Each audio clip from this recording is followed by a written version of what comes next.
Knowledge Lab present. This is Audiobook 0 to 1 Notes on Startups or How to Build the Future. Written by Peter Thiel with Blake Masters. Narrated by Arya. Introduction. If you want to build a better future, you must believe in secrets. The great secret of our time is that there are still uncharted frontiers to explore and new inventions to create. In 0 to 1, legendary entrepreneur and investor Peter Thiel shows how we can find singular ways to create those new things. Thiel begins with the contrarian premise that we live in an age of technological stagnation, even if we're too distracted by shiny mobile devices to notice. Information technology has improved rapidly, but there is no reason why progress should be limited to computers or Silicon Valley. Progress can be achieved in any industry or area of business. It comes from the most important skill that every leader must master: learning to think for yourself.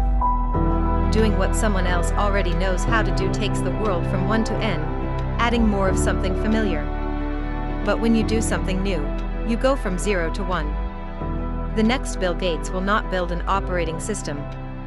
The next Larry Page or Sergey Brin won't make a search engine. Tomorrow's champions will not win by competing ruthlessly in today's marketplace. They will escape competition altogether, because their businesses will be unique.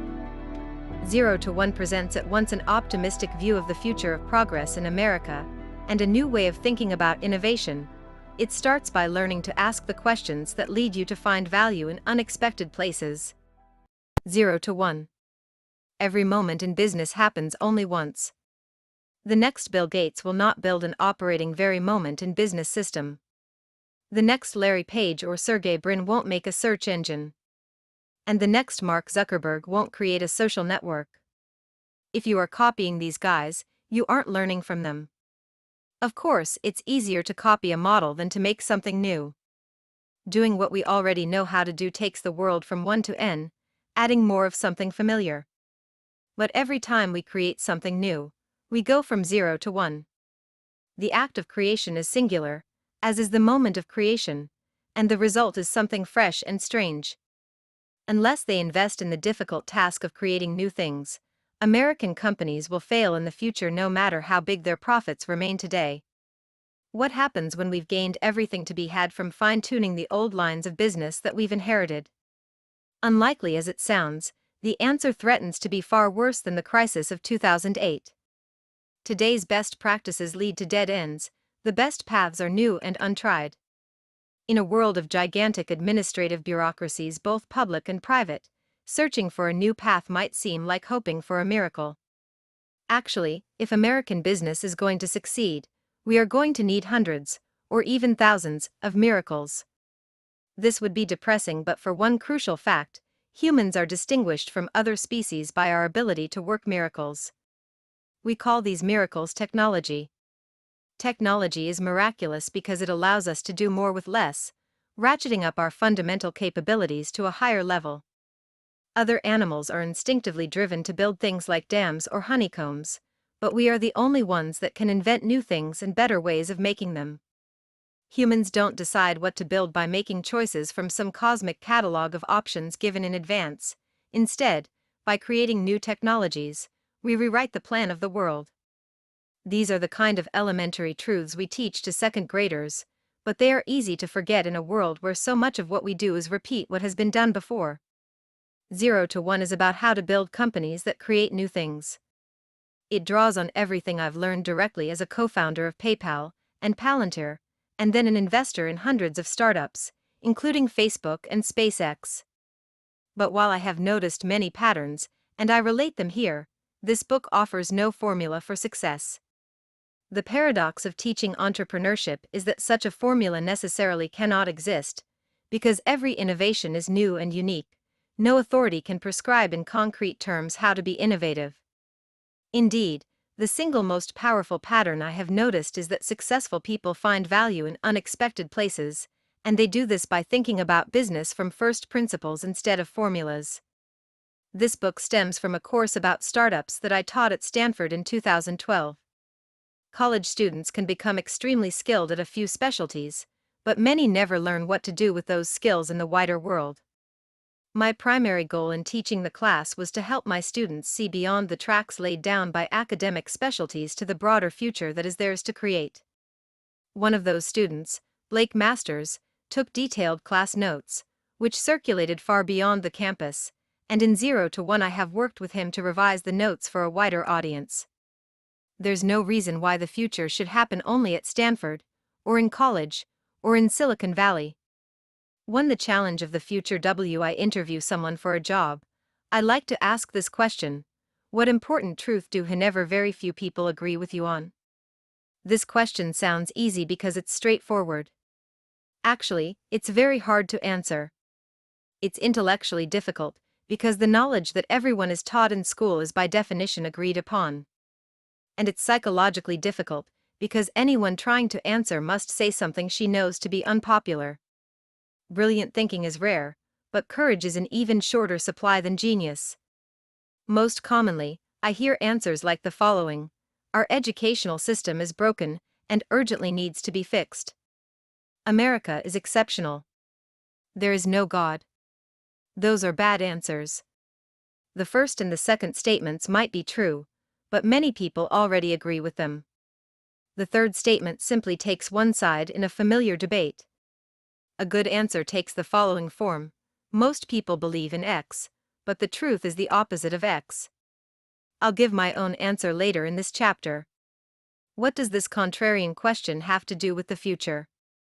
In the most minimal sense, the future is simply the set of all moments yet to come. But what makes the future distinctive and important isn't that it hasn't happened yet, but rather that it will be a time when the world looks different from today. In this sense, if nothing about our society changes for the next 100 years, then the future is over 100 years away. If things change radically in the next decade, then the future is nearly at hand. No one can predict the future exactly, but we know two things: it's going to be different, and it must be rooted in today's world. Most answers to the contrarian question are different ways of seeing the present. Good answers are as close as we can come to looking into the future. 0 to 1. The future of progress. When we think about the future, we hope for a future of progress. That progress can take one of two forms. Horizontal or extensive progress means copying things that work, going from 1 to n. Horizontal progress is easy to imagine, because we already know what it looks like. Vertical or intensive progress means doing new things, going from 0 to 1. Vertical progress is harder to imagine, because it requires doing something nobody else has ever done. If you take one typewriter and build 100, you have made horizontal progress. If you have a typewriter and build a word processor, you have made vertical progress.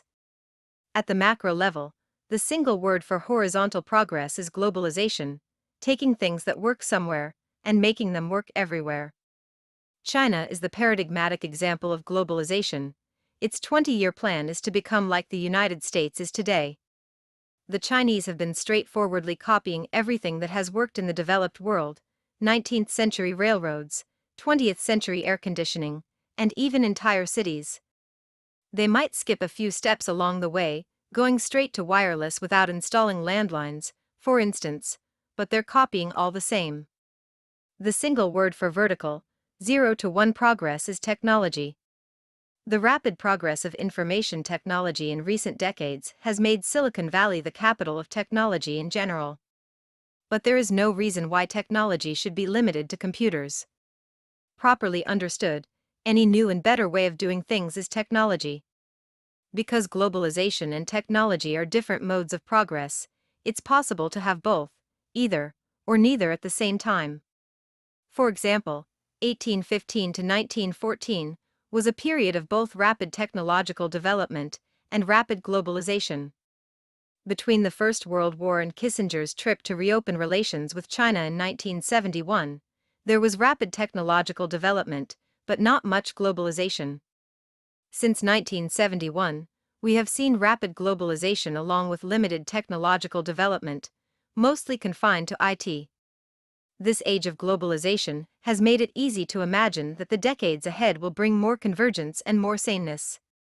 Even our everyday language suggests we believe in a kind of technological end of history, The division of the world into the so-called developed and developing nations implies that the developed world has already achieved the achievable, and that poorer nations just need to catch up.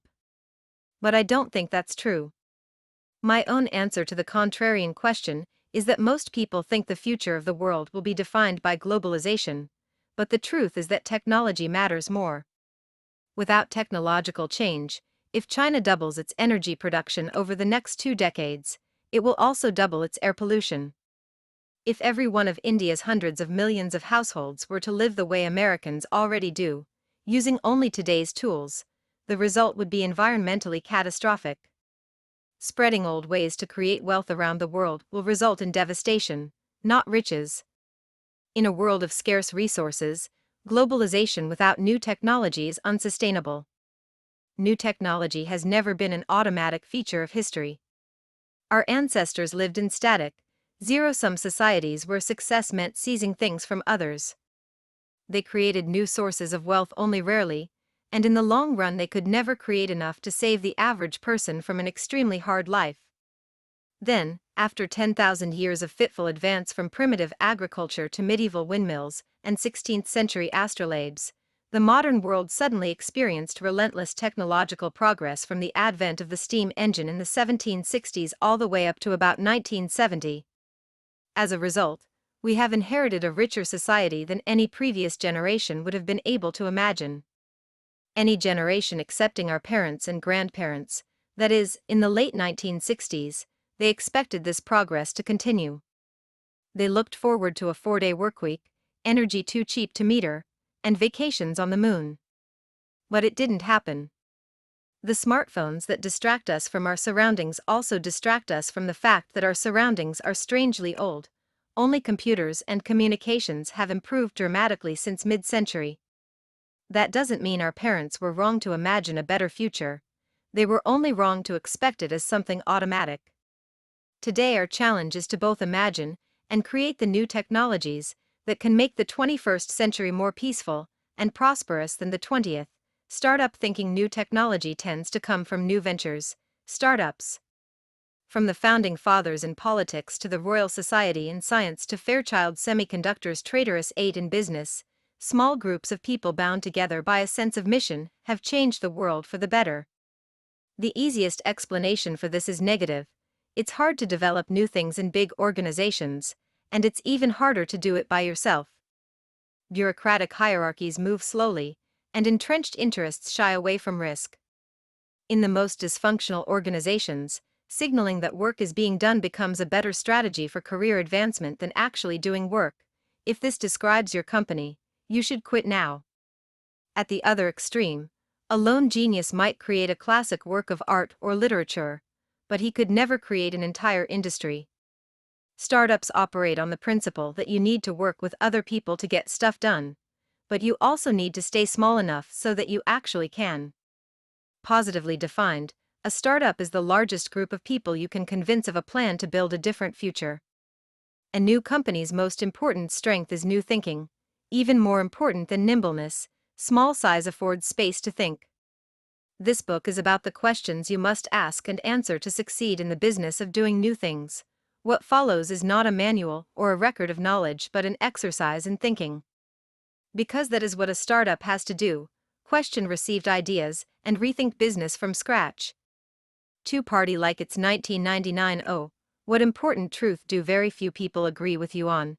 Is your contrarian question difficult to answer directly? It may be easier to start with a preliminary: what does everybody agree on?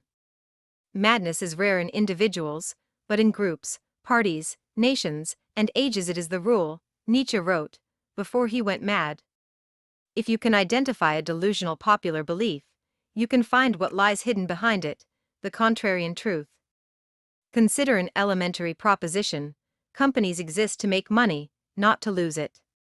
This should be obvious to any thinking person.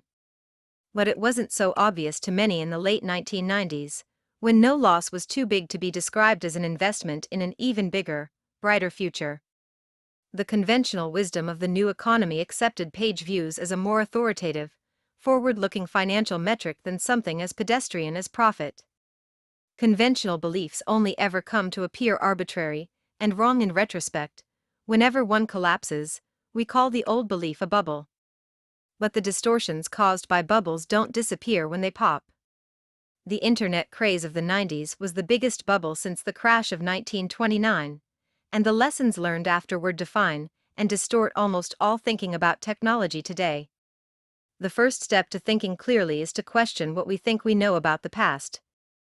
A quick history of the 90s. The 1990s have a good image.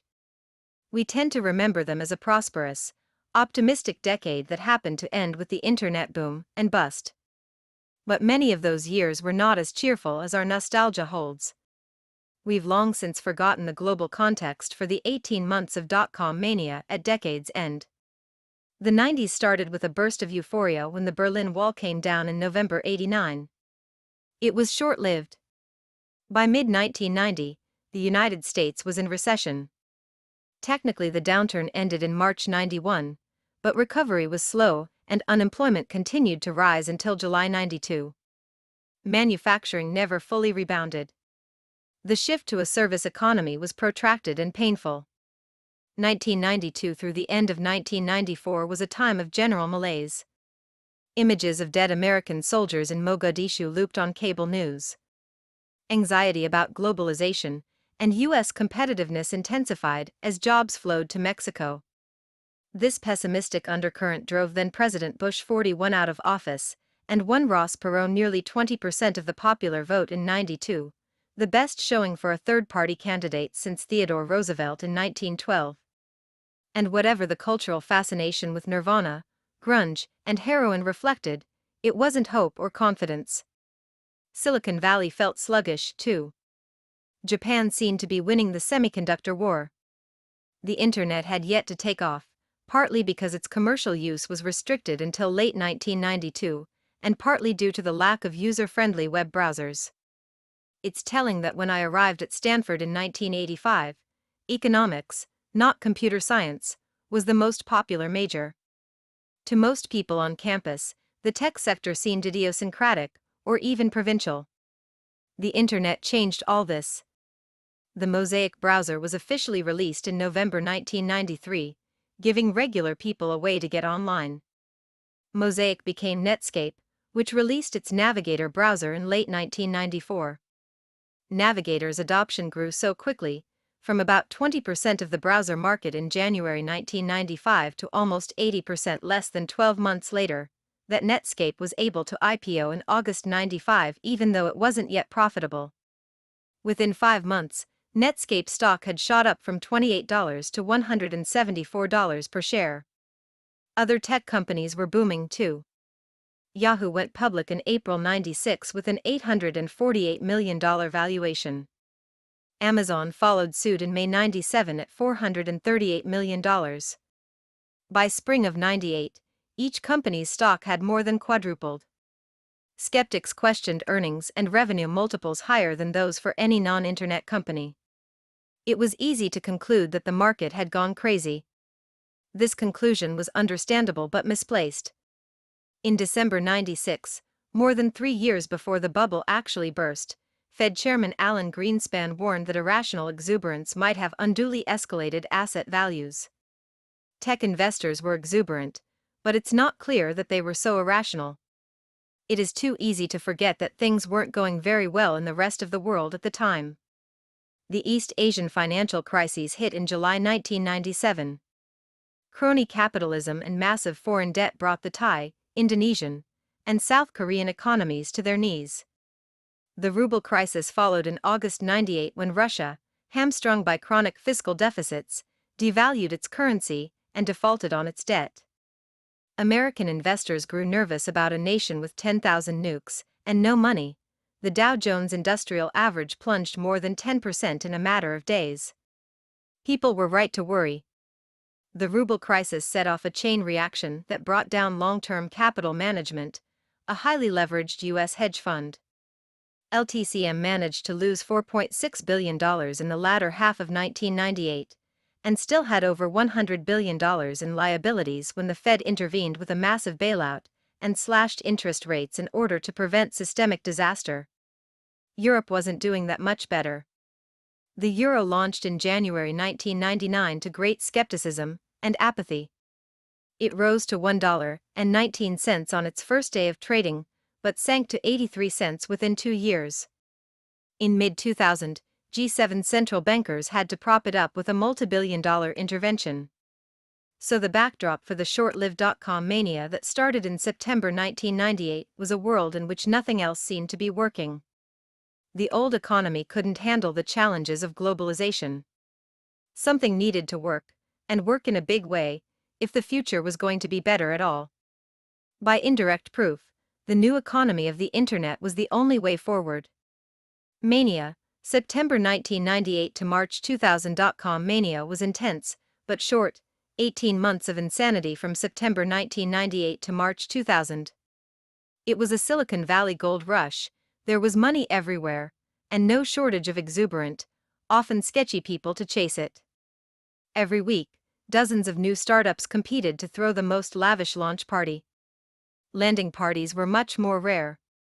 Paper millionaires would rack up $1,000 dinner bills and try to pay with shares of their startup stock. Sometimes it even worked. Legions of people decamped from their well-paying jobs to found or join startups.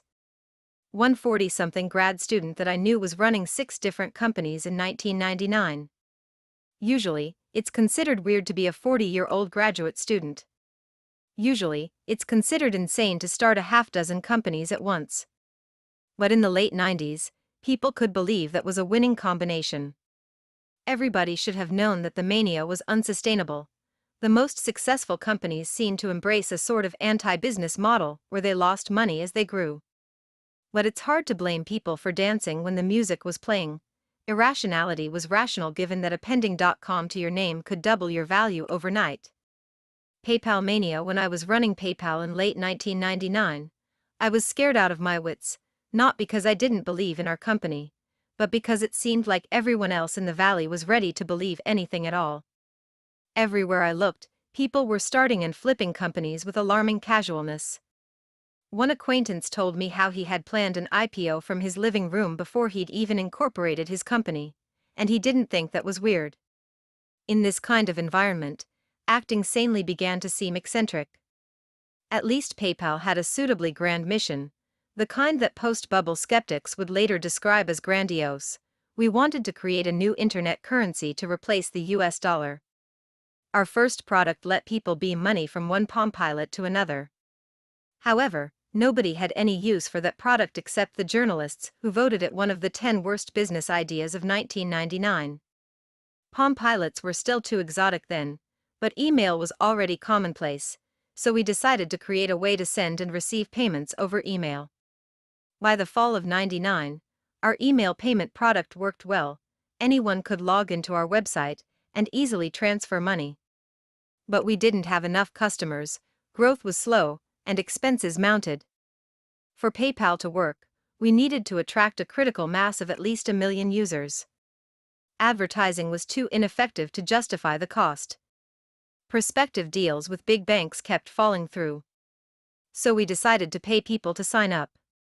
We gave new customers $10 for joining, and we gave them $10 more every time they referred a friend. This got us hundreds of thousands of new customers and an exponential growth rate. Of course, this customer acquisition strategy was unsustainable on its own. When you pay people to be your customers, exponential growth means an exponentially growing cost structure. Crazy costs were typical at that time in the valley. But we thought our huge costs were sane. Given a large user base, PayPal had a clear path to profitability by taking a small fee on customers' transactions. We knew we'd need more funding to reach that goal. We also knew that the boom was going to end. Since we didn't expect investors' faith in our mission to survive the coming crash, we moved fast to raise funds while we could. On February 16, 2000, the Wall Street Journal ran a story lauding our viral growth and suggesting that PayPal was worth $500 million. When we raised $100 million the next month, our lead investor took the journal's back-of-the-envelope valuation as authoritative. Other investors were in even more of a hurry. A South Korean firm wired us $5 million without first negotiating a deal or signing any documents. When I tried to return the money, they wouldn't tell me where to send it. That March 2000 financing round bought us the time we needed to make PayPal a success. Just as we closed the deal, the bubble popped.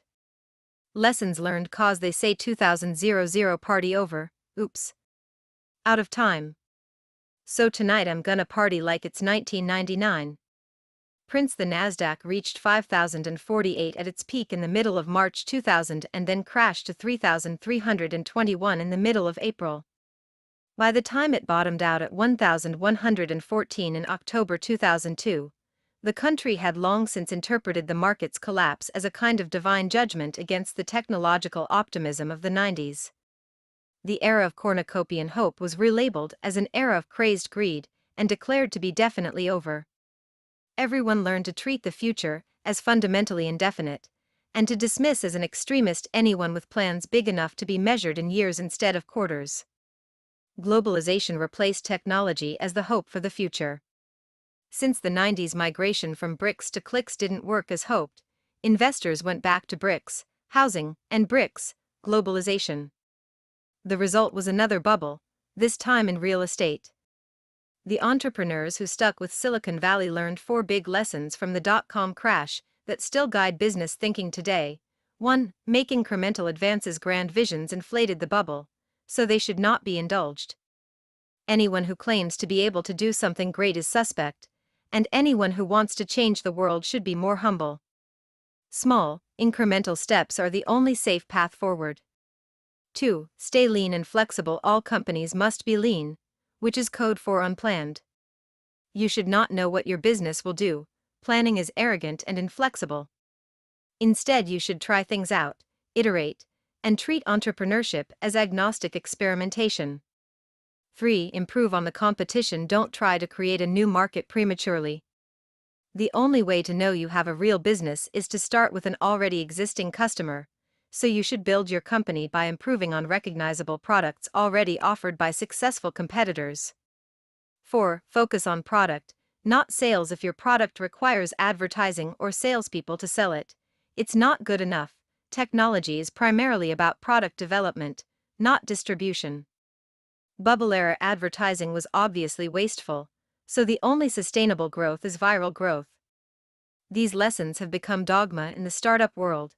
Those who would ignore them are presumed to invite the justified doom visited upon technology in the great crash of 2000. And yet the opposite principles are probably more correct. 1. It is better to risk boldness than triviality. 2. A bad plan is better than no plan. 3. Competitive markets destroy profits. 4. Sales matters just as much as product. It's true that there was a bubble in technology. The late 90s was a time of hubris. People believed in going from 0 to 1. Too few startups were actually getting there, and many never went beyond talking about it. But people understood that we had no choice but to find ways to do more with less. The market high of March 2000 was obviously a peak of insanity. Less obvious but more important, it was also a peak of clarity. People looked far into the future, saw how much valuable new technology we would need to get there safely, and judged themselves capable of creating it. We still need new technology, and we may even need some 1999-style hubris and exuberance to get it. To build the next generation of companies, we must abandon the dogmas created after the crash. That doesn't mean the opposite ideas are automatically true. You can't escape the madness of crowds by dogmatically rejecting them. Instead, ask yourself, how much of what you know about business is shaped by mistaken reactions to past mistakes? The most contrarian thing of all is not to oppose the crowd, but to think for yourself. 3. All happy companies are different. T of our contrarian question is, what valuable company is nobody building? Business version. This question is harder than it looks, because your company could create a lot of value without becoming very valuable itself. Creating value is not enough. You also need to capture some of the value you create. This means that even very big businesses can be bad businesses. For example, U.S. airline companies serve millions of passengers and create hundreds of billions of dollars of value each year. But in 2012, when the average airfare each way was $178, the airlines made only 37 cents per passenger trip. Compare them to Google, which creates less value but captures far more. Google brought in $50 billion in 2012 versus $160 billion for the airlines, but it kept 21% of those revenues as profits, more than 100 times the airline industry's profit margin that year. Google makes so much money that it's now worth 3 times more than every US airline combined. The airlines compete with each other, but Google stands alone. Economists use two simplified models to explain the difference: perfect competition and monopoly. Perfect competition is considered both the ideal and the default state in Economics 101. So-called perfectly competitive markets achieve equilibrium when producer supply meets consumer demand. Every firm in a competitive market is undifferentiated and sells the same homogeneous products. Since no firm has any market power, they must all sell at whatever price the market determines. If there is money to be made, new firms will enter the market, increase supply, drive prices down, and thereby eliminate the profits that attracted them in the first place. If too many firms enter the market, they'll suffer losses, some will fold, and prices will rise back to sustainable levels. Under perfect competition, in the long run no company makes an economic profit. The opposite of perfect competition is monopoly. Whereas a competitive firm must sell at the market price, a monopoly owns its market, so it can set its own prices. Since it has no competition, it produces at the quantity and price combination that maximizes its profits. To an economist, every monopoly looks the same, whether it deviously eliminates rivals, secures a license from the state, or innovates its way to the top.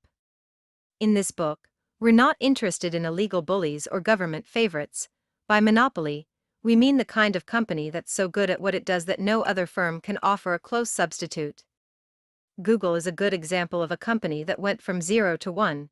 It hasn't competed in search since the early 2000s, when it definitively distanced itself from Microsoft and Yahoo. Americans mythologize competition and credit it with saving us from socialist breadlines. Actually, capitalism and competition are opposites. Capitalism is premised on the accumulation of capital, but under perfect competition all profits get competed away. The lesson for entrepreneurs is clear: if you want to create and capture lasting value, don't build an undifferentiated commodity business. Lies people tell how much of the world is actually monopolistic. How much is truly competitive?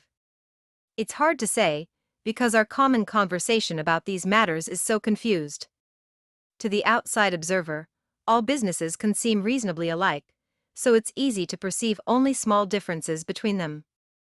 But the reality is much more binary than that. There's an enormous difference between perfect competition and monopoly, and most businesses are much closer to one extreme than we commonly realize. The confusion comes from a universal bias for describing market conditions in self-serving ways. Both monopolists and competitors are incentivized to bend the truth. Monopoly lies. Monopolists lie to protect themselves. They know that bragging about their great monopoly invites being audited, scrutinized, and attacked. Since they very much want their monopoly profits to continue unmolested, they tend to do whatever they can to conceal their monopoly, usually by exaggerating the power of their non-existent competition.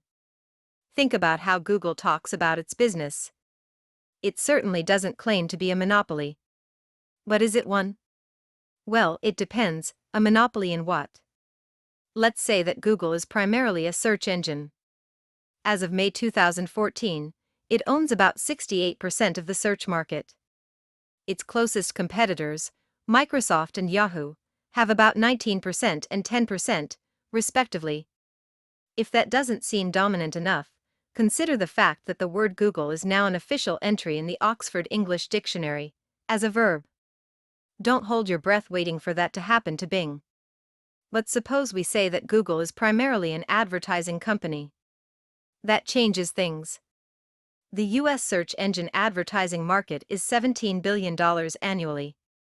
Online advertising is $37 billion annually. The entire US advertising market is $150 billion. A&D global advertising is a $495 billion market. So even if Google completely monopolized US search engine advertising, it would own just 3.4% of the global advertising market. From this angle, Google looks like a small player in a competitive world. What if we frame Google as a multifaceted technology company instead? This seems reasonable enough. In addition to its search engine, Google makes dozens of other software products, not to mention robotic cars, Android phones, and wearable computers. But 95% of Google's revenue comes from search advertising.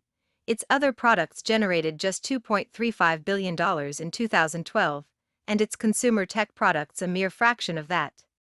Since consumer tech is a $964 billion market globally, Google owns less than 0.24% of it, a far cry from relevance, let alone monopoly. Framing itself as just another tech company allows Google to escape all sorts of unwanted attention. Competitive lies non-monopolists tell the opposite lie: we're in a league of our own. Entrepreneurs are always biased to understate the scale of competition, but that is the biggest mistake a startup can make. The fatal temptation is to describe your market extremely narrowly so that you dominate it by definition. Suppose you want to start a restaurant that serves British food in Palo Alto. No one else is doing it, you might reason. We'll own the entire market. But that's only true if the relevant market is the market for British food specifically. What if the actual market is the Palo Alto restaurant market in general? And what if all the restaurants in nearby towns are part of the relevant market as well? These are hard questions, but the bigger problem is that you have an incentive not to ask them at all. When you hear that most new restaurants fail within 1 or 2 years, your instinct will be to come up with a story about how yours is different. You'll spend time trying to convince people that you are exceptional instead of seriously considering whether that's true.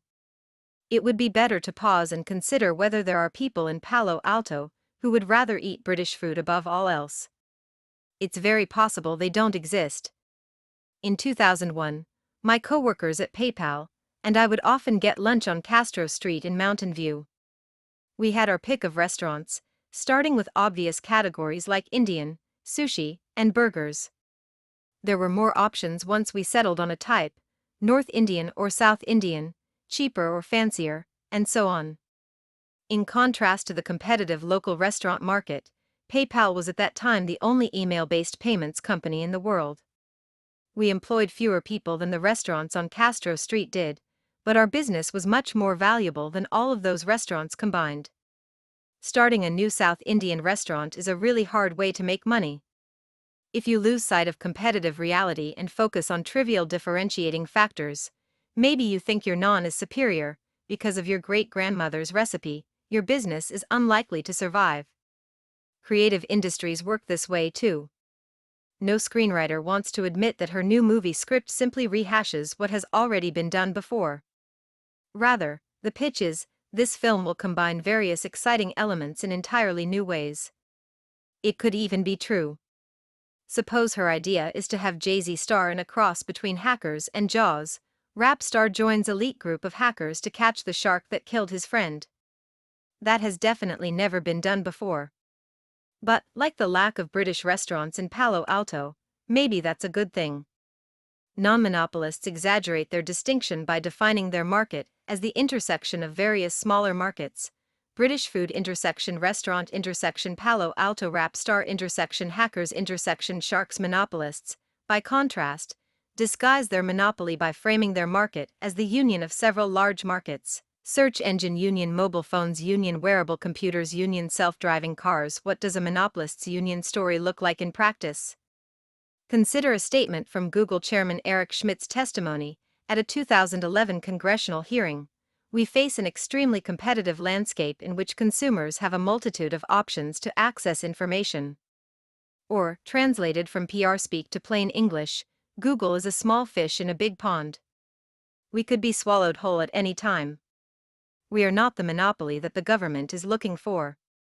Ruthless people. The problem with a competitive business goes beyond lack of profits. Imagine you're running one of those restaurants in Mountain View. You're not that different from dozens of your competitors, so you've got to fight hard to survive. If you offer affordable food with low margins, you can probably pay employees only minimum wage. And you'll need to squeeze out every efficiency. That's why small restaurants put grandma to work at the register and make the kids wash dishes in the back. Restaurants aren't much better even at the very highest rungs, where reviews and ratings like Michelin's star system enforce a culture of intense competition that can drive chefs crazy. French chef and winner of 3 Michelin stars Bernard Loiseau was quoted as saying, "If I lose a star, I will commit suicide." Michelin maintained his rating, but Loiseau killed himself anyway in 2003 when a competing French dining guide downgraded his restaurant. The competitive ecosystem pushes people toward ruthlessness or death. A monopoly like Google is different. Since it doesn't have to worry about competing with anyone, it has wider latitude to care about its workers, its products, and its impact on the wider world.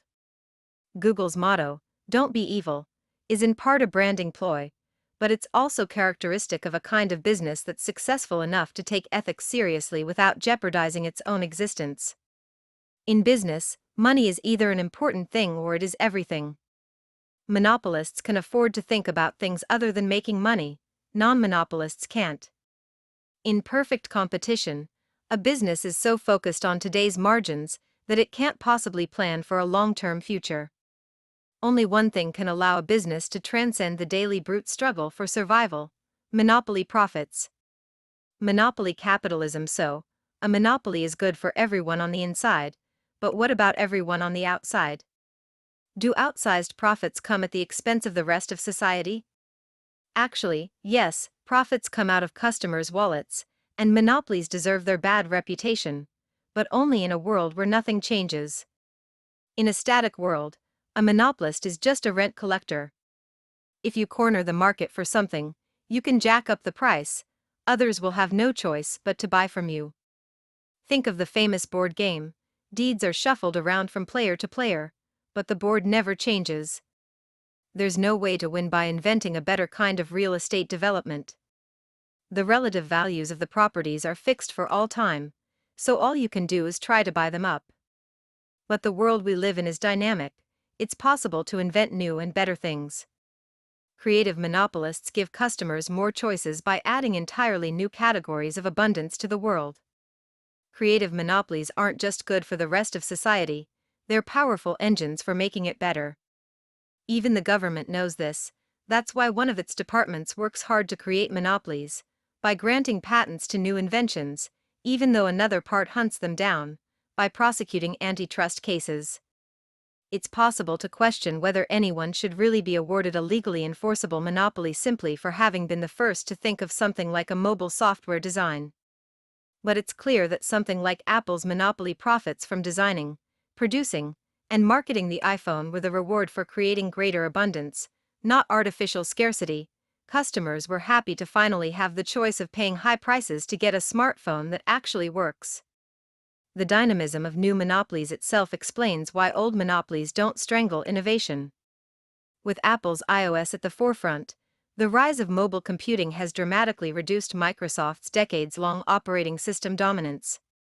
Before that, IBM's hardware monopoly of the 60s and 70s was overtaken by Microsoft's software monopoly.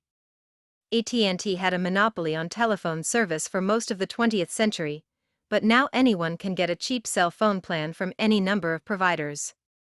If the tendency of monopoly businesses were to hold back progress, they would be dangerous, and we'd be right to oppose them. But the history of progress is a history of better monopoly businesses replacing incumbents. Monopolies drive progress because the promise of years, or even decades of monopoly profits provides a powerful incentive to innovate. Then monopolies can keep innovating because profits enable them to make the long-term plans and to finance the ambitious research projects that firms locked in competition can't dream of. So why are economists obsessed with competition as an ideal state? It's a relic of history. Economists copied their mathematics from the work of 19th-century physicists. They see individuals and businesses as interchangeable atoms, not as unique creators. Their theories describe an equilibrium state of perfect competition because that's what's easy to model, not because it represents the best of business. But it's worth recalling that the long-run equilibrium predicted by 19th-century physics was a state in which all energy is evenly distributed, and everything comes to rest, also known as the heat death of the universe. Whatever your views on thermodynamics, it's a powerful metaphor. In business, equilibrium means stasis, and stasis means death. If your industry is in a competitive equilibrium, the death of your business won't matter to the world. Some other undifferentiated competitor will always be ready to take your place. Perfect equilibrium may describe the void that is most of the universe. It may even characterize many businesses. But every new creation takes place far from equilibrium. In the real world outside economic theory, every business is successful exactly to the extent that it does something others cannot. Monopoly is therefore not a pathology or an exception. Monopoly is the condition of every successful business. Tolstoy opens Anna Karenina by observing, "All happy families are alike, each unhappy family is unhappy in its own way." Business is the opposite. All happy companies are different, each one earns a monopoly by solving a unique problem. All failed companies are the same, they failed to escape competition. For the ideology of competition, C means new products that benefit everybody, and sustainable profits for the creative monopoly creator. Competition means no profits for anybody, no meaningful differentiation, and a struggle for survival. So why do people believe that competition is healthy? The answer is that competition is not just an economic concept or a simple inconvenience that individuals and companies must deal with in the marketplace. More than anything else, competition is an ideology, the ideology that pervades our society and distorts our thinking. We preach competition, internalize its necessity, and enact its commandments, and as a result, we trap ourselves within it, even though the more we compete, the less we gain. This is a simple truth, but we've all been trained to ignore it. Our educational system both drives and reflects our obsession with competition. Grades themselves allow precise measurement of each student's competitiveness. Pupils with the highest marks receive status and credentials. We teach every young person the same subjects in mostly the same ways, irrespective of individual talents and preferences. Students who don't learn best by sitting still at a desk are made to feel somehow inferior, while children who excel on conventional measures like tests and assignments end up defining their identities in terms of this weirdly contrived academic parallel reality. And it gets worse as students ascend to higher levels of the tournament. Elite students climb confidently until they reach a level of competition sufficiently intense to beat their dreams out of them. Higher education is the place where people who had big plans in high school get stuck in fierce rivalries with equally smart peers over conventional careers like management consulting and investment banking. For the privilege of being turned into conformists, students, or their families, pay hundreds of thousands of dollars in skyrocketing tuition that continues to outpace inflation. Why are we doing this to ourselves? I wish I had asked myself when I was younger. My path was so tracked that in my 8th grade yearbook, one of my friends predicted, accurately, that 4 years later I would enter Stanford as a sophomore. And after a conventionally successful undergraduate career, I enrolled at Stanford Law School, where I competed even harder for the standard badges of success. The highest prize in a law student's world is unambiguous. Out of tens of thousands of graduates each year, only a few dozen get a Supreme Court clerkship. After clerking on a federal appeals court for a year, I was invited to interview for clerkships with Justices Kennedy and Scalia. My meetings with the justices went well. I was so close to winning this last competition. If only I got the clerkship, I thought, I would be set for life. But I didn't. At the time, I was devastated. In 2004, after I had built and sold PayPal, I ran into an old friend from law school who had helped me prepare my failed clerkship applications. We hadn't spoken in nearly a decade. His first question wasn't "How are you doing?" or "Can you believe it's been so long?" Instead, he grinned and asked, "So, Peter, aren't you glad you didn't get that clerkship?" With the benefit of hindsight, we both knew that winning that ultimate competition would have changed my life for the worse. Had I actually clerked on the Supreme Court, I probably would have spent my entire career taking depositions or drafting other people's business deals instead of creating anything new. It's hard to say how much would be different, but the opportunity costs were enormous. All Rhodes scholars had a great future in their past. War and Peace professors downplay the cutthroat culture of academia, but managers never tire of comparing business to war. MBA students carry around copies of Clausewitz and Sun Tzu. War metaphors invade our everyday business language. We use headhunters to build up a sales force that will enable us to take a captive market and make a killing. But really it's competition, not business, that is like war, allegedly necessary, supposedly valiant, but ultimately destructive. Why do people compete with each other? Marx and Shakespeare provide two models for understanding almost every kind of conflict. According to Marx, people fight because they are different. The proletariat fights the bourgeoisie because they have completely different ideas and goals, generated, for Marx, by their very different material circumstances. The greater the differences, the greater the conflict. To Shakespeare, by contrast, all combatants look more or less alike. It's not at all clear why they should be fighting, since they have nothing to fight about. Consider the opening line from Romeo and Juliet, two households, both alike in dignity.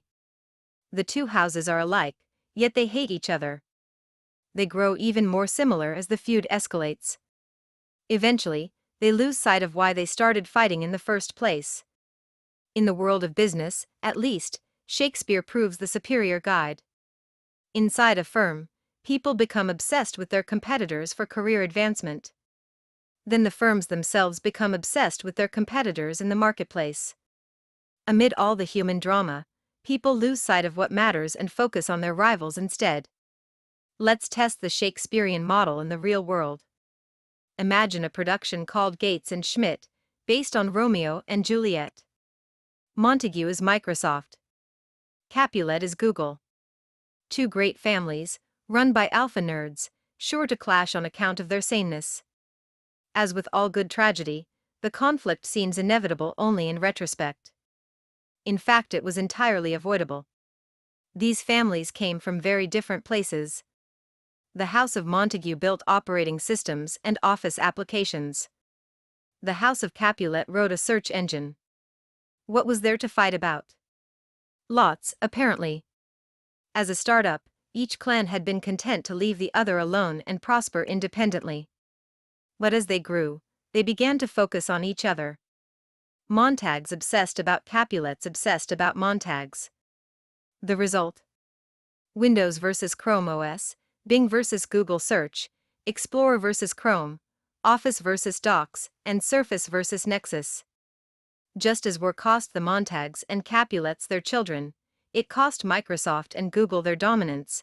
Apple came along and overtook them all. In January 2013, Apple's market capitalization was $500 billion, while Google and Microsoft combined were worth $467 billion. Just 3 years before, Microsoft and Google were each more valuable than Apple. War is costly business. Rivalry causes us to overemphasize old opportunities and slavishly copy what has worked in the past. Consider the recent proliferation of mobile credit card readers. In October 2010, a startup called Square released a small, white, square-shaped product that let anyone with an iPhone swipe and accept credit cards. It was the first good payment processing solution for mobile handsets. Imitators promptly sprang into action. A Canadian company called NetSecure launched its own card reader in a half-moon shape. Intuit brought a cylindrical reader to the geometric battle. In March 2012, eBay's PayPal unit launched its own copycat card reader. It was shaped like a triangle, a clear jab at Square, as 3 sides are simpler than 4. One gets the sense that this Shakespearean saga won't end until the apes run out of shapes. The hazards of imitative competition may partially explain why individuals with an Asperger's-like social ineptitude seem to be at an advantage in Silicon Valley today. If you're less sensitive to social cues, you're less likely to do the same things as everyone else around you. If you're interested in making things or programming computers, you'll be less afraid to pursue those activities single-mindedly, and thereby become incredibly good at them. Then when you apply your skills, you're a little less likely than others to give up your own convictions. This can save you from getting caught up in crowds competing for obvious prizes. Competition can make people hallucinate opportunities where none exist. The crazy 90s version of this was the fierce battle for the online pet store market. It was Pets.com versus Petstore.com versus Petopia.com versus what seemed like dozens of others. Each company was obsessed with defeating its rivals, precisely because there were no substantive differences to focus on. Amid all the tactical questions, who could price chewy dog toys most aggressively? Who could create the best Super Bowl ads? These companies totally lost sight of the wider question of whether the online pet supply market was the right space to be in. Winning is better than losing, but everybody loses when the war isn't one worth fighting. When Pets.com folded after the dot-com crash, $300 million of investment capital disappeared with it. Other times, rivalry is just weird and distracting. Consider the Shakespearean conflict between Larry Ellison, co-founder and CEO of Oracle, and Tom Siebel, a top salesman at Oracle and Ellison's protege before he went on to found Siebel Systems in 1993. Ellison was livid at what he thought was Siebel's betrayal. Siebel hated being in the shadow of his former boss. The two men were basically identical, hard-charging Chicagoans who loved to sell and hated to lose, so their hatred ran deep. Ellison and Siebel spent the second half of the 90s trying to sabotage each other. At one point, Ellison sent truckloads of ice cream sandwiches to Siebel's headquarters to try to convince Siebel employees to jump ship. The copy on the wrappers: "Summer is near. Oracle is here. To brighten your day and your career." Strangely, Oracle intentionally accumulated enemies. Ellison's theory was that it's always good to have an enemy, so long as it was large enough to appear threatening, and thus motivational to employees, but not so large as to actually threaten the company. So Ellison was probably thrilled when in 1996 a small database company called Informix put up a billboard near Oracle's Redwood Shores headquarters that read, "Caution, Dinosaur Crossing." Another Informix billboard on northbound Highway 101 read, "You've just passed Redwood Shores." So did we. Oracle shot back with a billboard that implied that Informix's software was slower than snails. Then Informix CEO Phil White decided to make things personal. When White learned that Larry Ellison enjoyed Japanese samurai culture, he commissioned a new billboard depicting the Oracle logo along with a broken samurai sword. The ad wasn't even really aimed at Oracle as an entity, let alone the consuming public. It was a personal attack on Ellison. But perhaps White spent a little too much time worrying about the competition. While he was busy creating billboards, Informix imploded in a massive accounting scandal, and White soon found himself in federal prison for securities fraud. If you can't beat a rival, it may be better to merge. I started Confinity with my co-founder Max Levchin in 1998. When we released the PayPal product in late 1999, Elon Musk's X.com was right on our heels. Our company's offices were 4 blocks apart on University Avenue in Palo Alto, and X's product mirrored ours feature for feature. By late 1999, we were in all-out war. Many of us at PayPal logged 100-hour workweeks. No doubt that was counterproductive, but the focus wasn't on objective productivity, the focus was defeating X.com. One of our engineers actually designed a bomb for this purpose. When he presented the schematic at a team meeting, calmer heads prevailed, and the proposal was attributed to extreme sleep deprivation. But in February 2000, Elon and I were more scared about the rapidly inflating tech bubble than we were about each other. A financial crash would ruin us both before we could finish our fight. So in early March we met on neutral ground, a cafe almost exactly equidistant to our offices, and negotiated a 50-50 merger. De-escalating the rivalry post-merger wasn't easy, but as far as problems go, it was a good one to have. As a unified team, we were able to ride out the dot-com crash and then build a successful business. Sometimes you do have to fight. Where that's true, you should fight and win. There is no middle ground, either don't throw any punches, or strike hard and end it quickly. This advice can be hard to follow because pride and honor can get in the way. Hence Hamlet, exposing what is mortal and unsure to all that fortune, death, and danger dare, even for an eggshell. Rightly to be great is not to stir without great argument, but greatly to find quarrel in a straw when honor's at the stake. For Hamlet, greatness means willingness to fight for reasons as thin as an eggshell. Anyone would fight for things that matter. True heroes take their personal honor so seriously they will fight for things that don't matter. This twisted logic is part of human nature, but it's disastrous in business. If you can recognize competition as a destructive force instead of a sign of value, you're already more sane than most. The next chapter is about how to use a clear head to build a monopoly business. 5 Last mover advantage will give you a monopoly, but even a monopoly is only a great business if escaping competition it can endure in the future. Compare the value of the New York Times company with Twitter. Each employs a few thousand people, and each gives millions of people a way to get news. But when Twitter went public in 2013, it was valued at $24 billion, more than 12 times the Times' market capitalization, even though the Times earned $133 million in 2012 while Twitter lost money. What explains the huge premium for Twitter? The answer is cash flow. This sounds bizarre at first, since the Times was profitable while Twitter wasn't.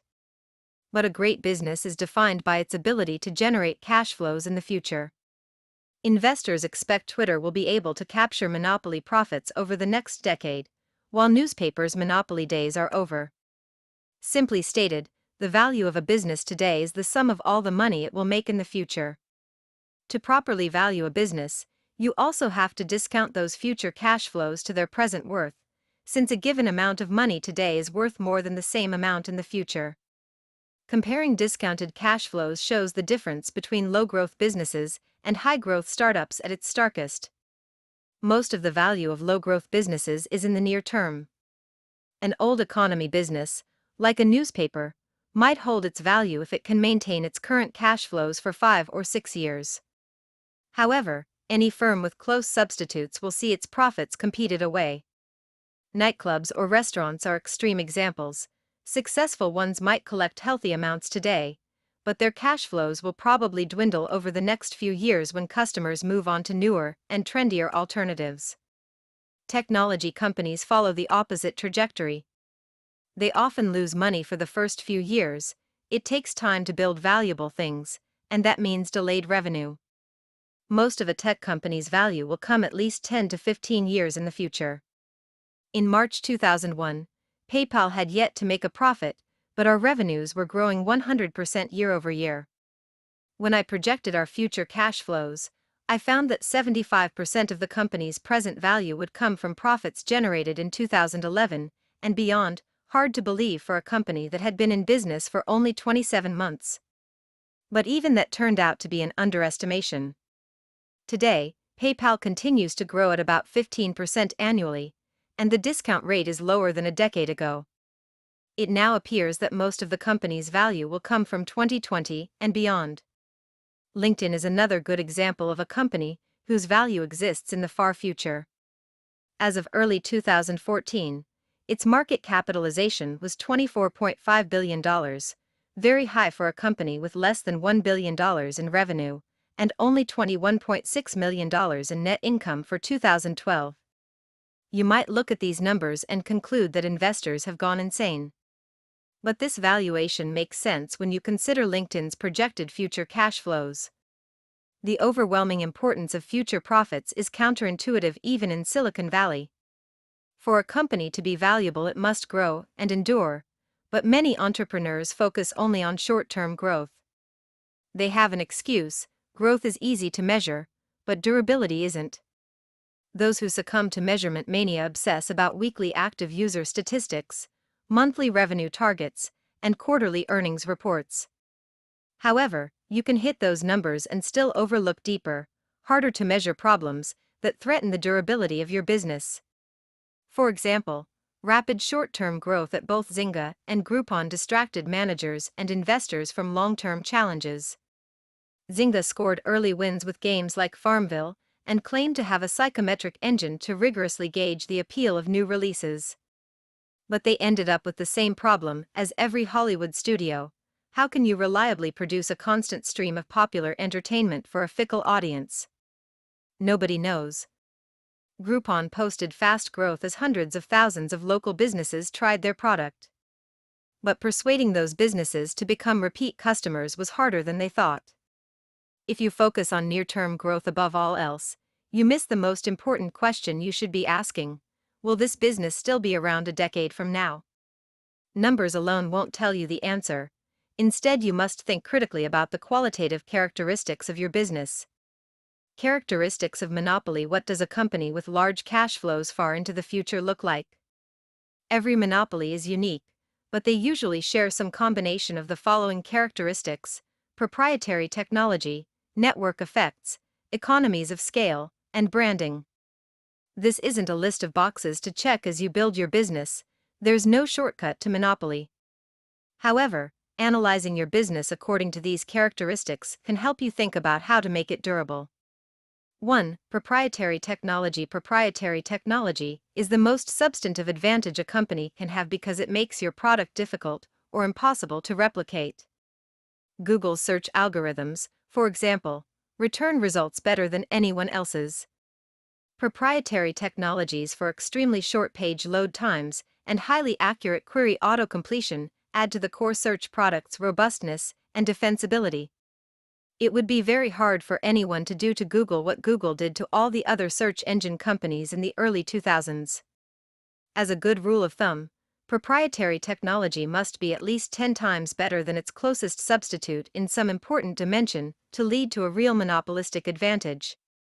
Anything less than an order of magnitude better will probably be perceived as a marginal improvement and will be hard to sell, especially in an already crowded market. The clearest way to make a 10x improvement is to invent something completely new.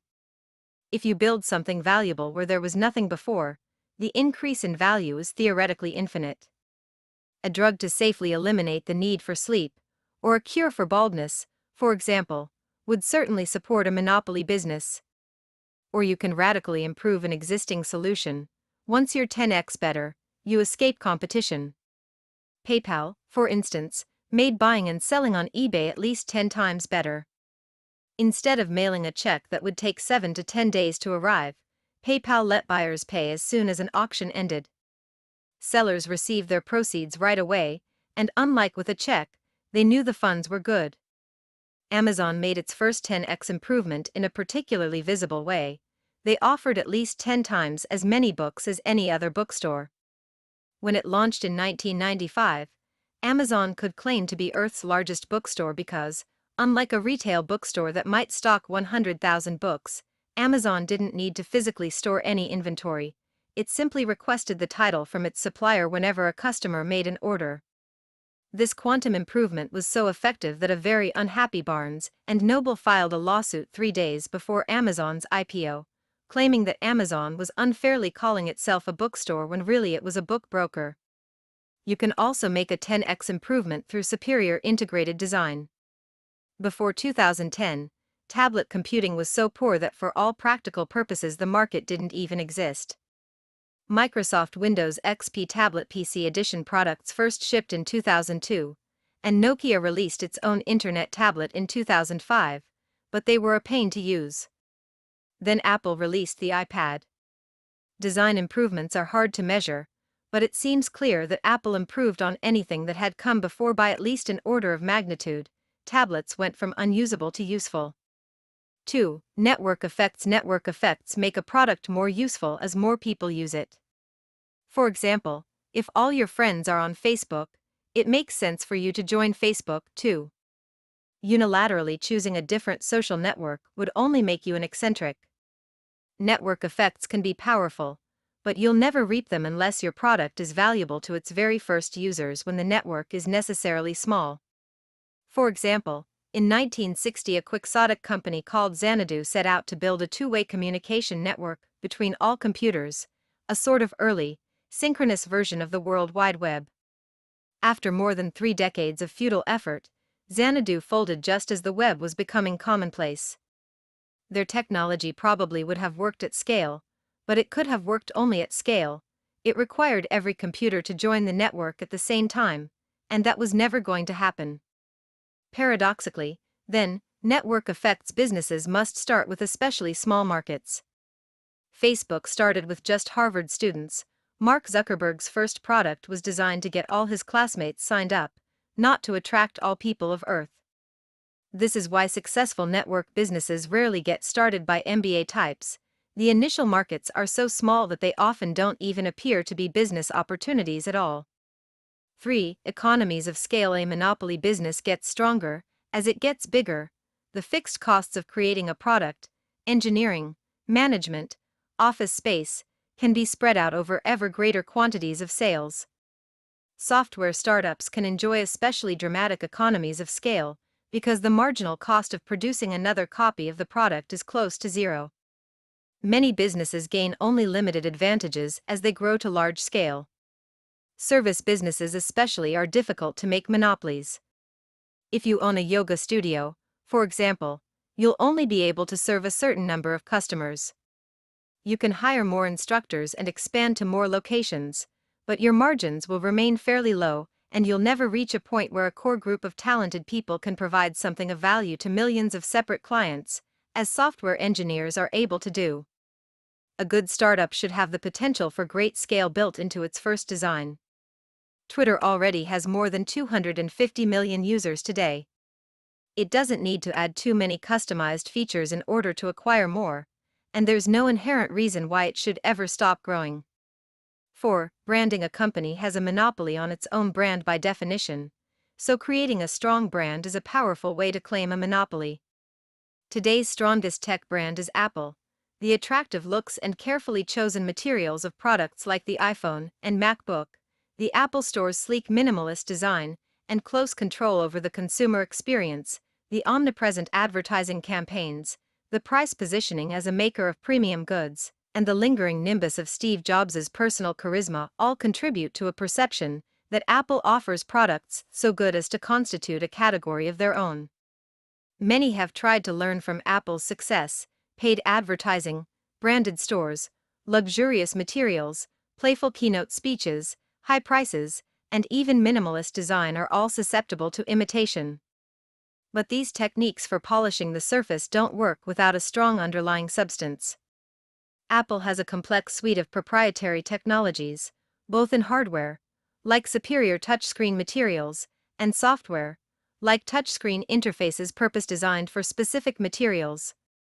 It manufactures products at a scale large enough to dominate pricing for the materials it buys.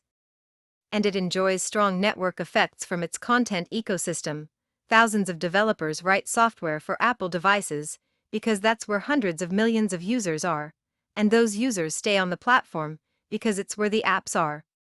These other monopolistic advantages are less obvious than Apple's sparkling brand, but they are the fundamentals that let the branding effectively reinforce Apple's monopoly. Beginning with brand rather than substance is dangerous. Ever since Marissa Mayer became CEO of Yahoo in mid-2012, she has worked to revive the once popular internet giant by making it cool again. In a single tweet, Yahoo summarized Mayer's plan as a chain reaction of people, then products, then traffic, then revenue. The people are supposed to come for the coolness. Yahoo demonstrated design awareness by overhauling its logo, it asserted youthful relevance by acquiring hot startups like Tumblr, and it has gained media attention for Mayer's own star power. But the big question is what products Yahoo will actually create. When Steve Jobs returned to Apple, he didn't just make Apple a cool place to work, he slashed product lines to focus on the handful of opportunities for 10x improvements. No technology company can be built on branding alone. Building a monopoly brand, scale, network effects, and technology in some combination define a monopoly, but to get them to work, you need to choose your market carefully and expand deliberately. Start small and monopolize. Every startup is small at the start. Every monopoly dominates a large share of its market. Therefore, every startup should start with a very small market. Always err on the side of starting too small. The reason is simple: it's easier to dominate a small market than a large one. If you think your initial market might be too big, It almost certainly is. Small doesn't mean non-existent. We made this mistake early on at PayPal. Our first product let people beam money to each other via Palm Pilots. It was interesting technology and no one else was doing it.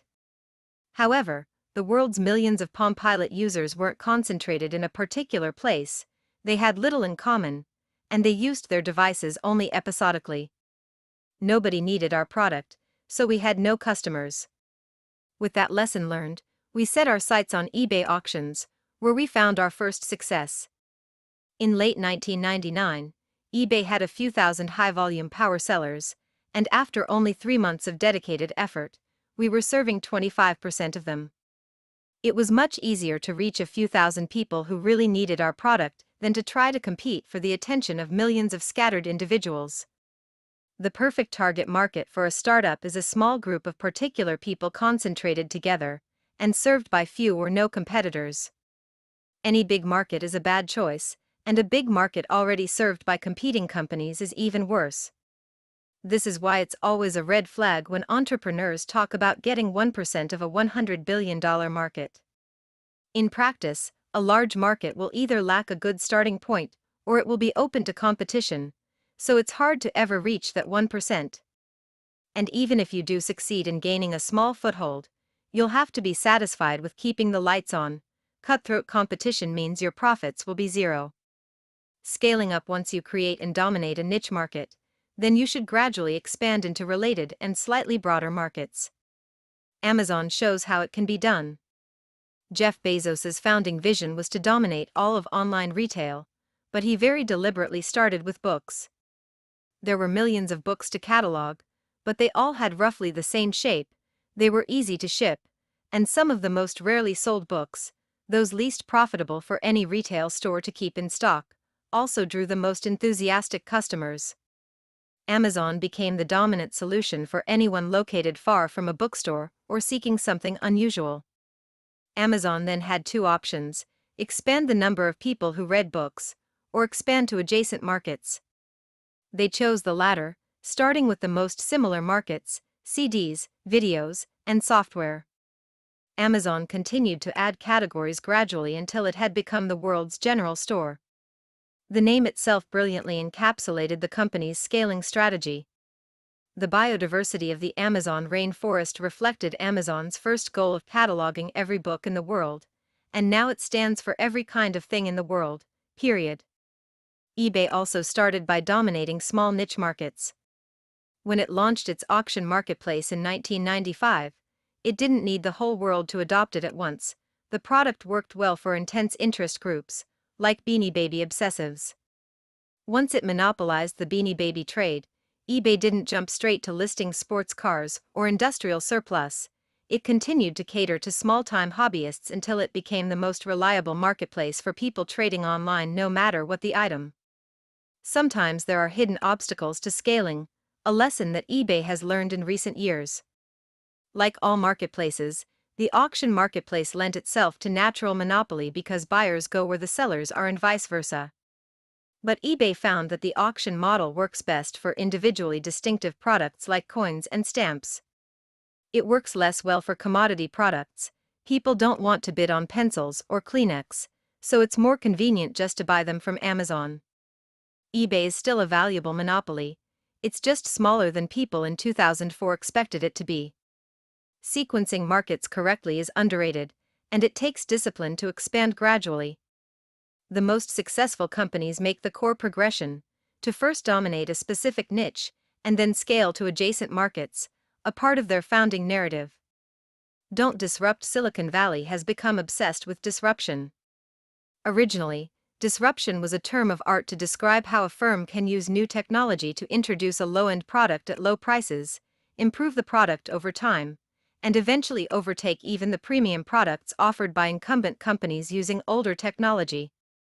This is roughly what happened when the advent of PCs disrupted the market for mainframe computers. At first PCs seemed irrelevant, then they became dominant.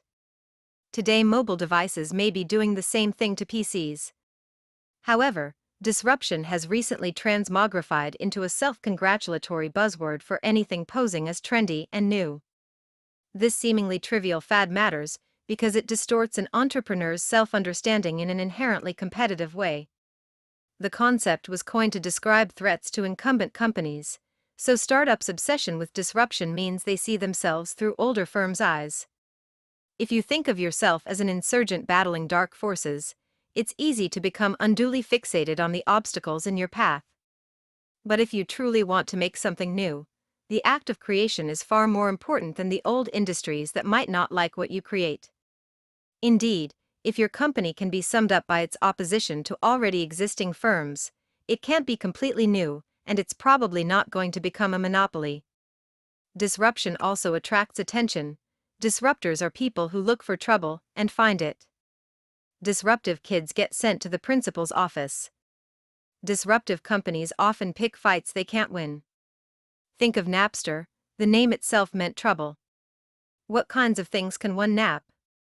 Music, kids, and perhaps not much else. Sean Fanning and Sean Parker, Napster's then teenage founders, credibly threatened to disrupt the powerful music recording industry in 1999. The next year, they made the cover of Time magazine. A year and a half after that, they ended up in bankruptcy court. PayPal could be seen as disruptive, but we didn't try to directly challenge any large competitor. It's true that we took some business away from Visa when we popularized internet payments. You might use PayPal to buy something online instead of using your Visa card to buy it in a store. But since we expanded the market for payments overall, we gave Visa far more business than we took. The overall dynamic was net positive, unlike Napster's negative-sum struggle with the US recording industry. As you craft a plan to expand to adjacent markets, don't disrupt, avoid competition as much as possible. The last will be first. You've probably heard about first mover advantage. If you're the first entrant into a market, you can capture significant market share while competitors scramble to get started.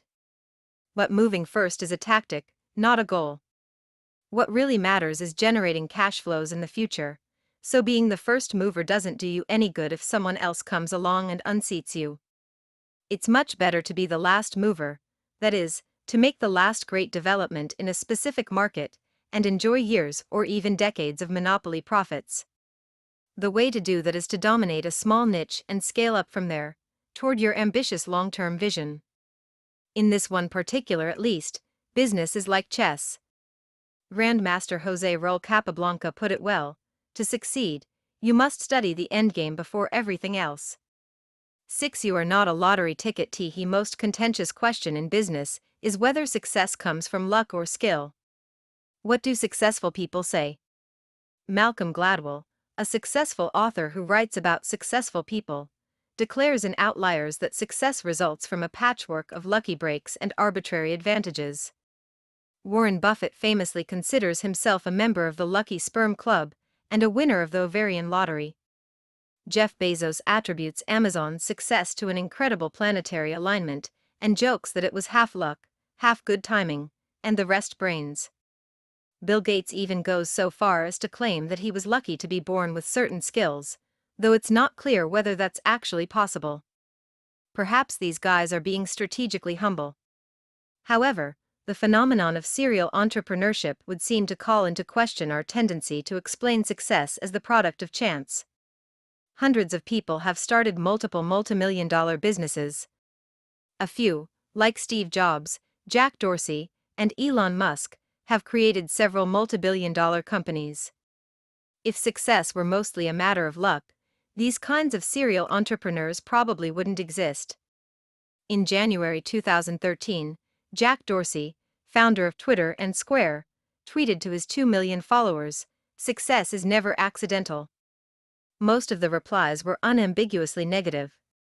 Referencing the tweet in The Atlantic, reporter Alexis Madrigal wrote that his instinct was to reply, "Success is never accidental," said all multimillionaire white men. It's true that already successful people have an easier time doing new things, whether due to their networks, wealth, or experience. But perhaps we've become too quick to dismiss anyone who claims to have succeeded according to plan. Is there a way to settle this debate objectively? Unfortunately not, because companies are not experiments. To get a scientific answer about Facebook, for example, we'd have to rewind to 2004, create 1,000 copies of the world, and start Facebook in each copy to see how many times it would succeed. But that experiment is impossible. Every company starts in unique circumstances, and every company starts only once. Statistics doesn't work when the sample size is 1. From the Renaissance and the Enlightenment to the mid-20th century, luck was something to be mastered, dominated, and controlled. Everyone agreed that you should do what you could, not focus on what you couldn't. Ralph Waldo Emerson captured this ethos when he wrote, "Shallow men believe in luck, believe in circumstances. Strong men believe in cause and effect." In 1912, after he became the first explorer to reach the South Pole, Roald Amundsen wrote, "Victory awaits him who has everything in order, luck, people call it." No one pretended that misfortune didn't exist, but prior generations believed in making their own luck by working hard. If you believe your life is mainly a matter of chance, why read this book? Learning about startups is worthless if you're just reading stories about people who won the lottery. Slot machines for dummies can purport to tell you which kind of rabbit's foot to rub or how to tell which machines are hot, but it can't tell you how to win. Did Bill Gates simply win the intelligence lottery? Was Sheryl Sandberg born with a silver spoon, or did she lean in? When we debate historical questions like these, luck is in the past tense. Far more important are questions about the future. Is it a matter of chance or design? Can you control your future? You can expect the future to take a definite form, or you can treat it as hazily uncertain. If you treat the future as something definite, it makes sense to understand it in advance and to work to shape it. But if you expect an indefinite future ruled by randomness, you'll give up on trying to master it. Indefinite attitudes to the future explain what's most dysfunctional in our world today. Process trumps substance. When people lack concrete plans to carry out, they use formal rules to assemble a portfolio of various options. This describes Americans today. In middle school, we're encouraged to start hoarding extracurricular activities. In high school, ambitious students compete even harder to appear omnicompetent. By the time a student gets to college, he's spent a decade curating a bewilderingly diverse resume to prepare for a completely unknowable future. Come what may, he's ready for nothing in particular. A definite view, by contrast, favors firm convictions. Instead of pursuing many-sided mediocrity and calling it well-roundedness, a definite person determines the one best thing to do, and then does it. Instead of working tirelessly to make herself indistinguishable, she strives to be great at something substantive, to be a monopoly of one. This is not what young people do today, because everyone around them has long since lost faith in a definite world. No one gets into Stanford by excelling at just one thing, unless that thing happens to involve throwing or catching a leather ball. You can also expect the future to be either better or worse than the present. Optimists welcome the future, pessimists fear it. Combining these possibilities yields 4 views. Indefinite pessimism. Every culture has a myth of decline from some golden age, and almost all peoples throughout history have been pessimists. Even today, pessimism still dominates huge parts of the world. An indefinite pessimist looks out onto a bleak future, but he has no idea what to do about it. This describes Europe since the early 1970s, when the continent succumbed to undirected bureaucratic drift. Today, the whole Eurozone is in slow-motion crisis, and nobody is in charge. The European Central Bank doesn't stand for anything but improvisation. The US Treasury prints "In God We Trust" on the dollar. The ECB might as well print "Kick the can down the road" on the euro. Europeans just react to events as they happen and hope things don't get worse. The indefinite pessimist can't know whether the inevitable decline will be fast or slow, catastrophic or gradual. All he can do is wait for it to happen, so he might as well eat, drink, and be merry in the meantime, hence Europe's famous vacation mania. Definite pessimism. A definite pessimist believes the future can be known, but since it will be bleak, he must prepare for it. Perhaps surprisingly, China is probably the most definitely pessimistic place in the world today. When Americans see the Chinese economy grow ferociously fast, 10% per year since 2000, we imagine a confident country mastering its future. But that's because Americans are still optimists, and we project our optimism onto China. From China's viewpoint, economic growth cannot come fast enough. Every other country is afraid that China is going to take over the world. China is the only country afraid that it won't. China can grow so fast only because its starting base is so low. The easiest way for China to grow is to relentlessly copy what has already worked in the West. And that's exactly what it's doing, executing definite plans by burning ever more coal to build ever more factories and skyscrapers. But with a huge population pushing resource prices higher, there's no way Chinese living standards can ever actually catch up to those of the richest countries, and the Chinese know it. This is why the Chinese leadership is obsessed with the way in which things threaten to get worse. Every senior Chinese leader experienced famine as a child, so when the Politburo looks to the future, disaster is not an abstraction. The Chinese public, too, knows that winter is coming. Outsiders are fascinated by the great fortunes being made inside China, but they pay less attention to the wealthy Chinese trying hard to get their money out of the country. Poorer Chinese just save everything they can and hope it will be enough. Every class of people in China takes the future deadly seriously. Definite optimism to a definite optimist, the future will be better than the present if he plans and works to make it better. From the 17th century through the 1950s and 60s, definite optimists led the Western world. Scientists, engineers, doctors, and businessmen made the world richer, healthier, and more long-lived than previously imaginable. As Karl Marx and Friedrich Engels saw clearly, the 19th century business class created more massive and more colossal productive forces than all preceding generations together. Subjection of nature's forces to man, machinery, application of chemistry to industry and agriculture, steam navigation, railways, electric telegraphs, clearing of whole continents for cultivation, canalization of rivers, whole populations conjured out of the ground. What earlier century had even a presentiment that such productive forces slumbered in the lap of social labor? Each generation's inventors and visionaries surpassed their predecessors. In 1843, the London public was invited to make its first crossing underneath the River Thames by a newly dug tunnel. In 1869, the Suez Canal saved Eurasian shipping traffic from rounding the Cape of Good Hope. In 1914, the Panama Canal cut short the route from Atlantic to Pacific. Even the Great Depression failed to impede relentless progress in the United States, which has always been home to the world's most far-seeing definite optimists. The Empire State Building was started in 1929 and finished in 1931. The Golden Gate Bridge was started in 1933 and completed in 1937. The Manhattan Project was started in 1941 and had already produced the world's first nuclear bomb by 1945. Americans continued to remake the face of the world in peacetime.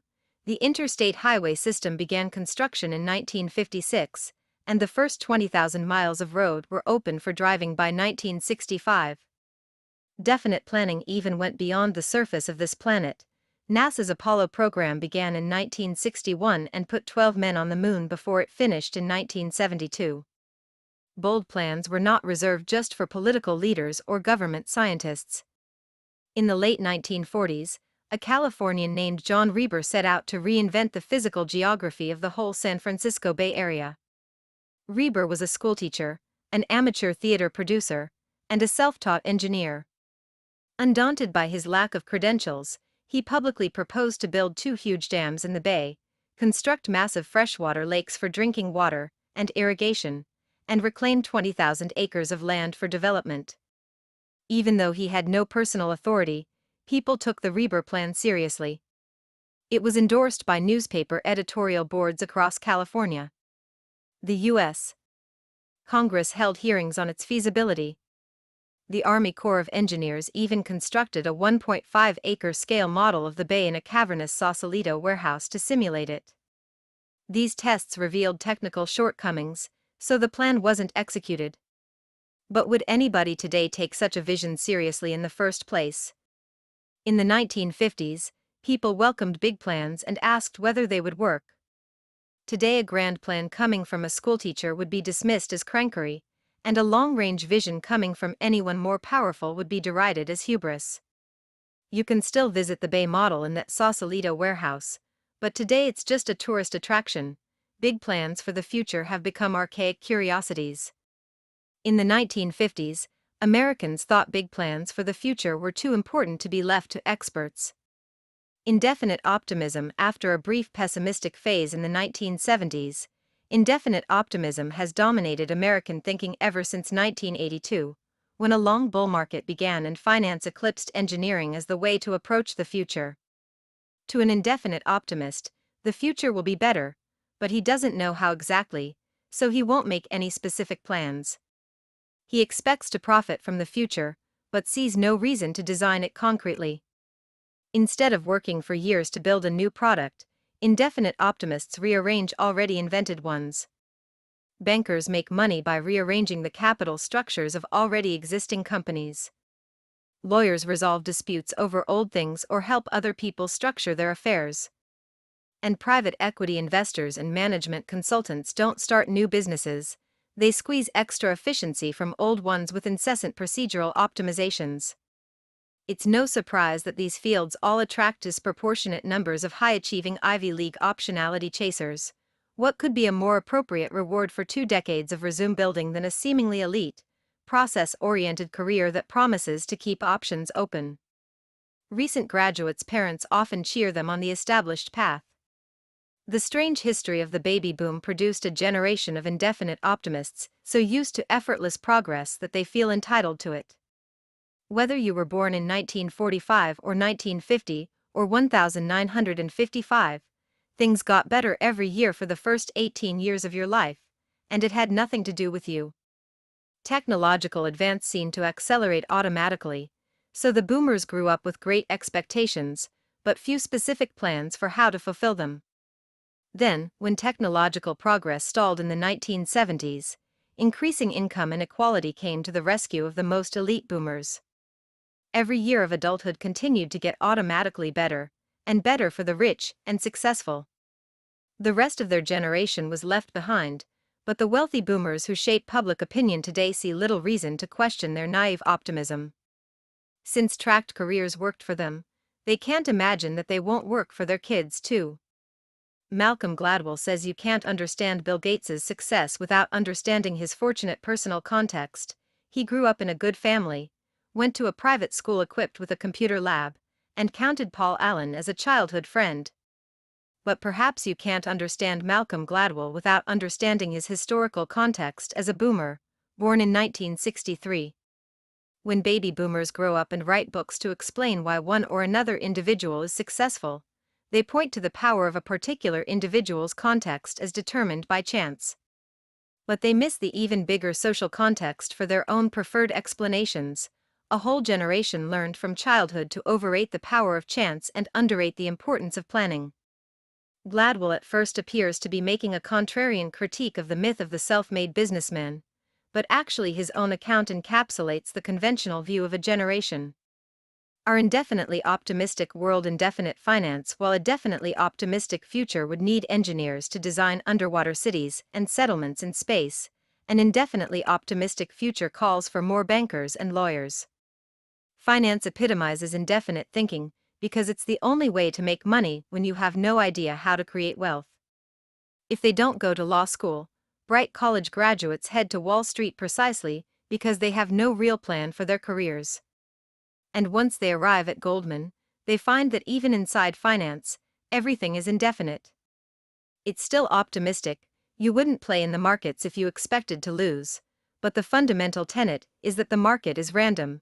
You can't know anything specific or substantive. Diversification becomes supremely important.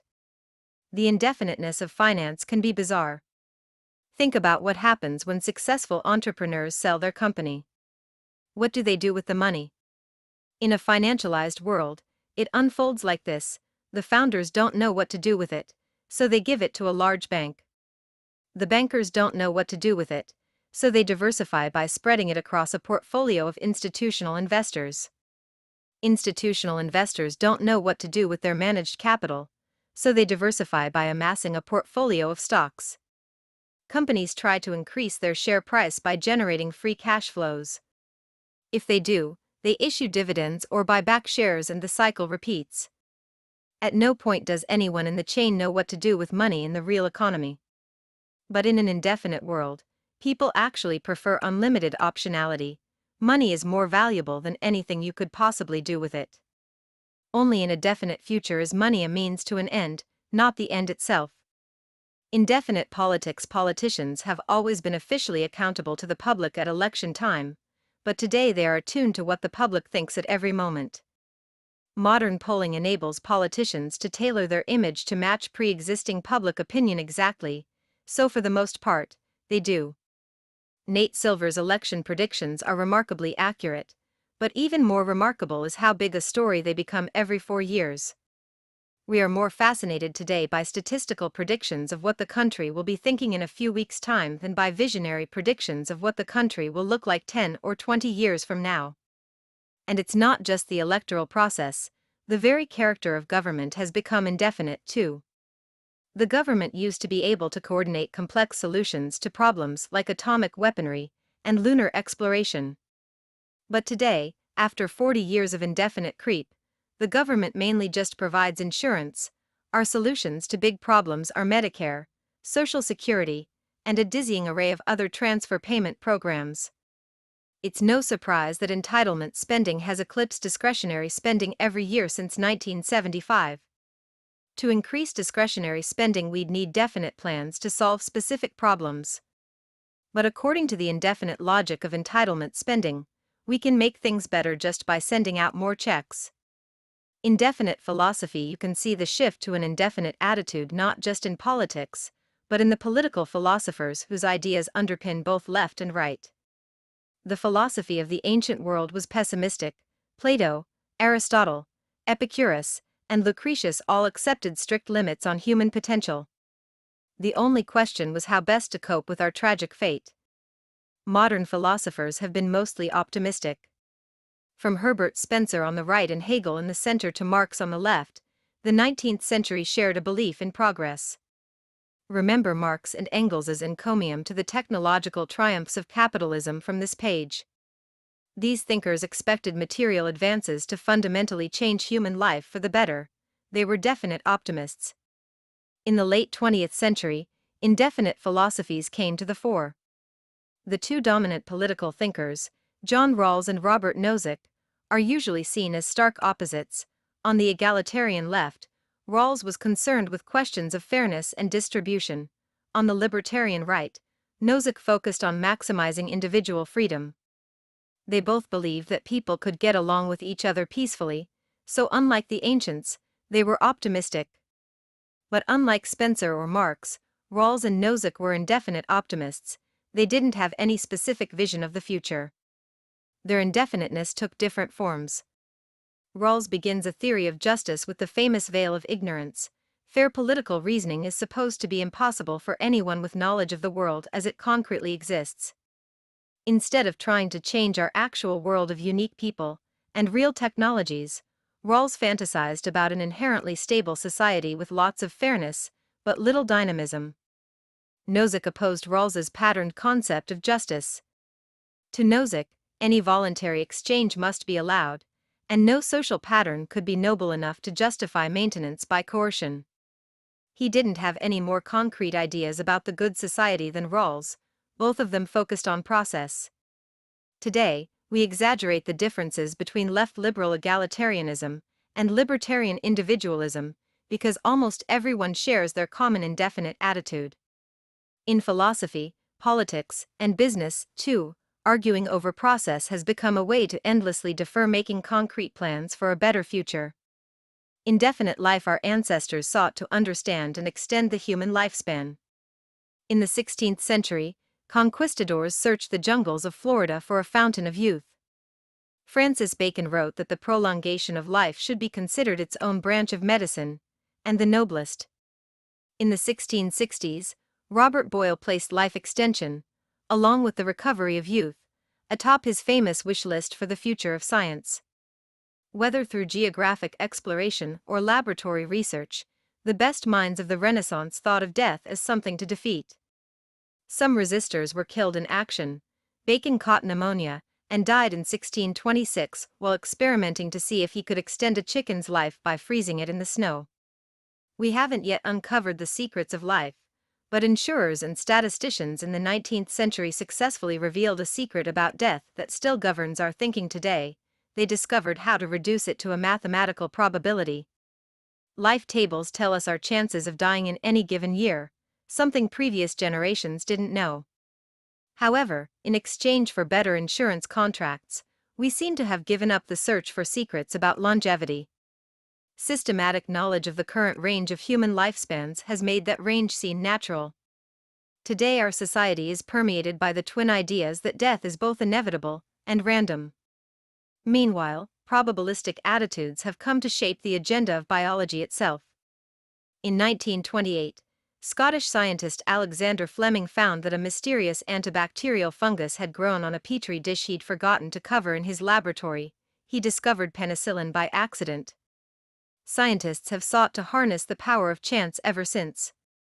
Modern drug discovery aims to amplify Fleming's serendipitous circumstances a millionfold. Pharmaceutical companies search through combinations of molecular compounds at random, hoping to find a hit. But it's not working as well as it used to.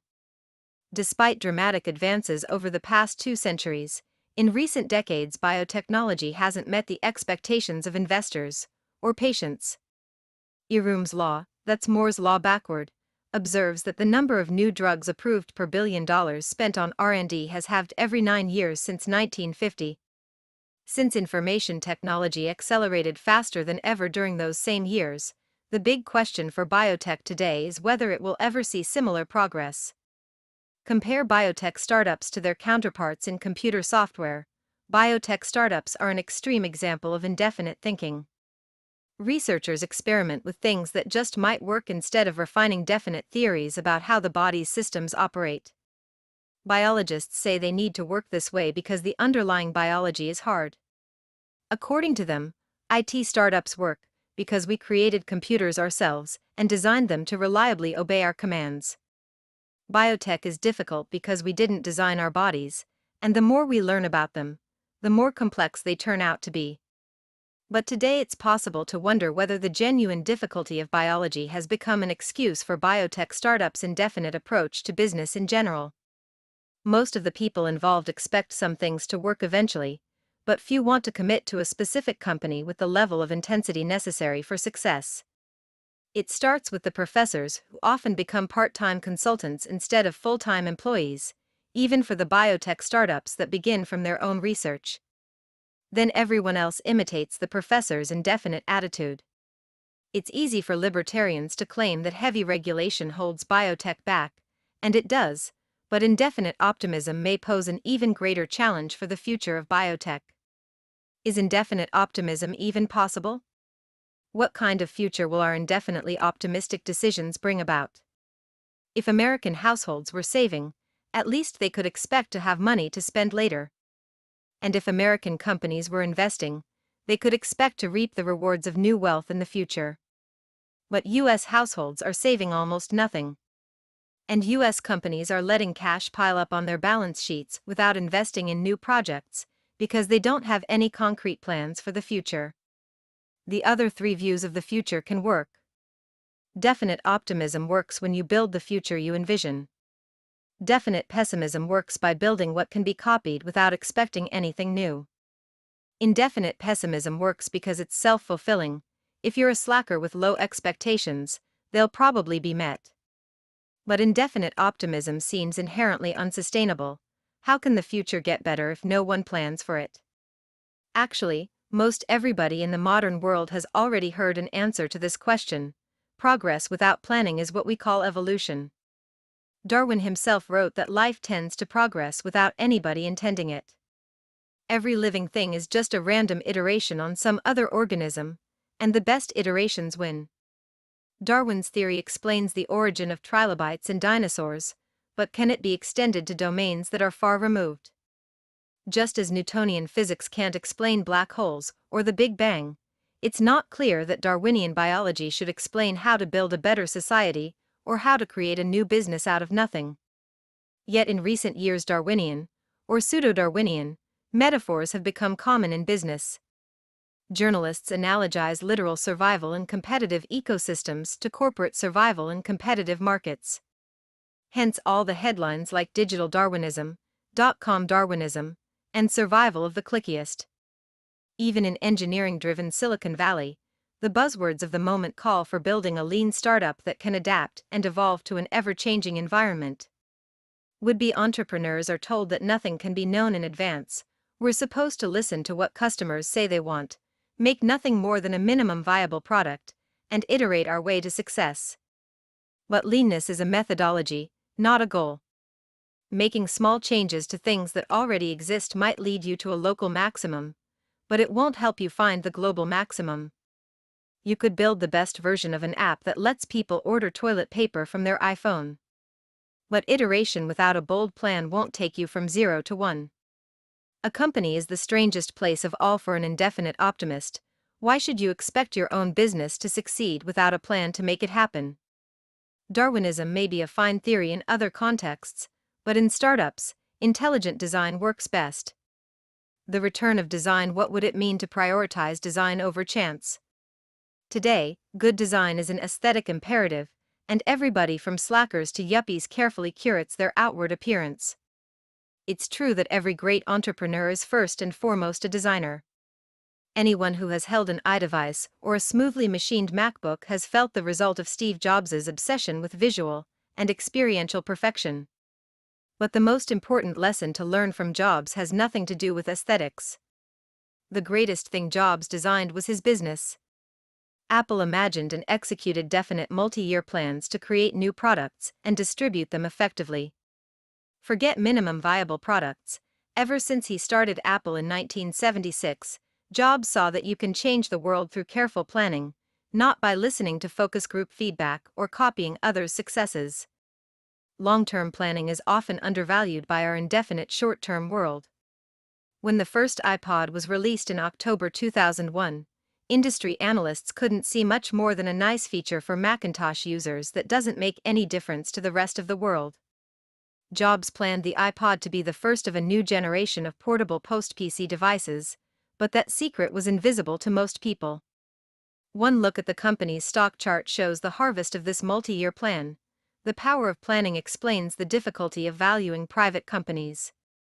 When a big company makes an offer to acquire a successful startup, it almost always offers too much or too little.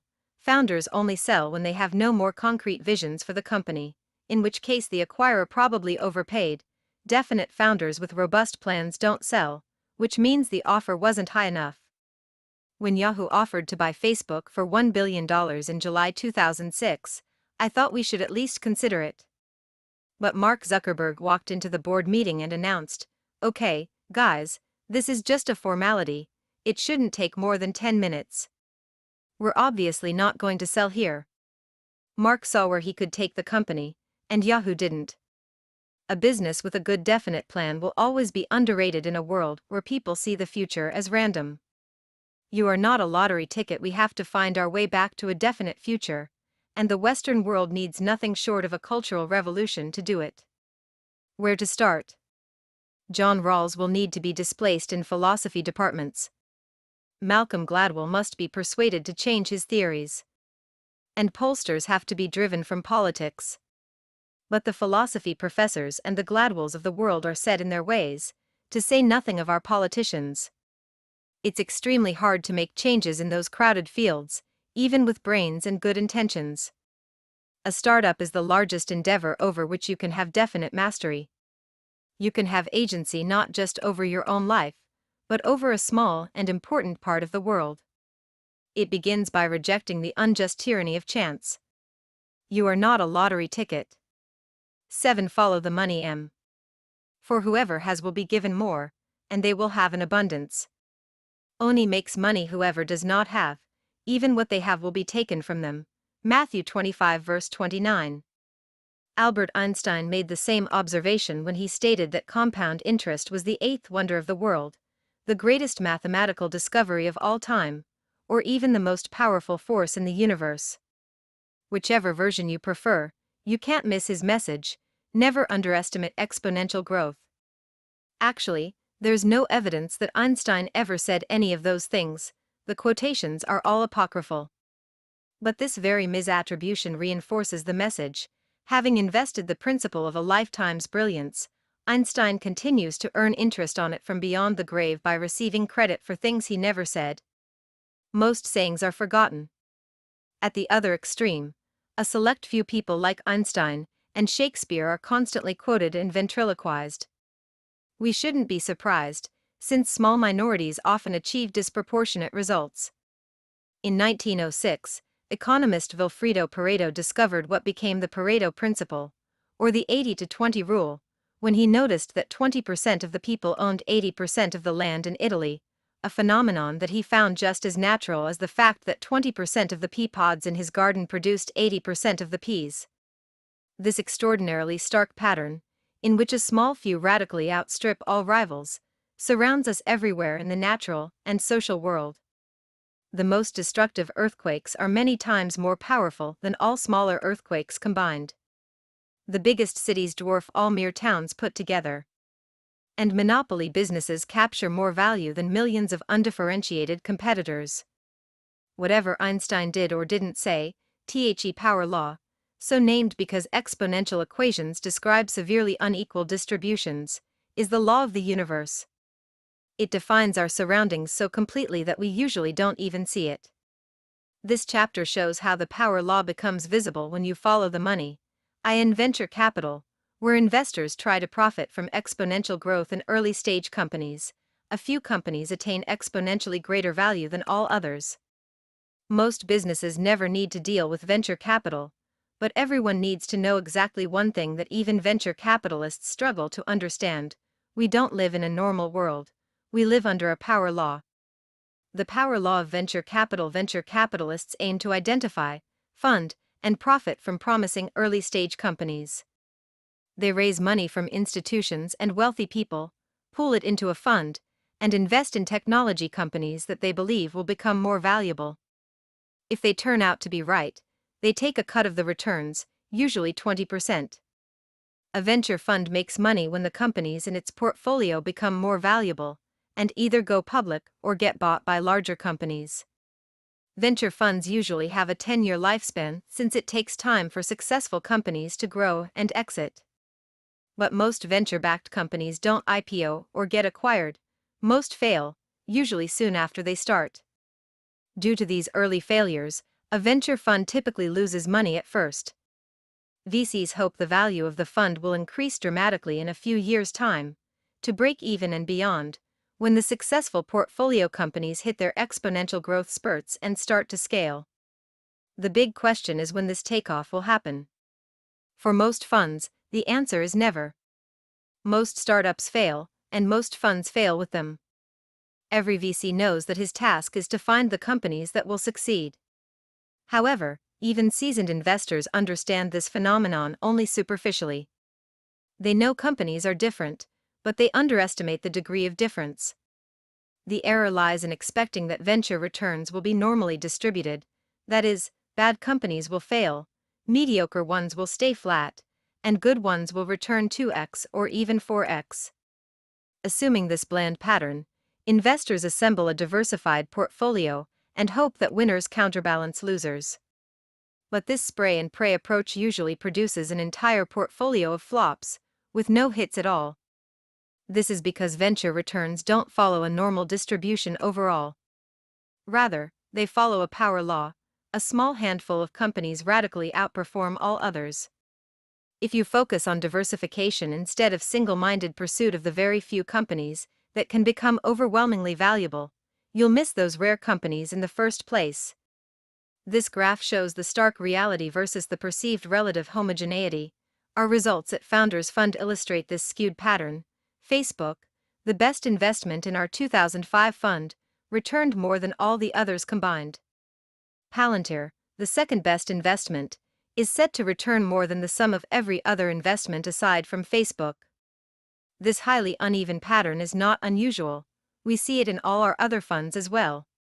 The biggest secret in venture capital is that the best investment in a successful fund equals or outperforms the entire rest of the fund combined.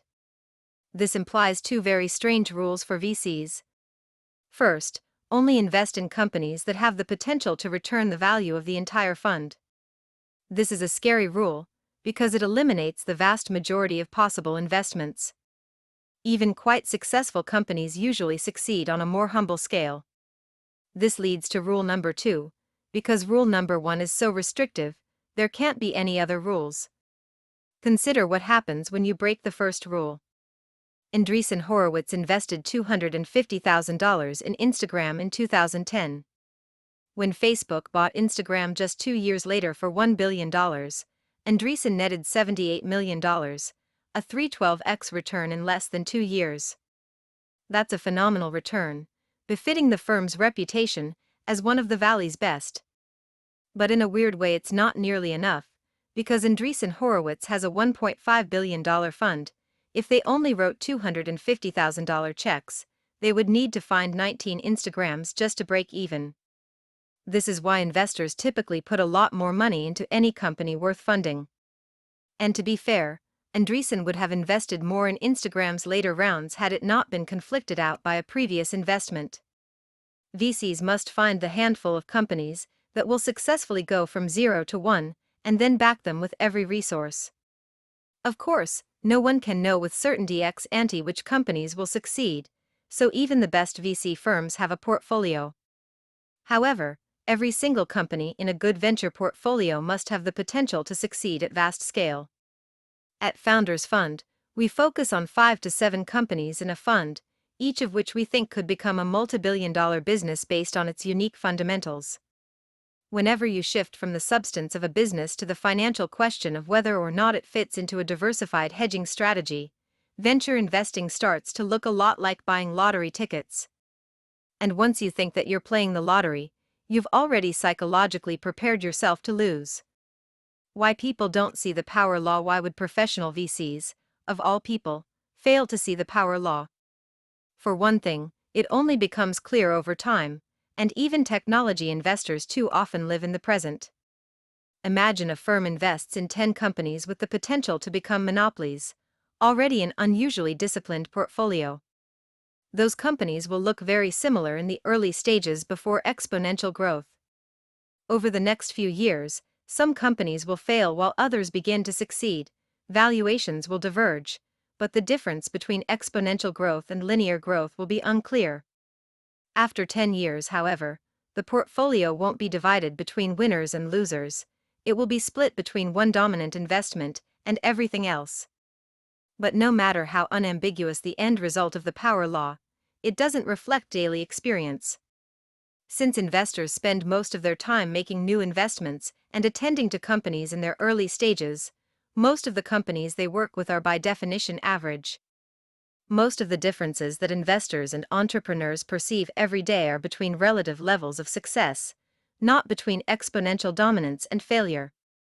And since nobody wants to give up on an investment, VCs usually spend even more time on the most problematic companies than they do on the most obviously successful. If even investors specializing in exponentially growing startups miss the power law, it's not surprising that most everyone else misses it too. Power law distributions are so big that they hide in plain sight. For example, when most people outside Silicon Valley think of venture capital, they might picture a small and quirky coterie, like ABC's Shark Tank, only without commercials. After all, less than 1% of new businesses started each year in the US receive venture funding, and total VC investment accounts for less than 0.2% of GDP. But the results of those investments disproportionately propel the entire economy. Venture-backed companies create 11% of all private sector jobs. They generate annual revenues equivalent to an astounding 21% of GDP. Indeed, the dozen largest tech companies were all venture-backed. Together those 12 companies are worth more than $2 trillion, more than all other tech companies combined. What Thiel do with the power law? The power law is not just important to investors, rather, it's important to everybody because everybody is an investor. An entrepreneur makes a major investment just by spending her time working on a startup. Therefore, every entrepreneur must think about whether her company is going to succeed and become valuable. Every individual is unavoidably an investor, too. When you choose a career, you act on your belief that the kind of work you do will be valuable decades from now. The most common answer to the question of future value is a diversified portfolio. Don't put all your eggs in one basket, everyone has been told. As we said, even the best venture investors have a portfolio, but investors who understand the power law make as few investments as possible. The kind of portfolio thinking embraced by both folk wisdom and financial convention, by contrast, regards diversified betting as a source of strength. The more you dabble, the more you are supposed to have hedged against the uncertainty of the future. But life is not a portfolio, not for a startup founder, and not for any individual. An entrepreneur cannot diversify herself. You cannot run dozens of companies at the same time, and then hope that one of them works out well. Less obvious but just as important, an individual cannot diversify his own life by keeping dozens of equally possible careers in ready reserve. Our schools teach the opposite. Institutionalized education traffics in a kind of homogenized, generic knowledge. Everybody who passes through the American school system learns not to think in power law terms. Every high school course period lasts 45 minutes, whatever the subject. Every student proceeds at a similar pace. At college, model students obsessively hedge their futures by assembling a suite of exotic and minor skills. Every university believes in excellence, and 100-page course catalogs arranged alphabetically according to arbitrary departments of knowledge seem designed to reassure you that it doesn't matter what you do, as long as you do it well. That is completely false. It does matter what you do. You should focus relentlessly on something you're good at doing, but before that you must think hard about whether it will be valuable in the future. For the startup world, this means you should not necessarily start your own company, even if you are extraordinarily talented. If anything, too many people are starting their own companies today. People who understand the power law will hesitate more than others when it comes to founding a new venture. They know how tremendously successful they could become by joining the very best company while it's growing fast. The power law means that differences between companies will dwarf the differences in roles inside companies. You could have 100% of the equity if you fully fund your own venture, but if it fails, you'll have 100% of nothing. Owning just 0.01% of Google, by contrast, is incredibly valuable, more than $35 million as of this writing. If you do start your own company, you must remember the power law to operate it well. The most important things are singular. One market will probably be better than all others, as we discussed in Chapter 5. One distribution strategy usually dominates all others, too, for that see Chapter 11. Time and decision-making themselves follow a power law, and some moments matter far more than others, see Chapter 9. However, you can't trust a world that denies the power law to accurately frame your decisions for you, so what's most important is rarely obvious. It might even be secret. But in a power law world, you can't afford not to think hard about where your actions will fall on the curve. 8 Secrets ES most famous and familiar ideas was once unknown and unsuspected. The very one of today mathematical relationship between a triangle's sides, for example, was secret for millennia. Pythagoras had to think hard to discover it. If you wanted in on Pythagoras's new discovery, joining his strange vegetarian cult was the best way to learn about it. Today, his geometry has become a convention, a simple truth we teach to grade schoolers. A conventional truth can be important, it's essential to learn elementary mathematics, for example, but it won't give you an edge. It's not a secret. Remember our contrarian question: what important truth do very few people agree with you on? If we already understand as much of the natural world as we ever will, if all of today's conventional ideas are already enlightened, and if everything has already been done, then there are no good answers. Contrarian thinking doesn't make any sense unless the world still has secrets left to give up. Of course, there are many things we don't yet understand, but some of those things may be impossible to figure out, mysteries rather than secrets. For example, String theory describes the physics of the universe in terms of vibrating one-dimensional objects called strings. Is string theory true? You can't really design experiments to test it. Very few people, if any, could ever understand all its implications. But is that just because it's difficult? Or is it an impossible mystery? The difference matters. You can achieve difficult things, but you can't achieve the impossible. Recall the business version of our contrarian question: what valuable company is nobody building? Every correct answer is necessarily a secret, something important and unknown, something hard to do but doable. If there are many secrets left in the world, there are probably many world-changing companies yet to be started. This chapter will help you think about secrets and how to find them. Why aren't people looking for secrets? Most people act as if there were no secrets left to find. An extreme representative of this view is Ted Kaczynski, infamously known as the Unabomber. Kaczynski was a child prodigy who enrolled at Harvard at 16. He went on to get a PhD in math and become a professor at UC Berkeley. But you've only ever heard of him because of the 17-year terror campaign he waged with pipe bombs against professors, technologists, and businesspeople. In late 1995, the authorities didn't know who or where the Unabomber was. The biggest clue was a 35,000-word manifesto that Kaczynski had written and anonymously mailed to the press. The FBI asked some prominent newspapers to publish it, hoping for a break in the case. It worked. Kaczynski's brother recognized his writing style and turned him in. You might expect that writing style to have shown obvious signs of insanity, but the manifesto is eerily cogent. Kaczynski claimed that in order to be happy, every individual needs to have goals whose attainment requires effort, and needs to succeed in attaining at least some of his goals. He divided human goals into 3 groups: 1. Goals that can be satisfied with minimal effort; 2. Goals that can be satisfied with serious effort; and 3. Goals that cannot be satisfied, no matter how much effort one makes. This is the classic trichotomy of the easy, the hard, and the impossible. Kaczynski argued that modern people are depressed because all the world's hard problems have already been solved. What's left to do is either easy or impossible, and pursuing those tasks is deeply unsatisfying.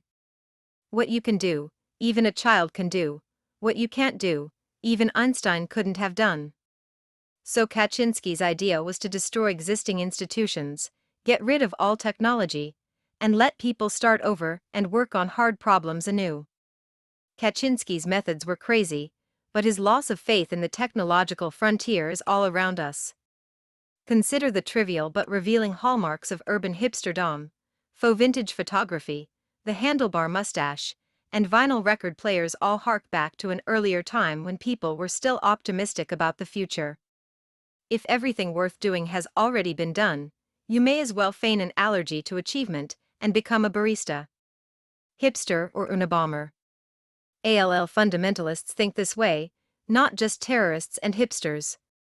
Religious fundamentalism, for example, allows no middle ground for hard questions. There are easy truths that children are expected to rattle off, and then there are the mysteries of God, which can't be explained. In between, the zone of hard truths, lies heresy. In the modern religion of environmentalism, the easy truth is that we must protect the environment. Beyond that, Mother Nature knows best, and she cannot be questioned. Free marketeers worship a similar logic. The value of things is set by the market. Even a child can look up stock quotes. But whether those prices make sense is not to be second-guessed. The market knows far more than you ever could. Why has so much of our society come to believe that there are no hard secrets left? It might start with geography. There are no blank spaces left on the map anymore. If you grew up in the 18th century, there were still new places to go. After hearing tales of foreign adventure, you could become an explorer yourself. This was probably true up through the 19th and early 20th centuries. After that point, photography from National Geographic showed every Westerner what even the most exotic, underexplored places on Earth look like. Today, explorers are found mostly in history books and children's tales. Parents don't expect their kids to become explorers any more than they expect them to become pirates or sultans. Perhaps there are a few dozen uncontacted tribes somewhere deep in the Amazon, and we know there remains one last earthly frontier in the depths of the oceans. But the unknown seems less accessible than ever. Along with the natural fact that physical frontiers have receded, for social trends have conspired to root out belief in secrets. First is incrementalism.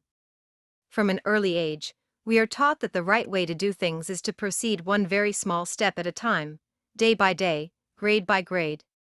If you overachieve and end up learning something that's not on the test, you won't receive credit for it. But in exchange for doing exactly what's asked of you, and for doing it just a bit better than your peers, you'll get an A. This process extends all the way up through the tenure track, which is why academics usually chase large numbers of trivial publications instead of new frontiers. Second is risk aversion. People are scared of secrets because they are scared of being wrong. By definition, a secret hasn't been vetted by the mainstream. If your goal is to never make a mistake in your life, you shouldn't look for secrets. The prospect of being lonely but right, dedicating your life to something that no one else believes in, is already hard. The prospect of being lonely and wrong can be unbearable. Third is complacency. Social elites have the most freedom and ability to explore new thinking, but they seem to believe in secrets the least. Why search for a new secret if you can comfortably collect rents on everything that has already been done? Every fall, the deans at top law schools and business schools welcome the incoming class with the same implicit message: you got into this elite institution. Your worries are over. You're set for life. But that's probably the kind of thing that's true only if you don't believe it. Fourth is flatness. As globalization advances, people perceive the world as one homogeneous, highly competitive marketplace. The world is flat. Given that assumption, anyone who might have had the ambition to look for a secret will first ask himself, if it were possible to discover something new, wouldn't someone from the faceless global talent pool of smarter and more creative people have found it already? This voice of doubt can dissuade people from even starting to look for secrets in a world that seems too big a place for any individual to contribute something unique. There's an optimistic way to describe the result of these trends. Today, you can't start a cult.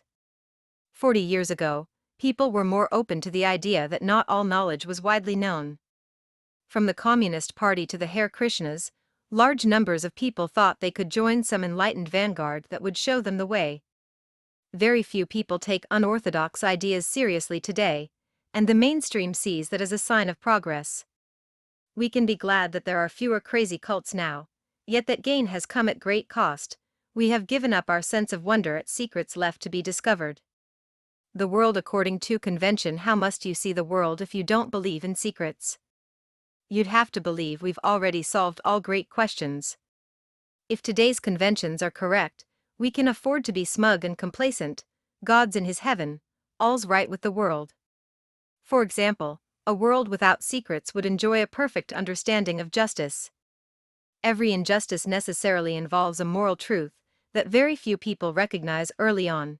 In a democratic society, a wrongful practice persists only when most people don't perceive it to be unjust. At first, only a small minority of abolitionists knew that slavery was evil. That view has rightly become conventional, but it was still a secret in the early 19th century. To say that there are no secrets left today would mean that we live in a society with no hidden injustices. In economics, disbelief in secrets leads to faith in efficient markets. But the existence of financial bubbles shows that markets can have extraordinary inefficiencies. And the more people believe in efficiency, the bigger the bubbles get. In 1999, nobody wanted to believe that the internet was irrationally overvalued. The same was true of housing in 2005. Fed Chairman Alan Greenspan had to acknowledge some signs of froth in local markets, but stated that a bubble in home prices for the nation as a whole does not appear likely. The market reflected all knowable information and couldn't be questioned. Then home prices fell across the country, and the financial crisis of 2008 wiped out trillions. The future turned out to hold many secrets that economists could not make vanish simply by ignoring them. What happens when a company stops believing in secrets? The sad decline of Hewlett-Packard provides a cautionary tale. In 1990, the company was worth $9 billion. Then came a decade of invention. In 1991, HP released the DeskJet 500C, the world's first affordable color printer. In 1993, it launched the OmniBook, one of the first superportable laptops. The next year, HP released the OfficeJet, the world's first all-in-one printer/fax/copier. This relentless product expansion paid off. By mid-2000, HP was worth $135 billion. But starting in late 1999, when HP introduced a new branding campaign around the imperative to invent, it stopped inventing things. In 2001, the company launched HP Services, a glorified consulting and support shop. In 2002, HP merged with Compaq, presumably because it didn't know what else to do. By 2005, the company's market cap had plunged to $70 billion, roughly half of what it had been just 5 years earlier. HP's board was a microcosm of the dysfunction. It split into two factions, only one of which cared about new technology. That faction was led by Tom Perkins, an engineer who first came to HP in 1963 to run the company's research division, at the personal request of Bill Hewlett and Dave Packard. At 73 years old in 2005, Perkins may as well have been a time-traveling visitor from a bygone age of optimism. He thought the board should identify the most promising new technologies, and then have HP build them. But Perkins's faction lost out to its rival, led by chairwoman Patricia Dunn. A banker by trade, Dunn argued that charting a plan for future technology was beyond the board's competence. She thought the board should restrict itself to a night watchman's role. Was everything proper in the accounting department? Were people following all the rules? Amid this infighting, someone on the board started leaking information to the press. When it was exposed that Dunn arranged a series of illegal wiretaps to identify the source, the backlash was worse than the original dissension, and the board was disgraced. Having abandoned the search for technological secrets, HP obsessed over gossip. As a result, by late 2012 HP was worth just $23 billion, not much more than it was worth in 1990, adjusting for inflation. The case for secrets: you can't find secrets without looking for them.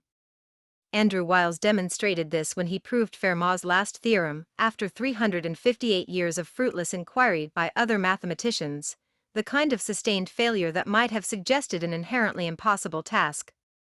Pierre de Fermat had conjectured in 1637 that no integers a, e, and c could satisfy the equation n plus bn equals cn for any integer n greater than 2. He claimed to have a proof, but he died without writing it down, so his conjecture long remained a major unsolved problem in mathematics. Wiles started working on it in 1986, but he kept it a secret until 1993, when he knew he was nearing a solution. After 9 years of hard work, Wiles proved the conjecture in 1995. He needed brilliance to succeed, but he also needed a faith in secrets. If you think something hard is impossible, you'll never even start trying to achieve it. Belief in secrets is an effective truth. The actual truth is that there are many more secrets left to find, but they will yield only to relentless searchers. There is more to do in science, medicine, engineering, and in technology of all kinds. We are within reach not just of marginal goals set at the competitive edge of today's conventional disciplines, but of ambitions so great that even the boldest minds of the scientific revolution hesitated to announce them directly. We could cure cancer, dementia, and all the diseases of age and metabolic decay. We can find new ways to generate energy that free the world from conflict over fossil fuels. We can invent faster ways to travel from place to place over the surface of the planet. We can even learn how to escape it entirely and settle new frontiers. But we will never learn any of these secrets unless we demand to know them and force ourselves to look. The same is true of business. Great companies can be built on open, but unsuspected secrets about how the world works. Consider the Silicon Valley startups that have harnessed the spare capacity that is all around us but often ignored. Before Airbnb, travelers had little choice but to pay high prices for a hotel room, and property owners couldn't easily and reliably rent out their unoccupied space.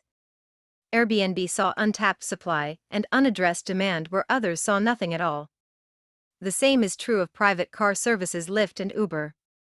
Few people imagined that it was possible to build a billion-dollar business by simply connecting people who want to go places with people willing to drive them there. We already had state-licensed taxicabs and private limousines.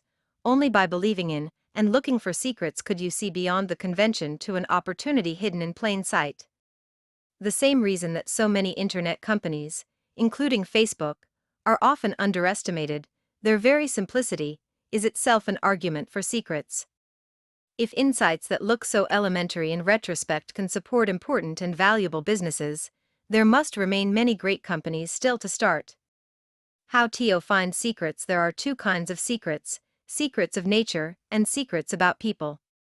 Natural secrets exist all around us. To find them, one must study some undiscovered aspect of the physical world. Secrets about people are different. They are things that people don't know about themselves or things they hide because they don't want others to know. So when thinking about what kind of company to build, there are two distinct questions to ask. What secrets is nature not telling you? What secrets are people not telling you? It's easy to assume that natural secrets are the most important. The people who look for them can sound intimidatingly authoritative. This is why physics PhDs are notoriously difficult to work with, because they know the most fundamental truths. They think they know all truths. But does understanding electromagnetic theory automatically make you a great marriage counselor? Does a gravity theorist know more about your business than you do? At PayPal, I once interviewed a physics PhD for an engineering job. Halfway through my first question, he shouted, "Stop. I already know what you're going to ask." But he was wrong. It was the easiest no-hire decision I've ever made. Secrets about people are relatively underappreciated. Maybe that's because you don't need a dozen years of higher education to ask the questions that uncover them. What are people not allowed to talk about? What is forbidden or taboo? Sometimes looking for natural secrets and looking for human secrets lead to the same truth. Consider the monopoly secret again. Competition and capitalism are opposites.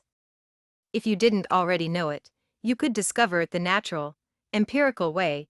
Do a quantitative study of corporate profits and you'll see they're eliminated by competition. But you could also take the human approach and ask, what are people running companies not allowed to say? You would notice that monopolists downplay their monopoly status to avoid scrutiny, while competitive firms strategically exaggerate their uniqueness. The differences between firms only seem small on the surface. In fact, they are enormous. The best place to look for secrets is where no one else is looking. Most people think only in terms of what they've been taught. Schooling itself aims to impart conventional wisdom. So you might ask, are there any fields that matter but haven't been standardized and institutionalized? Physics, for example, is a real major at all major universities, and it's set in its ways. The opposite of physics might be astrology, but astrology doesn't matter. What about something like nutrition? Nutrition matters for everybody, but you can't major in it at Harvard. Most top scientists go into other fields. Most of the big studies were done 30 or 40 years ago, and most are seriously flawed. The food pyramid that told us to eat low-fat and enormous amounts of grains was probably more a product of lobbying by big food than real science. Its chief impact has been to aggravate our obesity epidemic. There's plenty more to learn. We know more about the physics of faraway stars than we know about human nutrition. It won't be easy, but it's not obviously impossible. Exactly the kind of field that could yield secrets. What do with secrets? If you find a secret, you face a choice. Do you tell anyone? Or do you keep it to yourself? It depends on the secret. Some are more dangerous than others. As Faust tells Wagner, the few who knew what might be learned, foolish enough to put their whole heart on show, and reveal their feelings to the crowd below, mankind has always crucified and burned.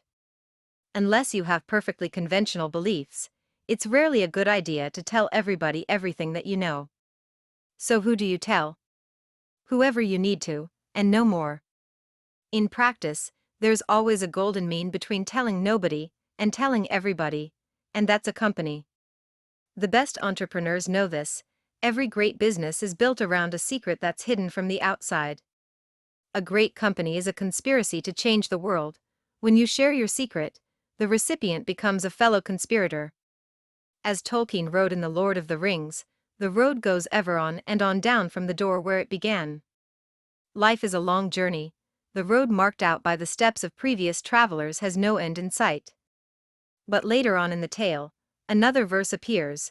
Still round the corner there may wait a new road or a secret gate, and though we pass them by today, tomorrow we may come this way and take the hidden paths that run towards the moon or to the sun. The road doesn't have to be infinite after all. Take the hidden paths 9 foundations is unique, but there are a few things that every business must get right at very great company the beginning.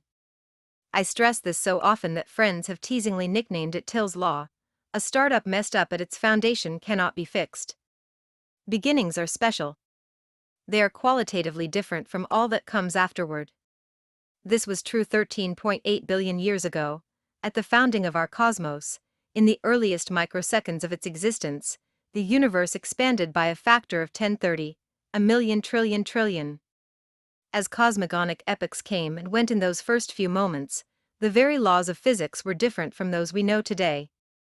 It was also true 227 years ago at the founding of our country. Fundamental questions were open for debate by the framers during the few months they spent together at the Constitutional Convention. How much power should the central government have? How should representation in Congress be apportioned? Whatever your views on the compromises reached that summer in Philadelphia, they've been hard to change ever since. After ratifying the Bill of Rights in 1791, we've amended the Constitution only 17 times. Today, California has the same representation in the Senate as Alaska, even though it has more than 50 times as many people. Maybe that's a feature, not a bug. But we're probably stuck with it as long as the United States exists. Another constitutional convention is unlikely. Today we debate only smaller questions. Companies are like countries in this way. Bad decisions made early on, if you choose the wrong partners or hire the wrong people, for example, are very hard to correct after they are made. It may take a crisis on the order of bankruptcy before anybody will even try to correct them. As a founder, your first job is to get the first things right, because you cannot build a great company on a flawed foundation. Founding matrimony: when you start something, the first and most crucial decision you make is whom to start it with. Choosing a co-founder is like getting married, and founder conflict is just as ugly as divorce. Optimism abounds at the start of every relationship. It's unromantic to think soberly about what could go wrong, so people don't. What if the founders develop irreconcilable differences? The company becomes the victim. In 1999, Luke Nosek was one of my co-founders at PayPal, and I still work with him today at Founders Fund. But a year before PayPal, I invested in a company Luke started with someone else. It was his first startup. It was one of my first investments.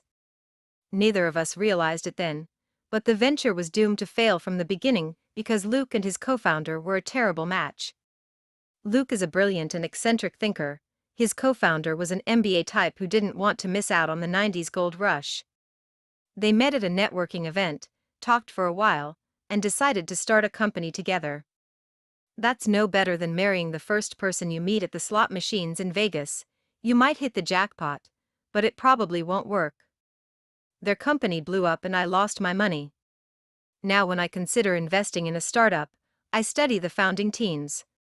Technical abilities and complementary skill sets matter, but how well the founders know each other, and how well they work together matter just as much.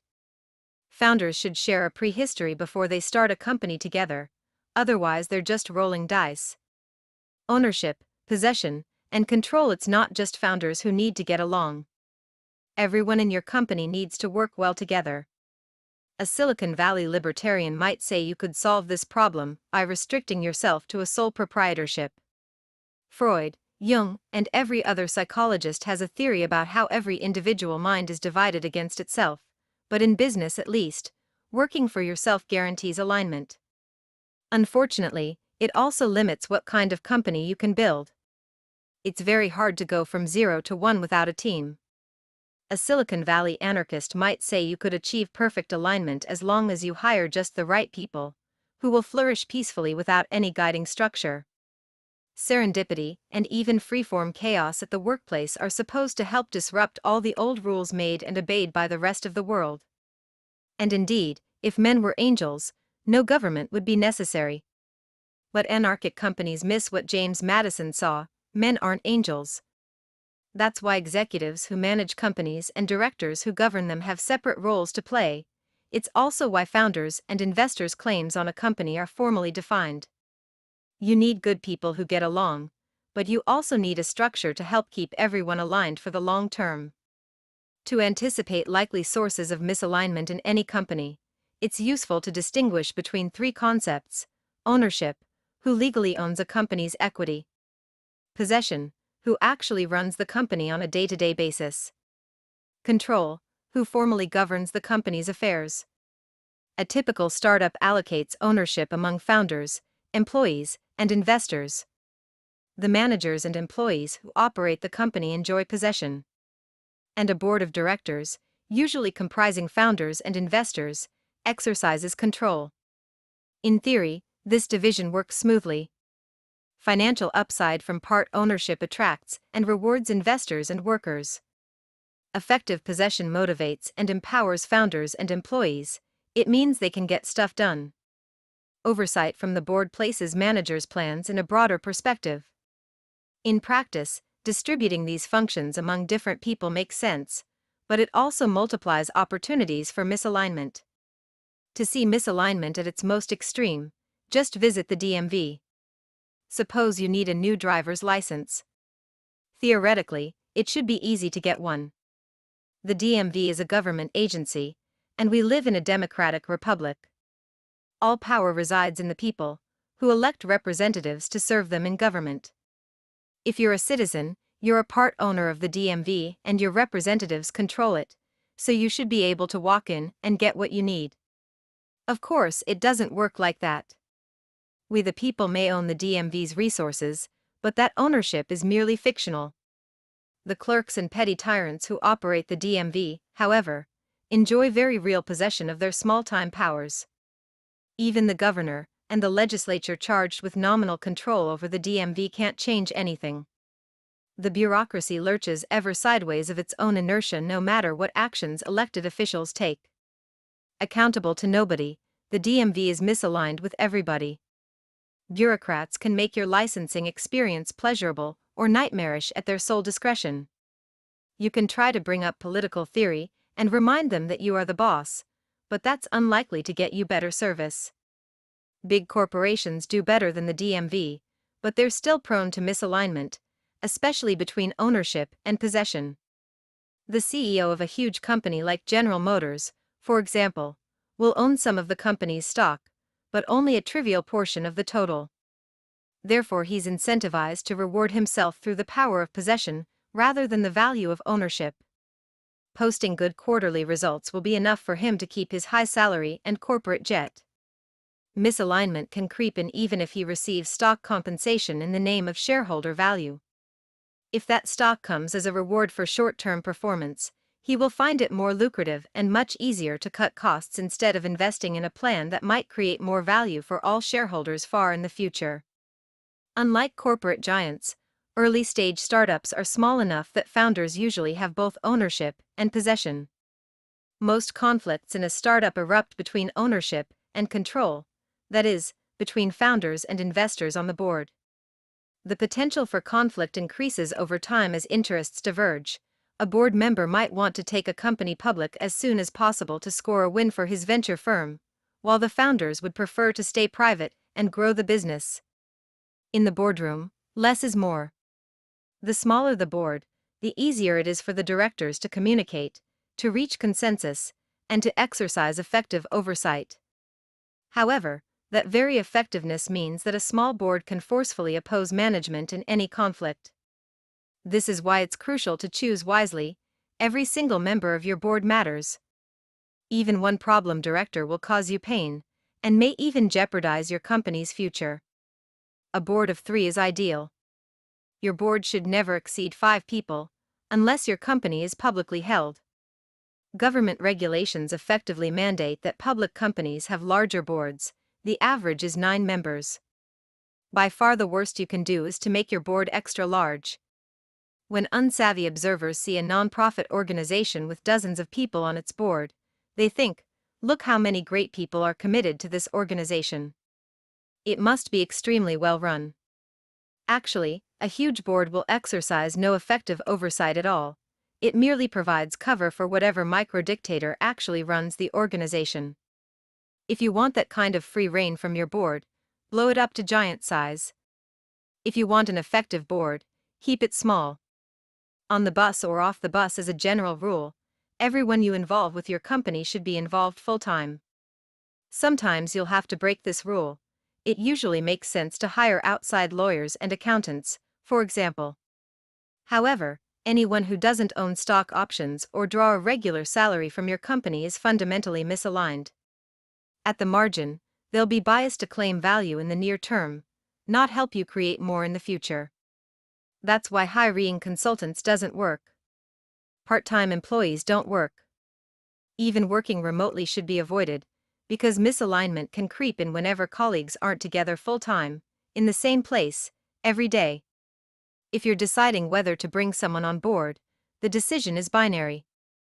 Ken Kesey was right, you're either on the bus or off the bus. Cash is not king for people to be fully committed, they should be properly compensated. Whenever an entrepreneur asks me to invest in his company, I ask him how much he intends to pay himself.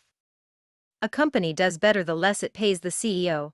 That's one of the single clearest patterns I've noticed from investing in hundreds of startups. In no case should a CEO of an early-stage, venture-backed startup receive more than $150,000 per year in salary. It doesn't matter if he got used to making much more than that at Google, or if he has a large mortgage and hefty private school tuition bills. If a CEO collects $300,000 per year, he risks becoming more like a politician than a founder. High pay incentivizes him to defend the status quo along with his salary, not to work with everyone else to surface problems and fix them aggressively. A cash-poor executive, by contrast, will focus on increasing the value of the company as a whole. Low CEO pay also sets the standard for everyone else. Aaron Levy, the CEO of Box, was always careful to pay himself less than everyone else in the company. 4 years after he started Box, he was still living 2 blocks away from HQ in a 1-bedroom apartment with no furniture except a mattress. Every employee noticed his obvious commitment to the company's mission and emulated it. If a CEO doesn't set an example by taking the lowest salary in the company, he can do the same thing by drawing the highest salary. So long as that figure is still modest, it sets an effective ceiling on cash compensation. Cash is attractive. It offers pure optionality. Once you get your paycheck, you can do anything you want with it. However, high cash compensation teaches workers to claim value from the company as it already exists instead of investing their time to create new value in the future.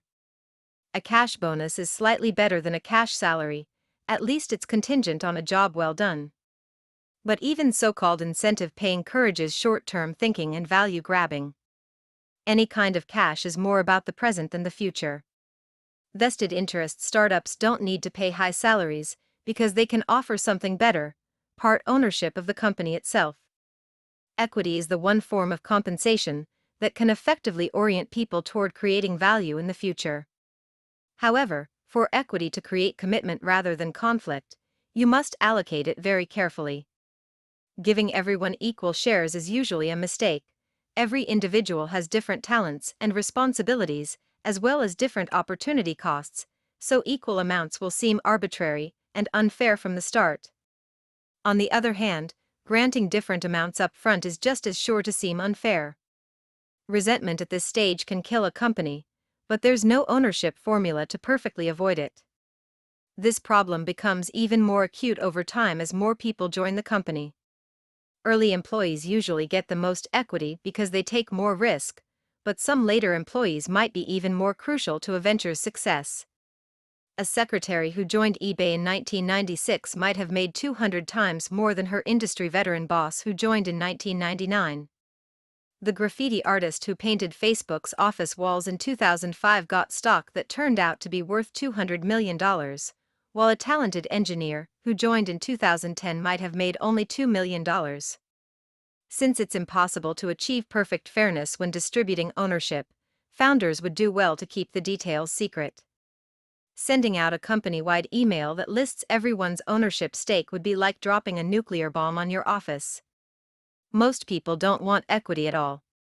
At PayPal, we once hired a consultant who promised to help us negotiate lucrative business development deals. The only thing he ever successfully negotiated was a $5,000 daily cash salary. He refused to accept stock options as payment. Stories of startup chefs becoming millionaires notwithstanding, people often find equity unattractive. It's not liquid like cash. It's tied to one specific company. And if that company doesn't succeed, it's worthless. Equity is a powerful tool precisely because of these limitations. Anyone who prefers owning a part of your company to being paid in cash reveals a preference for the long term, and a commitment to increasing your company's value in the future. Equity can't create perfect incentives, but it's the best way for a founder to keep everyone in the company broadly aligned. Extending the founding, Bob Dylan has said that he who is not busy being born is busy dying. If he's right, being born doesn't happen at just one moment, you might even continue to do it somehow, poetically at least. The founding moment of a company, however, really does happen just once. Only at the very start do you have the opportunity to set the rules that will align people toward the creation of value in the future. The most valuable kind of company maintains an openness to invention that is most characteristic of beginnings. This leads to a second, less obvious understanding of the founding. It lasts as long as a company is creating new things, and it ends when creation stops. If you get the founding moment right, you can do more than create a valuable company. You can steer its distant future toward the creation of new things instead of the stewardship of inherited success. You might even extend its founding indefinitely. 10. The mechanics of Mafia S. What would the ideal company culture look like? Employees tasked with a thought experiment should love their work. They should enjoy going to the office so much that formal business hours become obsolete, and nobody watches the clock. The workspace should be open, not cubicled, and workers should feel at home. Beanbag chairs and ping-pong tables might outnumber file cabinets. Free massages, on-site sushi chefs, and maybe even yoga classes would sweeten the scene. Pets should be welcome, too. Perhaps employees' dogs and cats could come and join the office's tank full of tropical fish as unofficial company mascots. What's wrong with this picture? It includes some of the absurd perks Silicon Valley has made famous, but none of the substance, and without substance perks don't work. You can't accomplish anything meaningful by hiring an interior decorator to beautify your office, a human resources consultant to fix your policies, or a branding specialist to hone your buzzwords. Company culture doesn't exist apart from the company itself. No company has a culture. Every company is a culture. A startup is a team of people on a mission, and a good culture is just what that looks like on the inside. Beyond professionalism, the first team that I built has become known in Silicon Valley as the PayPal Mafia, because so many of my former colleagues have gone on to help each other start and invest in successful tech companies. We sold PayPal to eBay for $1.5 billion in 2002. Since then, Elon Musk has founded SpaceX and co-founded Tesla Motors. Reid Hoffman co-founded LinkedIn. Steve Chen, Chad Hurley, and Jod Karim together founded YouTube. Jeremy Stoppelman and Russell Simmons founded Yelp. David Sachs co-founded Yammer. And I co-founded Palantir. Today all 7 of those companies are worth more than $1 billion each. PayPal's office amenities never got much press, but the team has done extraordinarily well. Both together and individually, the culture was strong enough to transcend the original company. We didn't assemble a mafia by sorting through resumes and simply hiring the most talented people. I had seen the mixed results of that approach firsthand when I worked at a New York law firm. The lawyers I worked with ran a valuable business, and they were impressive individuals one by one. but the relationships between them were oddly thin. They spent all day together, but few of them seemed to have much to say to each other outside the office. Why work with a group of people who don't even like each other? Many seem to think it's a sacrifice necessary for making money. But taking a merely professional view of the workplace, in which free agents check in and out on a transactional basis, is worse than cold. It's not even rational. Since time is your most valuable asset, it's odd to spend it working with people who don't envision any long-term future together. If you can't count durable relationships among the fruits of your time at work, you haven't invested your time well, even in purely financial terms. From the start, I wanted PayPal to be tightly knit instead of transactional. I thought stronger relationships would make us not just happier and better at work, but also more successful in our careers even beyond PayPal. So we set out to hire people who would actually enjoy working together. They had to be talented, but even more than that, they had to be excited about working specifically with us. That was the start of the PayPal Mafia. Recruiting conspirators. Recruiting is a core competency for any company. It should never be outsourced. You need people who are not just skilled on paper, but who will work together cohesively after they're hired. The first 4 or 5 might be attracted by large equity stakes or high-profile responsibilities. More important than those obvious offerings is your answer to this question: why should the 20th employee join your company? Talented people don't need to work for you, they have plenty of options. You should ask yourself a more pointed version of the question: why would someone join your company as its 20th engineer when she could go work at Google for more money and more prestige? Here are some bad answers. Your stock options will be worth more here than elsewhere. You'll get to work with the smartest people in the world. You can help solve the world's most challenging problems. What's wrong with valuable stock, smart people, or pressing problems? Nothing, but every company makes these same claims, so they won't help you stand out. General and undifferentiated pitches don't say anything about why a recruit should join your company instead of many others. The only good answers are specific to your company, so you won't find them in this book. But there are 2 general kinds of good answers: answers about your mission, and answers about your team. You'll attract the employees you need if you can explain why your mission is compelling, not why it's important in general, but why you're doing something important that no one else is going to get done. That's the only thing that can make its importance unique. At PayPal, if you were excited by the idea of creating a new digital currency to replace the US dollar, we wanted to talk to you. If not, you weren't the right fit. However, even a great mission is not enough. The kind of recruit who would be most engaged as an employee will also wonder, are these the kind of people I want to work with? You should be able to explain why your company is a unique match for him personally. And if you can't do that, he's probably not the right match. Above all, don't fight the perk war. Anybody who would be more powerfully swayed by free laundry pickup or pet daycare would be a bad addition to your team. Just cover the basics like health insurance and then promise what no others can: the opportunity to do irreplaceable work on a unique problem alongside great people. You probably can't be the Google of 2014 in terms of compensation or perks, but you can be like the Google of 1999 if you already have good answers about your mission and team. What's under Silicon Valley's HOODIES from the outside? Everyone in your company should be different in the same way. Unlike people on the East Coast, who all wear the same skinny jeans or pinstripe suits depending on their industry, young people in Mountain View and Palo Alto go to work wearing t-shirts. It's a cliché that tech workers don't care about what they wear, but if you look closely at those t-shirts, you'll see the logos of the wearers' companies, and tech workers care about those very much. What makes a startup employee instantly distinguishable to outsiders is the branded t-shirt or hoodie that makes him look the same as his coworkers. The startup uniform encapsulates a simple but essential principle: everyone at your company should be different in the same way, a tribe of like-minded people fiercely devoted to the company's mission. Max Levchin, my co-founder at PayPal, says that startups should make their early staff as personally similar as possible.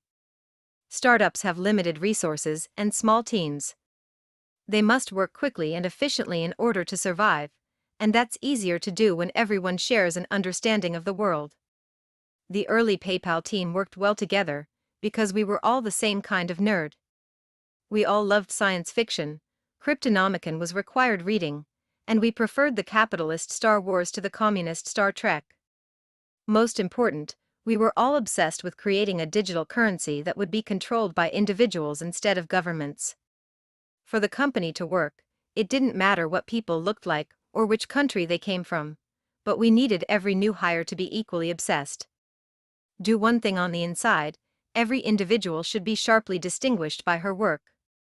When assigning responsibilities to employees in a startup, you could start by treating it as a simple optimization problem to efficiently match talents with tasks.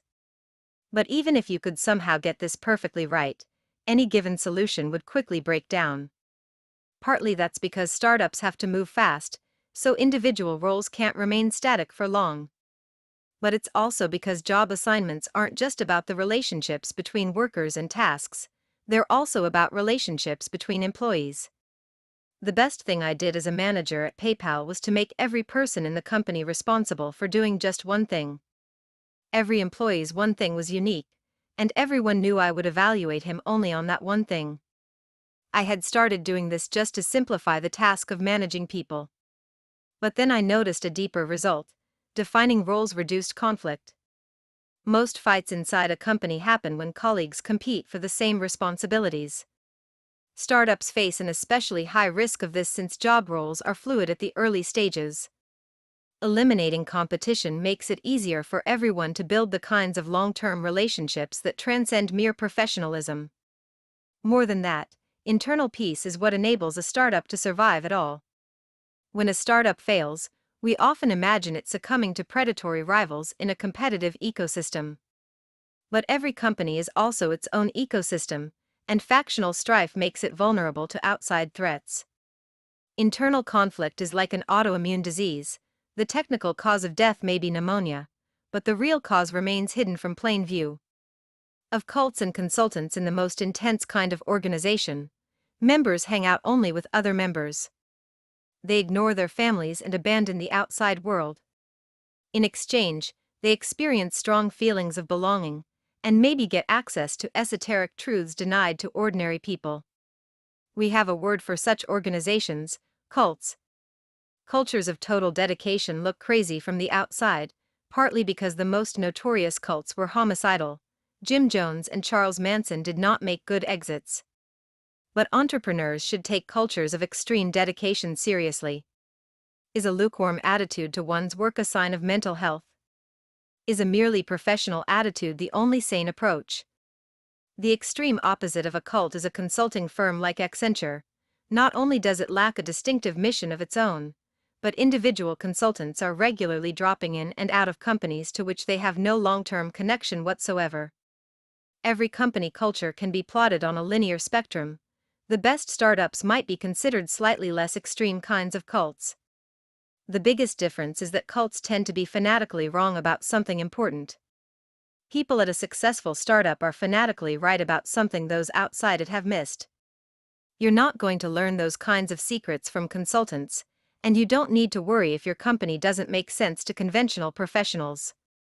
Better to be called a cult, or even a mafia. 11. If you build it, will they come? EVENTHOUG is everywhere. Most people underrate its importance. Silicon Valley sales underrates it more than most.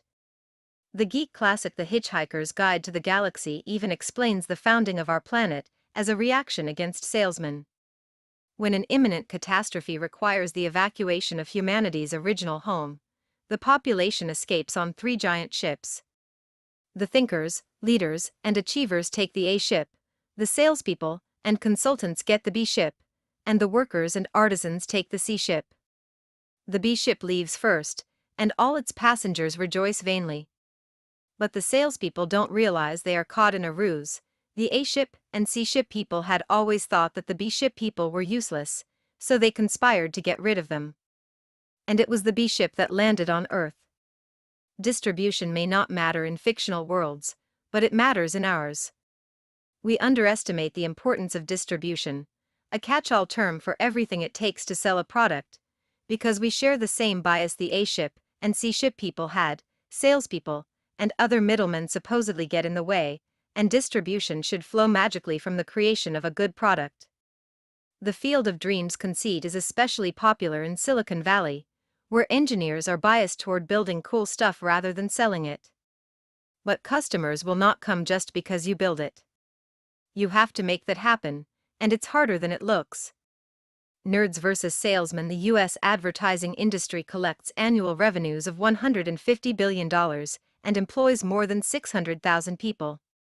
At $450 billion annually, the U.S. sales industry is even bigger. When they hear that 3.2 million Americans work in sales, seasoned executives will suspect the number is low, but engineers may sigh in bewilderment. What could that many salespeople possibly be doing? In Silicon Valley, nerds are skeptical of advertising, marketing, and sales because they seem superficial and irrational. But advertising matters because it works. It works on nerds, and it works on you. You may think that you're an exception, that your preferences are authentic, and advertising only works on other people. It's easy to resist the most obvious sales pitches, so we entertain a false confidence in our own independence of mind. But advertising doesn't exist to make you buy a product right away, it exists to embed subtle impressions that will drive sales later. Anyone who can't acknowledge its likely effect on himself is doubly deceived. Nerds are used to transparency. They add value by becoming expert at a technical skill like computer programming. In engineering disciplines, a solution either works or it fails. You can evaluate someone else's work with relative ease, as surface appearances don't matter much. Sales is the opposite, an orchestrated campaign to change surface appearances without changing the underlying reality. This strikes engineers as trivial if not fundamentally dishonest. They know their own jobs are hard, so when they look at salespeople laughing on the phone with a customer or going to 2-hour lunches, they suspect that no real work is being done. If anything, people overestimate the relative difficulty of science and engineering, because the challenges of those fields are obvious. What nerds miss is that it takes hard work to make sales look easy. Sales is hidden. All salesmen are actors, their priority is persuasion, not sincerity. That's why the word salesman can be a slur, and the used car dealer is our archetype of shoddiness. But we only react negatively to awkward, obvious salesmen, that is, the bad ones. There's a wide range of sales ability. There are many gradations between novices, experts, and masters. There are even sales grandmasters. If you don't know any grandmasters, it's not because you haven't encountered them, but rather because their art is hidden in plain sight. Tom Sawyer managed to persuade his neighborhood friends to whitewash the fence for him, a masterful move. But convincing them to actually pay him for the privilege of doing his chores was the move of a grandmaster, and his friends were none the wiser. Not much has changed since Twain wrote in 1876. Like acting, sales works best when hidden. This explains why almost everyone whose job involves distribution, whether they're in sales, marketing, or advertising, has a job title that has nothing to do with those things. People who sell advertising are called account executives. People who sell customers work in business development. People who sell companies are investment bankers. And people who sell themselves are called politicians. There's a reason for these redescriptions. None of us wants to be reminded when we're being sold.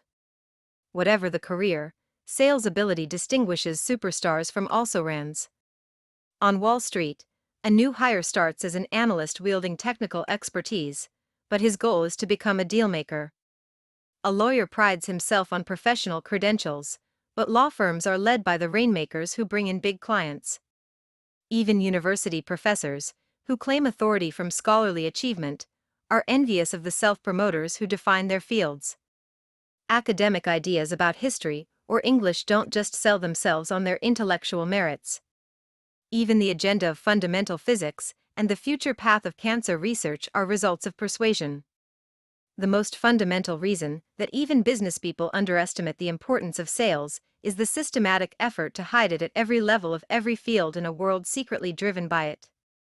The engineer's grail is a product great enough that it sells itself. But anyone who would actually say this about a real product must be lying. Either he's delusional, lying to himself, or he's selling something, and thereby contradicting himself. The polar opposite business cliché warns that the best product doesn't always win.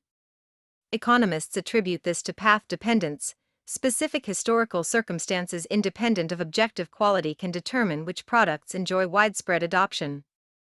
That's true, but it doesn't mean the operating systems we use today and the keyboard layouts on which we type were imposed by mere chance. It's better to think of distribution as something essential to the design of your product. If you've invented something new but you haven't invented an effective way to sell it, you have a bad business, no matter how good the product. How to sell a product. Superior sales and distribution by itself can create a monopoly, even with no product differentiation. The converse is not true. No matter how strong your product, even if it easily fits into already established habits and anybody who tries it likes it immediately, you must still support it with a strong distribution plan. Two metrics set the limits for effective distribution. The total net profit that you earn on average over the course of your relationship with a customer, customer lifetime value, or CLV, must exceed the amount you spend on average to acquire a new customer, customer acquisition cost, or CAC. In general, the higher the price of your product, the more you have to spend to make a sale, and the more it makes sense to spend it. Distribution methods can be plotted on a continuum. Complex sales. If your average sale is 7 figures or more, every detail of every deal requires close personal attention. It might take months to develop the right relationships. You might make a sale only once every year or two. Then you'll usually have to follow up during installation and service the product long after the deal is done. It's hard to do, but this kind of complex sales is the only way to sell some of the most valuable products. SpaceX shows that it can be done. Within just a few years of launching his rocket startup, Elon Musk persuaded NASA to sign billion-dollar contracts to replace the decommissioned space shuttle with a newly designed vessel from SpaceX. Politics matters in big deals just as much as technological ingenuity, so this wasn't easy. SpaceX employs more than 3,000 people, mostly in California. The traditional U.S. aerospace industry employs more than 500,000 people, spread throughout all 50 states. Unsurprisingly, members of Congress don't want to give up federal funds going to their home districts.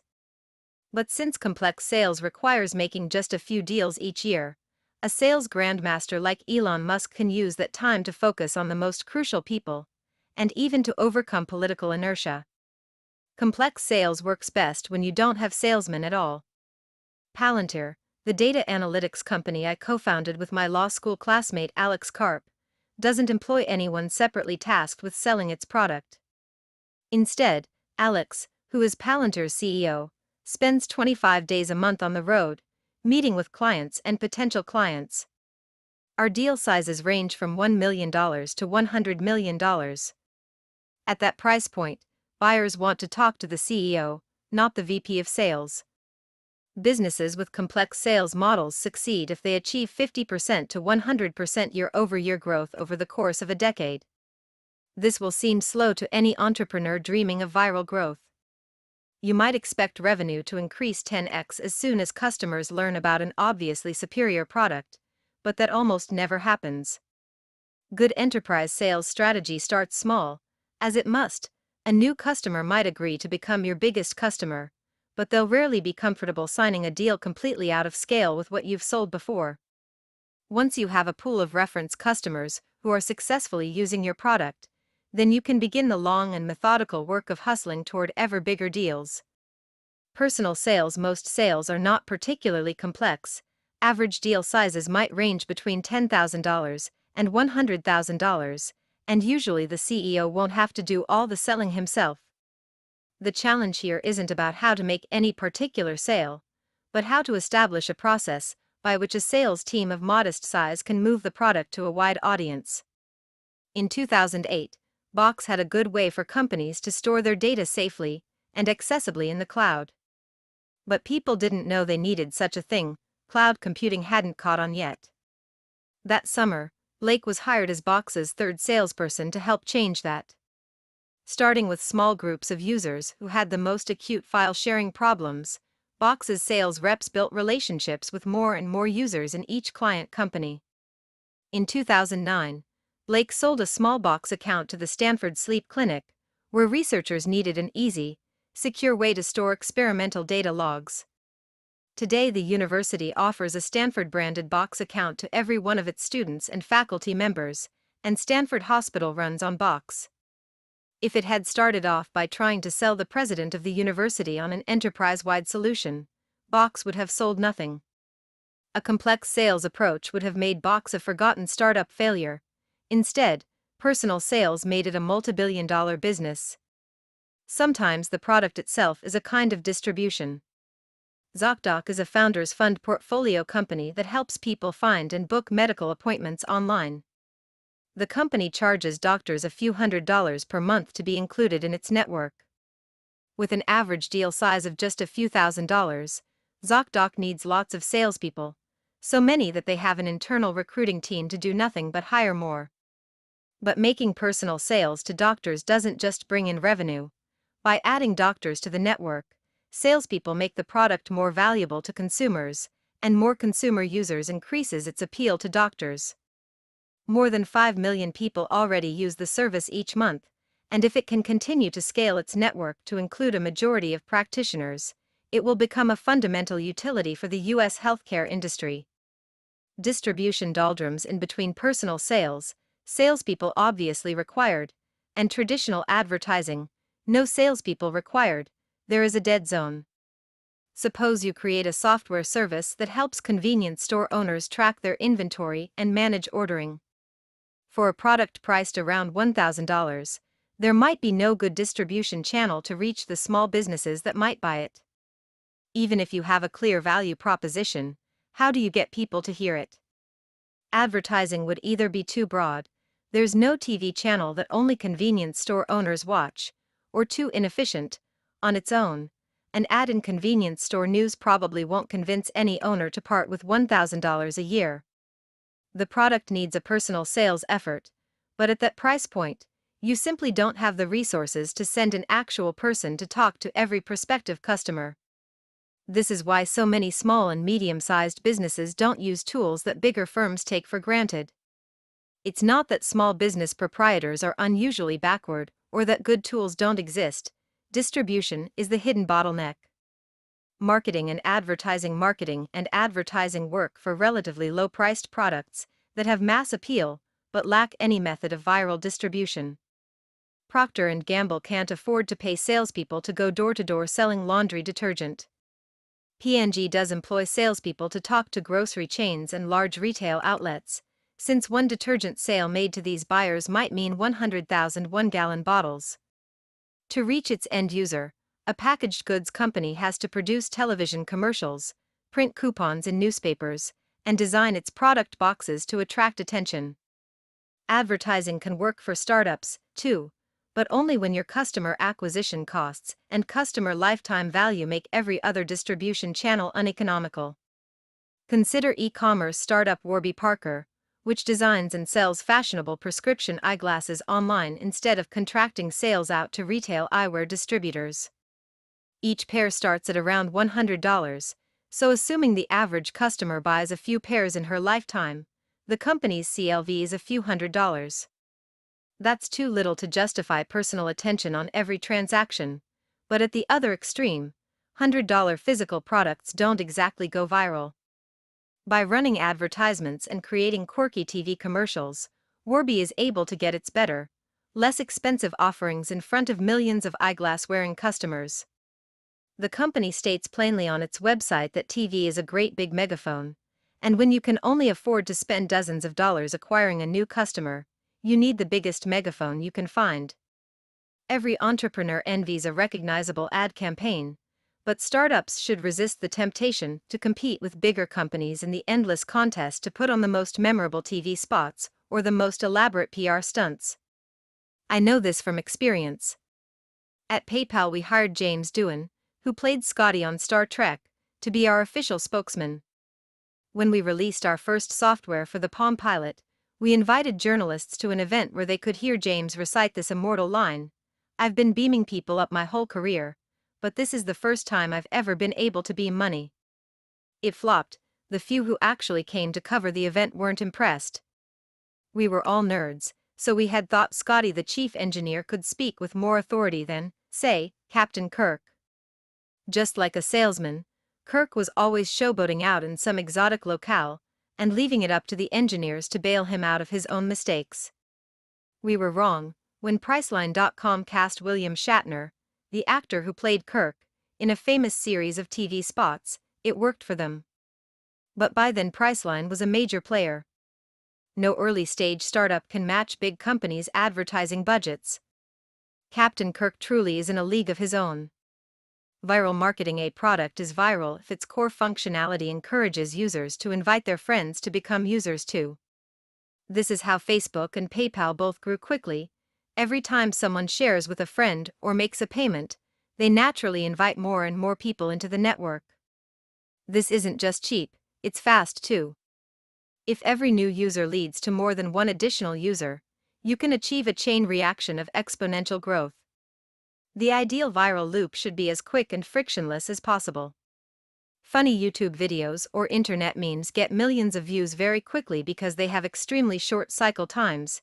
People see the kitten, feel warm inside, and forward it to their friends in a matter of seconds. At PayPal, our initial user base was 24 people, all of whom worked at PayPal. Acquiring customers through banner advertising proved too expensive. However, by directly paying people to sign up and then paying them more to refer friends, we achieved extraordinary growth. This strategy cost us $20 per customer, but it also led to 7% daily growth, which meant that our user base nearly doubled every 10 days. After 4 or 5 months, we had hundreds of thousands of users, and a viable opportunity to build a great company by servicing money transfers for small fees that ended up greatly exceeding our customer acquisition cost. Whoever is first to dominate the most important segment of a market with viral potential will be the last mover in the whole market. At PayPal, we didn't want to acquire more users at random. We wanted to get the most valuable users first. The most obvious market segment in email-based payments was the millions of immigrants still using Western Union to wire money to their families back home. Our product made that effortless, but the transactions were too infrequent.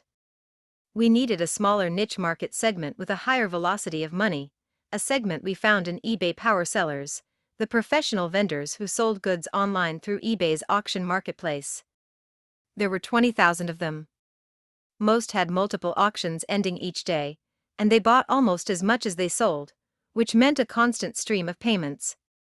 And because eBay's own solution to the payment problem was terrible, these merchants were extremely enthusiastic early adopters. Once PayPal dominated this segment and became the payments platform for eBay, there was no catching up, on eBay or anywhere else. The power law of distribution: one of these methods is likely to be far more powerful than every other for any given business. Distribution follows a power law of its own. This is counterintuitive for most entrepreneurs, who assume that more is more.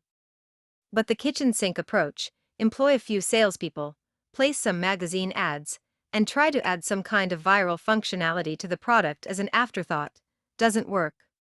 Most businesses get 0 distribution channels to work. Poor sales rather than bad product is the most common cause of failure. If you can get just 1 distribution channel to work, you have a great business. If you try for several but don't nail one, you're finished. Selling to non-customers: your company needs to sell more than its product. You must also sell your company to employees and investors. There is a human resources version of the lie that great products sell themselves. This company is so good that people will be clamoring to join it. And there's a fundraising version too. This company is so great that investors will be banging down our door to invest. Clamor and frenzy are very real, but they rarely happen without calculated recruiting and pitching beneath the surface. Selling your company to the media is a necessary part of selling it to everyone else. Nerds who instinctively mistrust the media often make the mistake of trying to ignore it. But just as you can never expect people to buy a superior product merely on its obvious merits without any distribution strategy, you should never assume that people will admire your company without a public relations strategy.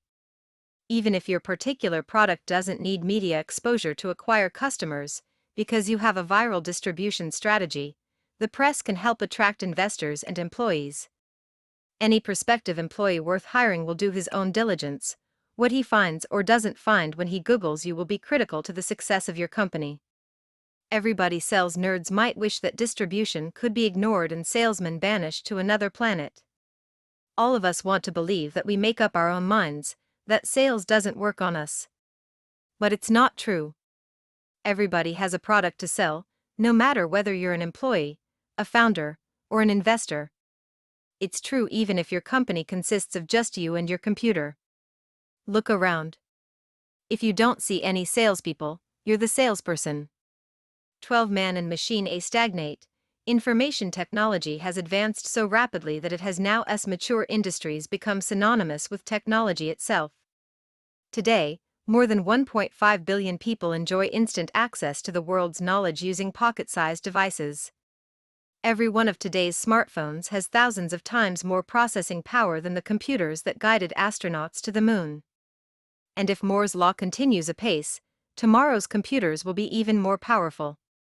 Computers already have enough power to outperform people in activities we used to think of as distinctively human.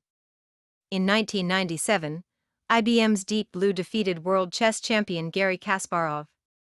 Jeopardy's best ever contestant, Ken Jennings, succumbed to IBM's Watson in 2011. And Google's self-driving cars are already on California roads today.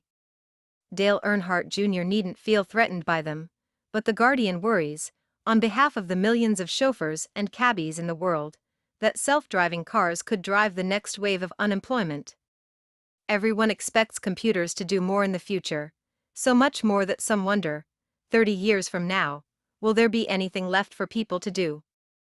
Software is eating the world, venture capitalist Mark Andreessen has announced with a tone of inevitability. VC Andy Kessler sounds almost gleeful when he explains that the best way to create productivity is to get rid of people. Forbes captured a more anxious attitude when it asked readers, "Will a machine replace you?"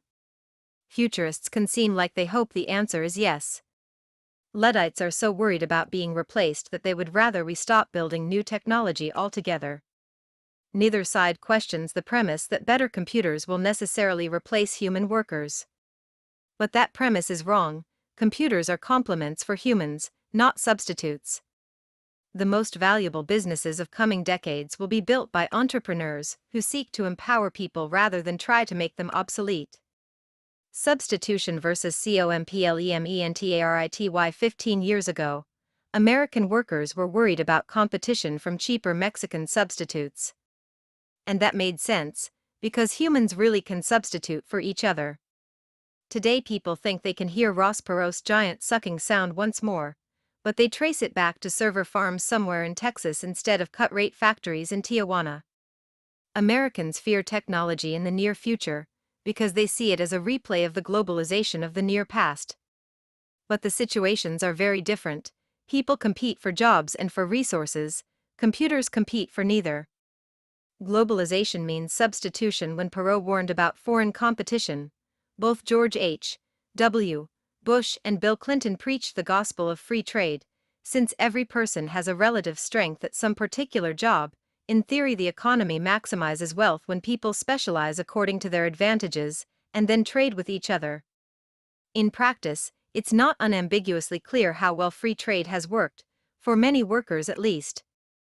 Gains from trade are greatest when there's a big discrepancy in comparative advantage, but the global supply of workers willing to do repetitive tasks for an extremely small wage is extremely large. People don't just compete to supply labor, they also demand the same resources. While American consumers have benefited from access to cheap toys and textiles from China, they've had to pay higher prices for the gasoline newly desired by millions of Chinese motorists. Whether people eat shark fins in Shanghai or fish tacos in San Diego, they all need food and they all need shelter. And desire doesn't stop at subsistence. People will demand ever more as globalization continues. Now that millions of Chinese peasants can finally enjoy a secure supply of basic calories, they want more of them to come from pork instead of just grain. The convergence of desire is even more obvious at the top. All oligarchs have the same taste in crystal, from Petersburg to Pyongyang. Technology means complementarity. Now think about the prospect of competition from computers instead of competition from human workers. On the supply side, computers are far more different from people than any two people are different from each other. Men and machines are good at fundamentally different things. People have intentionality. We form plans and make decisions in complicated situations. We're less good at making sense of enormous amounts of data. Computers are exactly the opposite. They excel at efficient data processing, but they struggle to make basic judgments that would be simple for any human. To understand the scale of this variance, consider another of Google's computer for human substitution projects.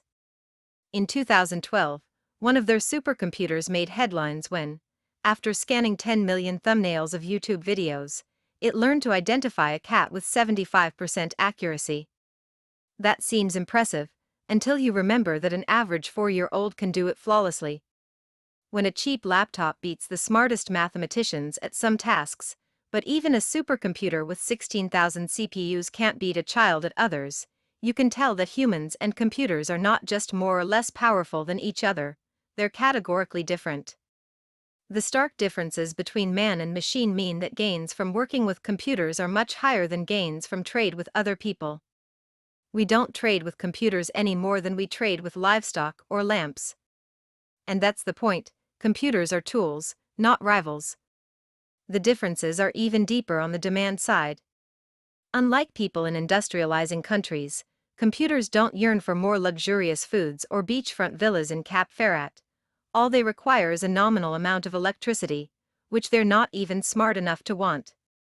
When we design new computer technology to help solve problems, we get all the efficiency gains of a hyper-specialized trading partner without having to compete with it for resources. Properly understood, technology is the one way for us to escape competition in a globalizing world. As computers become more and more powerful, they won't be substitutes for humans, they'll be complements. Complementary businesses. Complementarity between computers and humans isn't just a macro-scale fact. It's also the path to building a great business. I came to understand this from my experience at PayPal. In mid-2000, we had survived the dot-com crash, and we were growing fast, but we faced one huge problem. We were losing upwards of $10 million to credit card fraud every month. Since we were processing hundreds or even thousands of transactions per minute, we couldn't possibly review each one. No human quality control team could work that fast. So we did what any group of engineers would do. We tried to automate a solution. First, Max Levchin assembled an elite team of mathematicians to study the fraudulent transfers in detail. Then we took what we learned and wrote software to automatically identify and cancel bogus transactions in real time. But it quickly became clear that this approach wouldn't work either. After an hour or two, the thieves would catch on and change their tactics. We were dealing with an adaptive enemy, and our software couldn't adapt in response. The fraudsters' adaptive evasions fooled our automatic detection algorithms, but we found that they didn't fool our human analysts as easily. So Max and his engineers rewrote the software to take a hybrid approach. The computer would flag the most suspicious transactions on a well-designed user interface, and human operators would make the final judgment as to their legitimacy. Thanks to this hybrid system, we named it Igor, after the Russian fraudster, who bragged that we'd never be able to stop him. We turned our first quarterly profit in the first quarter of 2002, as opposed to a quarterly loss of $29.3 million 1 year before. The FBI asked us if we'd let them use Igor to help detect financial crime. And Max was able to boast, grandiosely but truthfully, that he was the Sherlock Holmes of the Internet underground.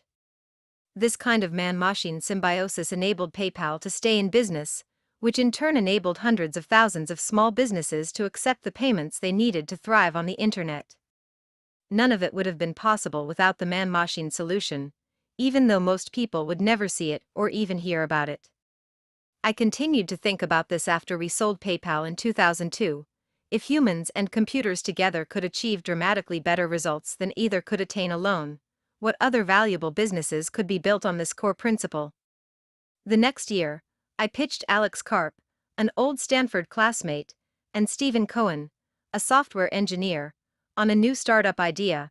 We would use the human-computer hybrid approach from PayPal's security system to identify terrorist networks and financial fraud. We already knew the FBI was interested, and in 2004 we founded Palantir, a software company that helps people extract insight from divergent sources of information. The company is on track to book sales of $1 billion in 2014, and Forbes has called Palantir's software the killer app for its rumored role in helping the government locate Osama bin Laden. We have no details to share from that operation, but we can say that neither human intelligence by itself nor computers alone will be able to make us safe. America's two biggest spy agencies take opposite approaches. The Central Intelligence Agency is run by spies who privilege humans. The National Security Agency is run by generals who prioritize computers. CIA analysts have to wade through so much noise that it's very difficult to identify the most serious threats. NSA computers can process huge quantities of data, but machines alone cannot authoritatively determine whether someone is plotting a terrorist act. Palantir aims to transcend these opposing biases.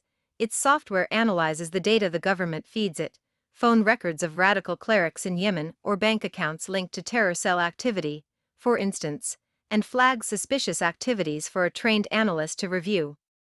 In addition to helping find terrorists, analysts using Palantir's software have been able to predict where insurgents plant IEDs in Afghanistan, prosecute high-profile insider trading cases, take down the largest child pornography ring in the world, support the Centers for Disease Control and Prevention in fighting foodborne disease outbreaks, and save both commercial banks and the government hundreds of millions of dollars annually through advanced fraud detection. Advanced software made this possible, but even more important were the human analysts, prosecutors, scientists, and financial professionals without whose active engagement the software would have been useless. Think of what professionals do in their jobs today. Lawyers must be able to articulate solutions to thorny problems in several different ways. The pitch changes depending on whether you're talking to a client, opposing counsel, or a judge. Doctors need to marry clinical understanding with an ability to communicate it to non-expert patients. And good teachers aren't just experts in their disciplines, they must also understand how to tailor their instruction to different individuals' interests and learning styles. Computers might be able to do some of these tasks, but they can't combine them effectively. Better technology in law, medicine, and education won't replace professionals, it will allow them to do even more. LinkedIn has done exactly this for recruiters. When LinkedIn was founded in 2003, they didn't poll recruiters to find discrete pain points in need of relief. And they didn't try to write software that would replace recruiters outright. Recruiting is part detective work and part sales. You have to scrutinize applicants' history, assess their motives and compatibility, and persuade the most promising ones to join you. Effectively replacing all those functions with a computer would be impossible. Instead, LinkedIn set out to transform how recruiters did their jobs. Today, more than 97% of recruiters use LinkedIn, and its powerful search and filtering functionality to source job candidates, and the network also creates value for the hundreds of millions of professionals who use it to manage their personal brands. If LinkedIn had tried to simply replace recruiters with technology, they wouldn't have a business today. The ideology of computer science. Why do so many people miss the power of complementarity? It starts in school. Software engineers tend to work on projects that replace human efforts because that's what they're trained to do. Academics make their reputations through specialized research. Their primary goal is to publish papers, and publication means respecting the limits of a particular discipline.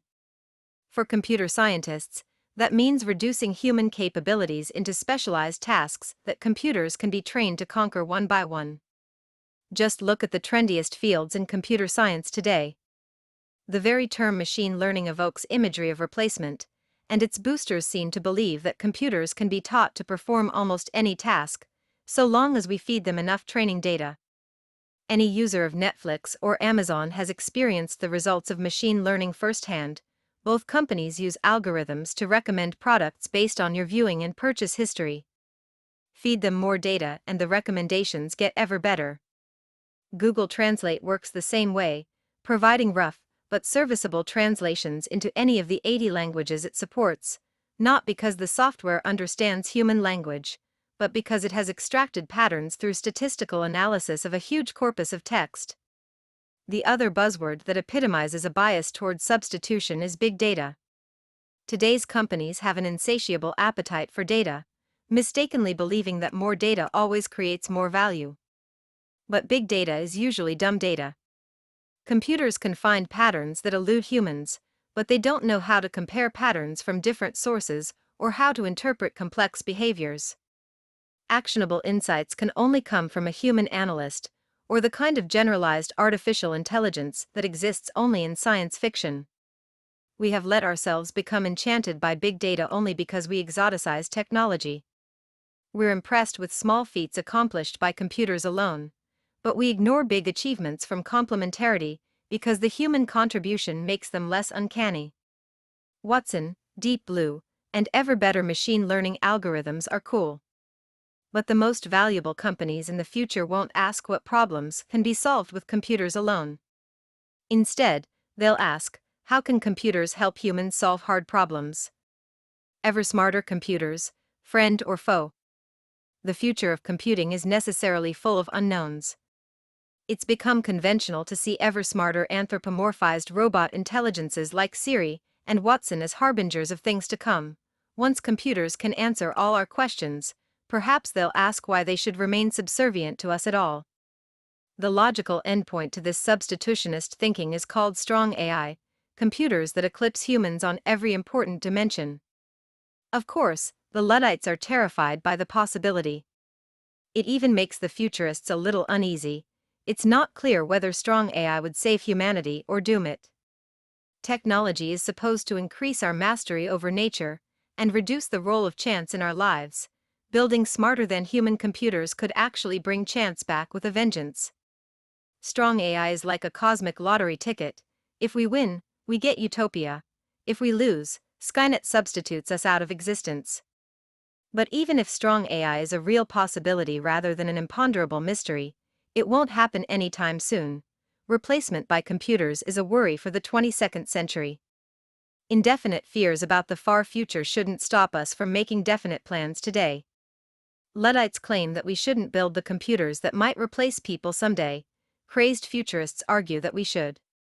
These two positions are mutually exclusive, but they are not exhaustive. There is room in between for sane people to build a vastly better world in the decades ahead. As we find new ways to use computers, they won't just get better at the kinds of things people already do. They'll help us to do what was previously unimaginable. 13. Seeing Green A of the 21st century. Everyone agreed that the next big thing was clean tea, the START technology. It had to be. In Beijing, the smog had gotten so bad that people couldn't see from building to building. Even breathing was a health risk. Bangladesh, with its arsenic-laden water wells, was suffering what the New York Times called the biggest mass poisoning in history. In the US, Hurricanes Ivan and Katrina were said to be harbingers of the coming devastation from global warming. Al Gore implored us to attack these problems with the urgency and resolve that has previously been seen only when nations mobilized for war. People got busy, entrepreneurs started thousands of clean tech companies, and investors poured more than $50 billion into them. So began the quest to cleanse the world. It didn't work. Instead of a healthier planet, we got a massive clean tech bubble. Solyndra is the most famous green ghost, but most clean tech companies met similarly disastrous ends. More than 40 solar manufacturers went out of business or filed for bankruptcy in 2012 alone. The leading index of alternative energy companies shows the bubble's dramatic deflation. Why did clean tech fail? Conservatives think they already know the answer. As soon as green energy became a priority for the government, it was poisoned. But there really were, and there still are, good reasons for making energy a priority. And the truth about clean tech is more complex and more important than government failure. Most clean tech companies crashed because they neglected one or more of the 7 questions that every business must answer. 1. The engineering question: can you create breakthrough technology instead of incremental improvements? 2. The timing question: is now the right time to start your particular business? 3. The monopoly question: are you starting with a big share of a small market? 4. The people question: do you have the right team? 5. The distribution question: do you have a way to not just create but deliver your product? 6. The durability question: will your market position be defensible 10 and 20 years into the future? 7. The secret question: have you identified a unique opportunity that others don't see? We've discussed these elements before. Whatever your industry, any great business plan must address every one of them. If you don't have good answers to these questions, you'll run into lots of bad luck and your business will fail. If you nail all 7, you'll master fortune and succeed. Even getting 5 or 6 correct might work. But the striking thing about the clean tech bubble was that people were starting companies with 0 good answers, and that meant hoping for a miracle.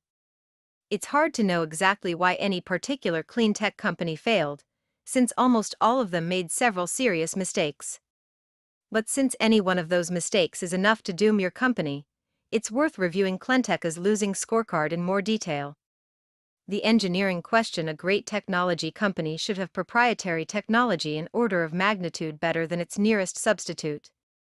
But clean tech companies rarely produce 2x, let alone 10x, improvements. Sometimes their offerings were actually worse than the products they sought to replace. Solyndra developed novel, cylindrical solar cells, but to a first approximation, cylindrical cells are only 1/pi as efficient as flat ones. They simply don't receive as much direct sunlight. The company tried to correct for this deficiency by using mirrors to reflect more sunlight to hit the bottoms of the panels, but it's hard to recover from a radically inferior starting point. Companies must strive for 10x better, because merely incremental improvements often end up meaning no improvement at all for the end user. Suppose you develop a new wind turbine that's 20% more efficient than any existing technology when you test it in the laboratory. That sounds good at first, but the lab result won't begin to compensate for the expenses and risks faced by any new product in the real world.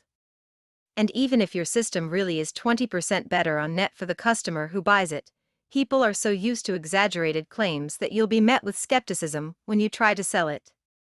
Only when your product is 10x better can you offer the customer transparent superiority. The timing question: clean tech entrepreneurs worked hard to convince themselves that their appointed hour had arrived. When he announced his new company in 2008, SpectraWatt CEO Andrew Wilson stated that his solar industry is akin to where the microprocessor industry was in the late 1970s. There is a lot to be figured out and improved. The second part was right, but the microprocessor analogy was way off. Ever since the first microprocessor was built in 1970, computing advanced not just rapidly but exponentially. Look at Intel's early product release history. The first silicon solar cell, by contrast, was created by Bell Labs in 1954, more than a half-century before Wilson's press release. Photovoltaic efficiency improved in the intervening decades, but slowly and linearly. Bell's first solar cell had about 6% efficiency. Neither today's crystalline silicon cells nor modern thin-film cells have exceeded 25% efficiency in the field. There were few engineering developments in the mid-2000s to suggest impending liftoff. Entering a slow-moving market can be a good strategy, but only if you have a definite and realistic plan to take it over. The failed clean tech companies had none. The monopoly question: in 2006, billionaire technology investor John Doerr announced that green is the new red, white and blue. He could have stopped at red. As Doerr himself said, internet-sized markets are in the billions of dollars, the energy markets are in the trillions. What he didn't say is that huge, trillion-dollar markets mean ruthless, bloody competition. Others echoed Doerr over and over. In the 2000s, I listened to dozens of clean tech entrepreneurs begin fantastically rosy PowerPoint presentations with all too true tales of trillion-dollar markets, as if that were a good thing. Clean tech executives emphasized the bounty of an energy market big enough for all comers, but each one typically believed that his own company had an edge. In 2006, Dave Pierce, CEO of solar manufacturer Myasol, admitted to a congressional panel that his company was just one of several very strong startups working on one particular kind of thin-film solar cell development. Minutes later, Pierce predicted that Myasol would become the largest producer of thin-film solar cells in the world within a year's time. That didn't happen, but it might not have helped them anyway. Thin film is just one of more than a dozen kinds of solar cells. Customers won't care about any particular technology unless it solves a particular problem in a superior way. And if you can't monopolize a unique solution for a small market, you'll be stuck with vicious competition. That's what happened to Myasol, which was acquired in 2013 for hundreds of millions of dollars less than its investors had put into the company.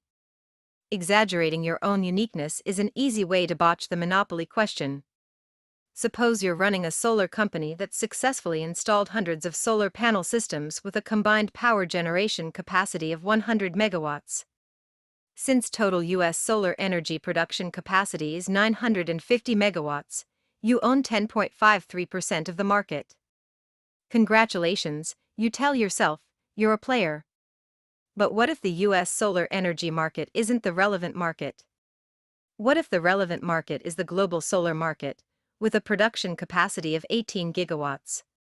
Your 100 megawatts now makes you a very small fish indeed. Suddenly you own less than 1% of the market. And what if the appropriate measure isn't global solar, but rather renewable energy in general? Annual production capacity from renewables is 420 gigawatts globally. You just shrank to 0.02% of the market. And compared to the total global power generation capacity of 15,000 gigawatts, your 100 megawatts is just a drop in the ocean. Clean tech entrepreneurs thinking about markets was hopelessly confused. They would rhetorically shrink their market in order to seem differentiated, only to turn around and ask to be valued based on huge, supposedly lucrative markets. But you can't dominate a submarket if it's fictional, and huge markets are highly competitive, not highly attainable. Most clean tech founders would have been better off opening a new British restaurant in downtown Palo Alto. The people question energy problems are engineering problems, so you would expect to find nerds running clean tech companies. You'd be wrong, the ones that failed were run by shockingly non-technical teens. These salesman executives were good at raising capital and securing government subsidies, but they were less good at building products that customers wanted to buy. At Founders Fund, we saw this coming.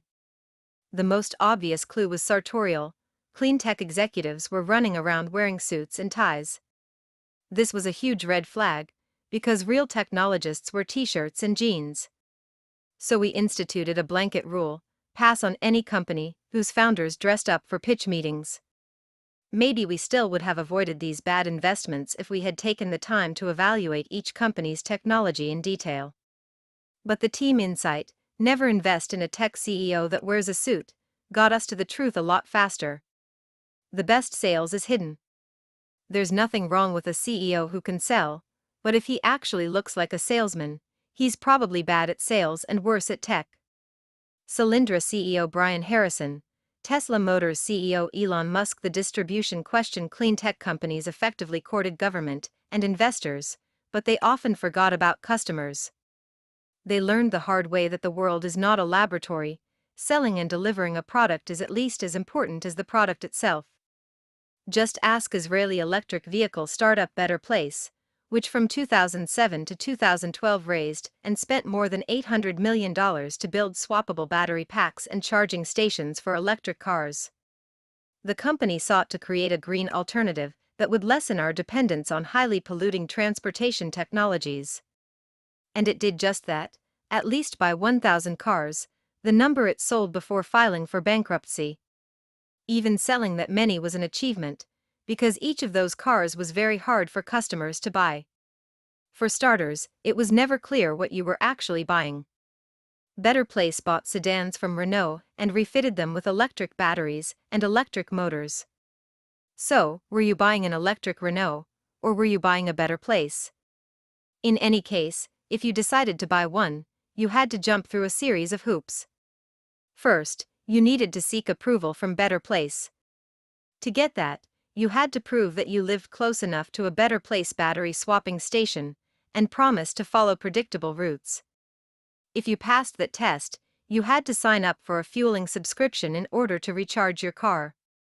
Only then could you get started learning the new behavior of stopping to swap out battery packs on the road. Better Place thought its technology spoke for itself, so they didn't bother to market it clearly. Reflecting on the company's failure, one frustrated customer asked, "Why wasn't there a billboard in Tel Aviv showing a picture of a Toyota Prius for 160,000 shekels, and a picture of this car, for 160,000 plus fuel for 4 years?" He still bought one of the cars, but unlike most people, he was a hobbyist who would do anything to keep driving it. Unfortunately, he can't, as the Better Place board of directors stated upon selling the company's assets for a meager $12 million in 2013, "The technical challenges we overcame successfully, but the other obstacles we were not able to overcome." The durability question: every entrepreneur should plan to be the last mover in her particular market. That starts with asking yourself, what will the world look like 10 and 20 years from now, and how will my business fit in? Few clean tech companies had a good answer. As a result, all their obituaries resemble each other. A few months before it filed for bankruptcy in 2011, Evergreen Solar explained its decision to close one of its U.S. factories. Solar manufacturers in China have received considerable government and financial support. Although our production costs are now below originally planned levels and lower than most Western manufacturers, they are still much higher than those of our low-cost competitors in China. But it wasn't until 2012 that the Blame China chorus really exploded. Discussing its bankruptcy filing, U.S. Department of Energy, Backbound Solar blamed aggressive pricing actions from Chinese solar panel companies that made it very difficult for an early-stage startup company to scale in current market conditions. When solar panel maker Energy Conversion Devices failed in February 2012, it went beyond blaming China in a press release and filed a $950 million lawsuit against 3 prominent Chinese solar manufacturers, the same companies that Solindra's trustees in bankruptcy sued later that year on the grounds of attempted monopolization, conspiracy, and predatory pricing. But was competition from Chinese manufacturers really impossible to predict?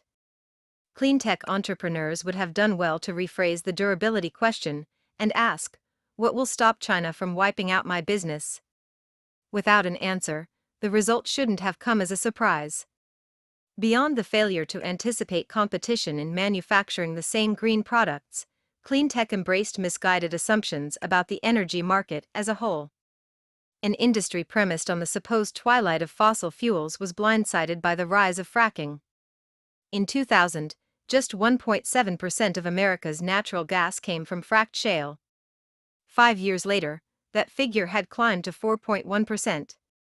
Nevertheless, nobody in cleantech took this trend seriously. Renewables were the only way forward. Fossil fuels couldn't possibly get cheaper or cleaner in the future. But they did. By 2013, shale gas accounted for 34% of America's natural gas, and gas prices had fallen more than 70% since 2008, devastating most renewable energy business models. Fracking may not be a durable energy solution, either, but it was enough to doom cleantech companies that didn't see it coming.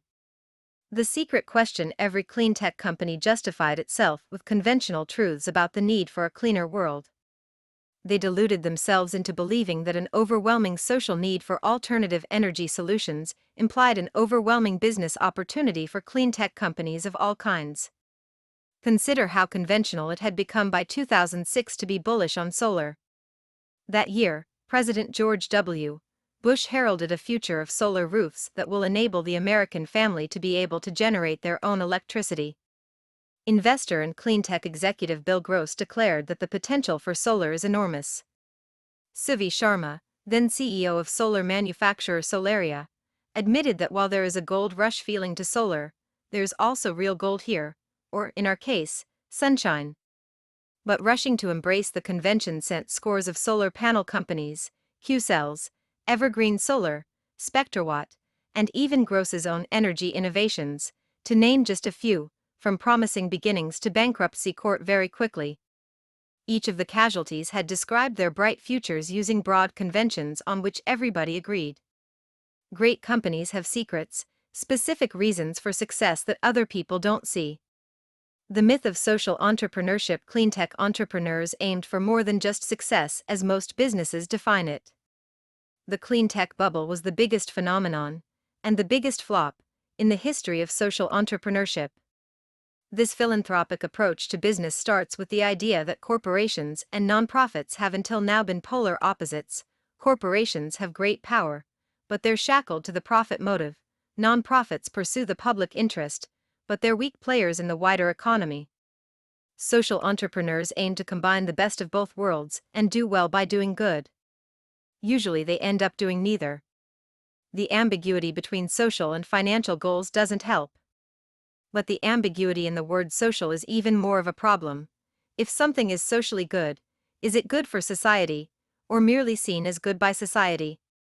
Whatever is good enough to receive applause from all audiences can only be conventional, like the general idea of green energy. Progress isn't held back by some difference between corporate greed and nonprofit goodness. Instead, we're held back by the sameness of both. Just as corporations tend to copy each other, nonprofits all tend to push the same priorities. Cleantech shows the result: hundreds of undifferentiated products all in the name of one overbroad goal.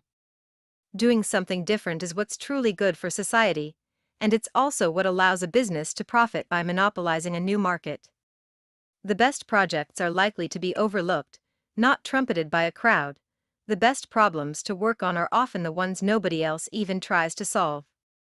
Tesla, 7 for 7. Tesla is one of the few clean tech companies started last decade to be thriving today. They rode the social buzz of clean tech better than anyone, but they got the 7 questions right, so their success is instructive.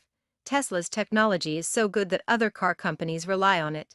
Daimler Technology uses Tesla's battery packs. Mercedes-Benz uses a Tesla powertrain. Toyota uses a Tesla motor. General Motors has even created a task force to track Tesla's next moves. But Tesla's greatest technological achievement isn't any single part or component, but rather its ability to integrate many components into one superior product. The Tesla Model S sedan, elegantly designed from end to end, is more than the sum of its parts.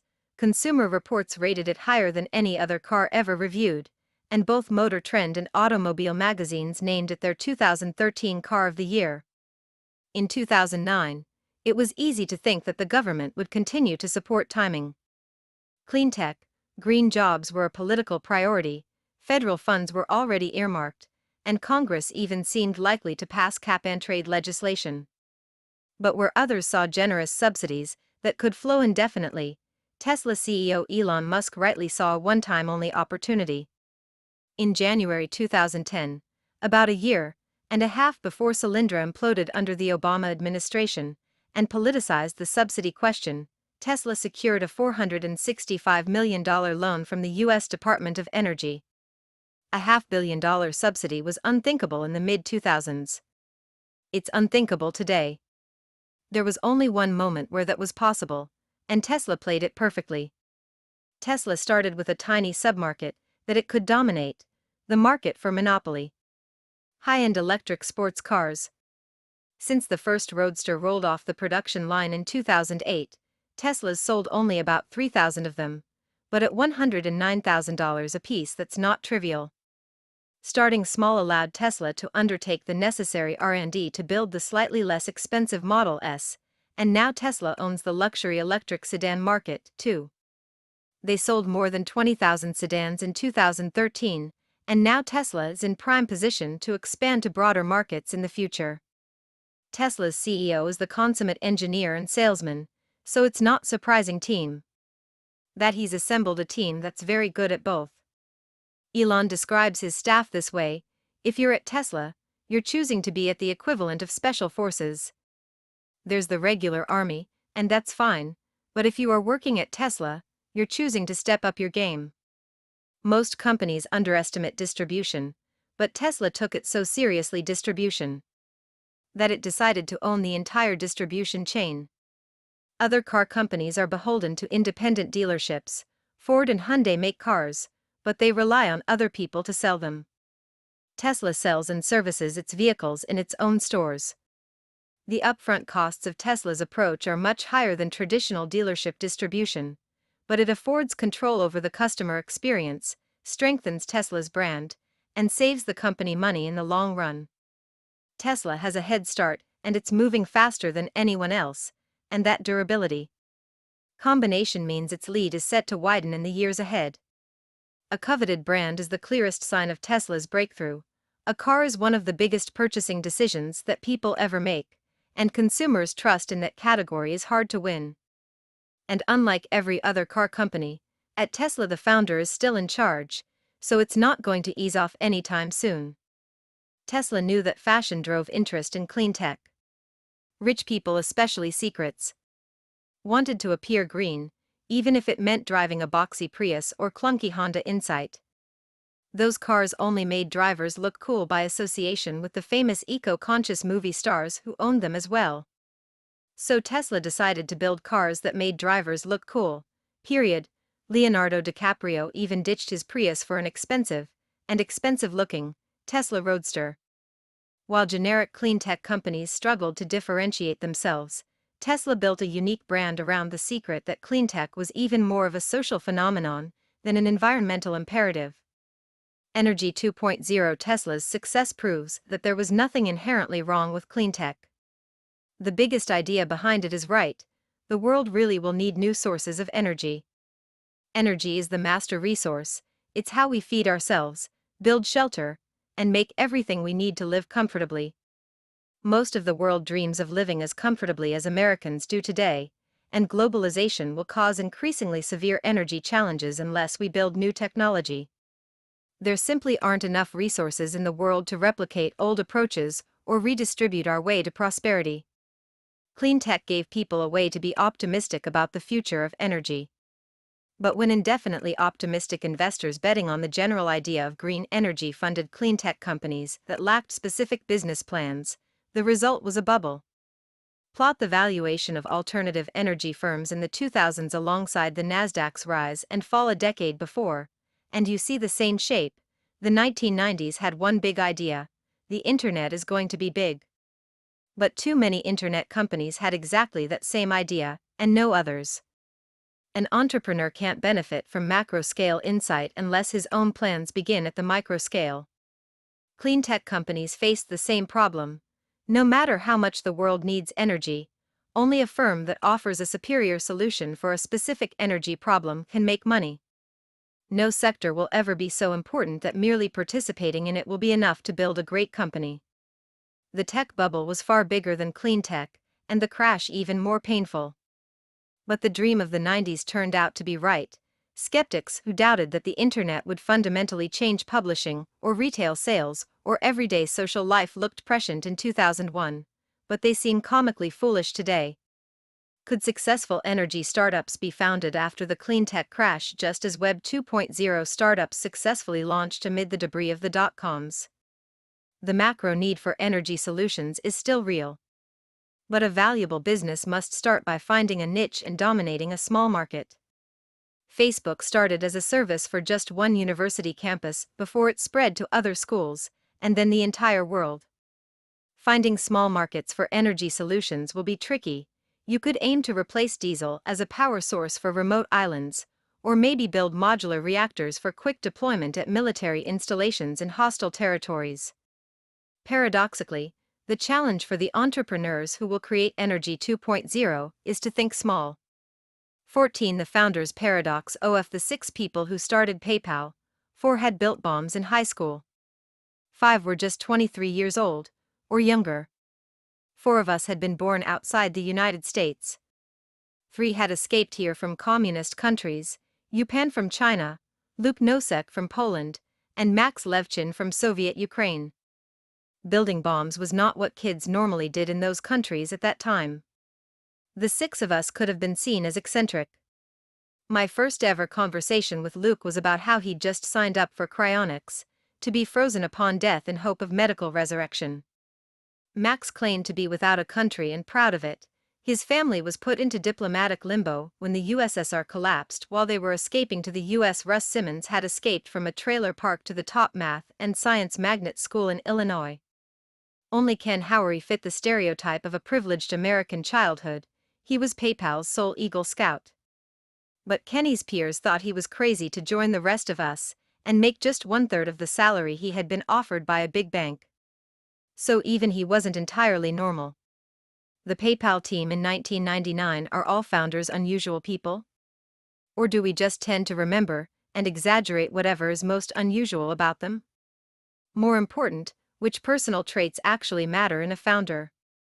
This chapter is about why it's more powerful, but at the same time more dangerous for a company to be led by a distinctive individual instead of an interchangeable manager. The difference engine: some people are strong, some are weak, some are geniuses, some are dullards, but most people are in the middle. Plot where everyone falls and you'll see a bell curve.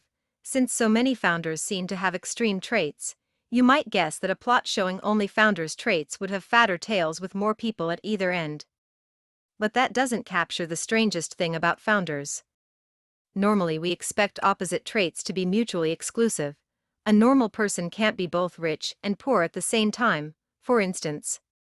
But it happens all the time to founders. Startup CEOs can be cash poor but millionaires on paper. They may oscillate between sullen jerkiness and appealing charisma. Almost all successful entrepreneurs are simultaneously insiders and outsiders. And when they do succeed, they attract both fame and infamy. When you plot them out, founders' traits appear to follow an inverse normal distribution. Where does this strange and extreme combination of traits come from? They could be present from birth, nature, or acquired from an individual's environment, nurture. But perhaps founders aren't really as extreme as they appear. Might they strategically exaggerate certain qualities? Or is it possible that everyone else exaggerates them? All of these effects can be present at the same time, and whenever present they powerfully reinforce each other. The cycle usually starts with unusual people, and ends with them acting and seeming even more unusual.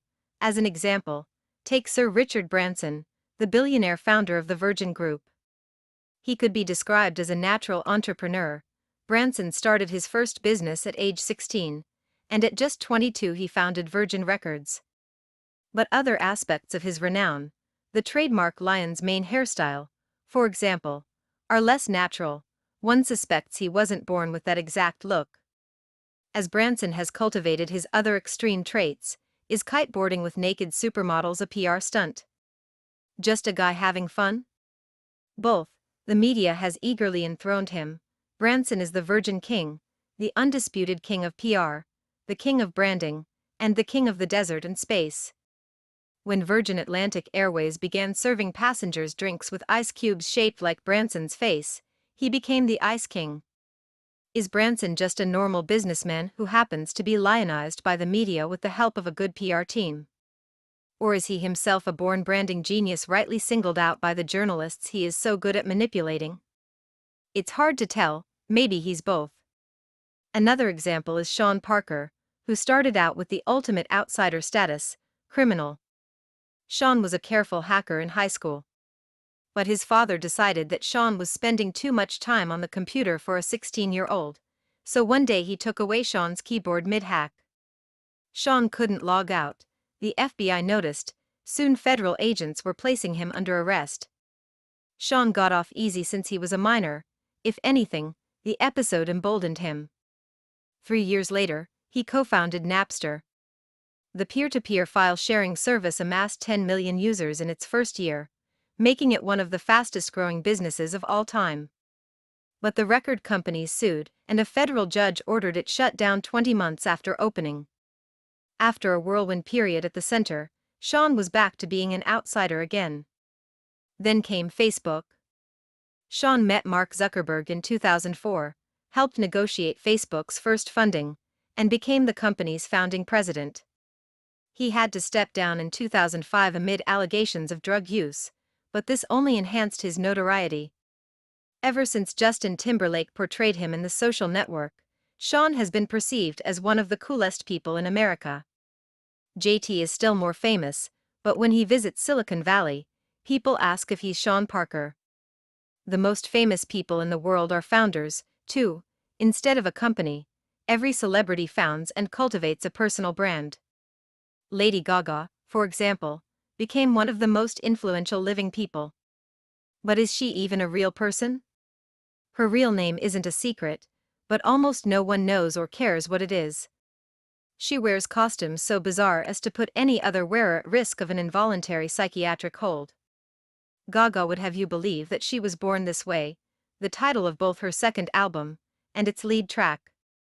But no one is born looking like a zombie with horns coming out of her head. Gaga must therefore be a self-manufactured myth. Then again, what kind of person would do this to herself? Certainly nobody normal. So perhaps Gaga really was born that way. Where kings come from, extreme founder figures are not new in human affairs. Classical mythology is full of them. Oedipus is the paradigmatic insider/outsider. He was abandoned as an infant and ended up in a foreign land, but he was a brilliant king and smart enough to solve the riddle of the Sphinx. Romulus and Remus were born of royal blood and abandoned as orphans. When they discovered their pedigree, they decided to found a city. But they couldn't agree on where to put it. When Remus crossed the boundary that Romulus had decided was the edge of Rome, Romulus killed him, declaring, "So perish every one that shall hereafter leap over my wall." Lawmaker and lawbreaker, criminal outlaw and king who defined Rome, Romulus was a self-contradictory insider/outsider. Normal people aren't like Oedipus or Romulus. Whatever those individuals were actually like in life, the mythologized versions of them remember only the extremes. But why was it so important for archaic cultures to remember extraordinary people? The famous and infamous have always served as vessels for public sentiment. They're praised amid prosperity and blamed for misfortune. Primitive societies faced one fundamental problem above all: they would be torn apart by conflict if they didn't have a way to stop it. So whenever plagues, disasters, or violent rivalries threatened the peace, it was beneficial for the society to place the entire blame on a single person, someone everybody could agree on: a scapegoat. Who makes an effective scapegoat? Like founders, scapegoats are extreme and contradictory figures. On the one hand, a scapegoat is necessarily weak. He is powerless to stop his own victimization. On the other hand, as the one who can defuse conflict by taking the blame, he is the most powerful member of the community. Before execution, scapegoats were often worshipped like deities. The Aztecs considered their victims to be earthly forms of the gods to whom they were sacrificed. You would be dressed in fine clothes and feast royally until your brief reign ended, and they cut your heart out. These are the roots of monarchy. Every king was a living god, and every god a murdered king. Perhaps every modern king is just a scapegoat who has managed to delay his own execution. American royalty celebrities are supposedly American royalty. We even grant titles to our favorite performers. Elvis Presley was the king of rock. Michael Jackson was the king of pop. Britney Spears was the pop princess. Until they weren't. Elvis self-destructed in the 70s and died alone, overweight, sitting on his toilet. Today, his impersonators are fat and sketchy, not lean and cool. Michael Jackson went from beloved child star to an erratic, physically repulsive, drug-addicted shell of his former self. The world reveled in the details of his trials. Britney's story is the most dramatic of all. We created her from nothing, elevating her to superstardom as a teenager. But then everything fell off the tracks. Witness the shaved head, the over- and under-eating scandals, and the highly publicized court case to take away her children. Was she always a little bit crazy? Did the publicity just get to her? Or did she do it all to get more? For some fallen stars, death brings resurrection. So many popular musicians have died at age 27, Janis Joplin, Jimi Hendrix, Jim Morrison, and Kurt Cobain, for example, that this set has become immortalized as the 27 Club. Before she joined the club in 2011, Amy Winehouse sang, "They tried to make me go to rehab, but I said, no, no, no." Maybe rehab seemed so unattractive because it blocked the path to immortality. Perhaps the only way to be a rock god forever is to die an early death. We alternately worship and despise technology founders just as we do celebrities. Howard Hughes's arc from fame to pity is the most dramatic of any 20th century tech founder.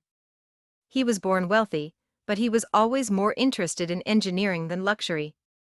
He built Houston's first radio transmitter at the age of 11. The year after that, he built the city's first motorcycle.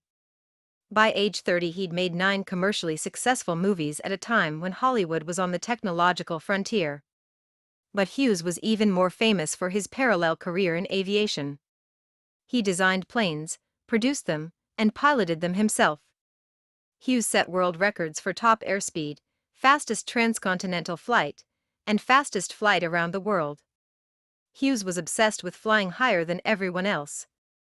He liked to remind people that he was a mere mortal, not a Greek god, something that mortals say only when they want to invite comparisons to gods. Hughes was a man to whom you cannot apply the same standards as you can to you and me, his lawyer once argued in federal court. Hughes paid the lawyer to say that, but according to the New York Times, there was no dispute on this point from judge or jury. When Hughes was awarded the Congressional Gold Medal in 1939 for his achievements in aviation, he didn't even show up to claim it. Years later, President Truman found it in the White House and mailed it to him. The beginning of Hughes's end came in 1946, when he suffered his third and worst plane crash. Had he died then, he would have been remembered forever as one of the most dashing and successful Americans of all time. But he survived, barely. He became obsessive-compulsive, addicted to painkillers, and withdrew from the public to spend the last 30 years of his life in self-imposed solitary confinement. Hughes had always acted a little crazy, on the theory that fewer people would want to bother a crazy person. But when his crazy act turned into a crazy life, he became an object of pity as much as awe. More recently, Bill Gates has shown how highly visible success can attract highly focused attacks. Gates embodied the founder archetype. He was simultaneously an awkward and nerdy college dropout outsider, and the world's wealthiest insider. Did he choose his geeky eyeglasses strategically, to build up a distinctive persona? Or, in his incurable nerdiness, did his geek glasses choose him? It's hard to know. But his dominance was undeniable. Microsoft's Windows claimed a 90% share of the market for operating systems in 2000. That year, Peter Jennings could plausibly ask, who is more important in the world today, Bill Clinton or Bill Gates? I don't know. It's a good question. The U.S. Department of Justice didn't limit itself to rhetorical questions. They opened an investigation and sued Microsoft for anti-competitive conduct. In June 2000, a court ordered that Microsoft be broken apart. Gates had stepped down as CEO of Microsoft 6 months earlier, having been forced to spend most of his time responding to legal threats instead of building new technology. A court of appeals later overturned the breakup order, and Microsoft reached a settlement with the government in 2001. But by then, Gates's enemies had already deprived his company of the full engagement of its founder, and Microsoft entered an era of relative stagnation.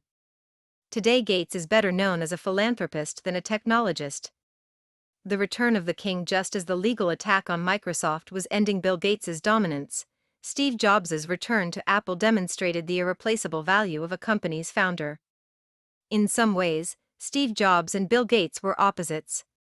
Jobs was an artist, preferred closed systems, and spent his time thinking about great products above all else.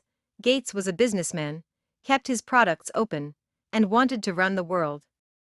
But both were insider/outsiders, and both pushed the companies they started to achievements that nobody else would have been able to match. A college dropout who walked around barefoot and refused to shower, Jobs was also the insider of his own personality cult. He could act charismatic or crazy, perhaps according to his mood or perhaps according to his calculations. It's hard to believe that such weird practices as Apple-only diets weren't part of a larger strategy. But all this eccentricity backfired on him in 1985. Apple's board effectively kicked Jobs out of his own company when he clashed with the professional CEO brought in to provide adult supervision. Jobs' return to Apple 12 years later shows how the most important task in business, the creation of new value, cannot be reduced to a formula and applied by professionals. When he was hired as interim CEO of Apple in 1997, the impeccably credentialed executives who preceded him had steered the company nearly to bankruptcy. That year, Michael Dell famously said of Apple, "What would I do? I'd shut it down and give the money back to the shareholders." Instead, Jobs introduced the iPod, 2001, the iPhone, 2007, and the iPad, 2010, before he had to resign in 2011 because of poor health. By the following year, Apple was the single most valuable company in the world. Apple's value crucially depended on the singular vision of a particular person. This hints at the strange way in which the companies that create new technology often resemble feudal monarchies rather than organizations that are supposedly more modern. A unique founder can make authoritative decisions, inspire strong personal loyalty, and plan ahead for decades. Paradoxically, impersonal bureaucracies staffed by trained professionals can last longer than any lifetime, but they usually act with short time horizons. The lesson for business is that we need founders. If anything, we should be more tolerant of founders who seem strange or extreme. We need unusual individuals to lead companies beyond mere incrementalism. The lesson for founders is that individual prominence and adulation can never be enjoyed except on the condition that it may be exchanged for individual notoriety and demonization at any moment, so be careful. Above all, don't overestimate your own power as an individual. Founders are important not because they are the only ones whose work has value, but rather because a great founder can bring out the best work from everybody at his company. That we need individual founders in all their peculiarity does not mean that we are called to worship Ayn Randian prime movers who claim to be independent of everybody around them. In this respect, Rand was a merely half-great writer. Her villains were real, but her heroes were fake. There is no Galt's Gulch. There is no secession from society. To believe yourself invested with divine self-sufficiency is not the mark of a strong individual, but of a person who has mistaken the crowd's worship, or jeering, for the truth. The single greatest danger for a founder is to become so certain of his own myth that he loses his mind. But an equally insidious danger for every business is to lose all sense of myth and mistake disenchantment for wisdom. Conclusion: stagnation or singularity. Founders cannot plan beyond the next 20 to 30 years. Is there anything even the most far-sighted to say about the very distant future? We don't know anything specific, but we can make out the broad contours.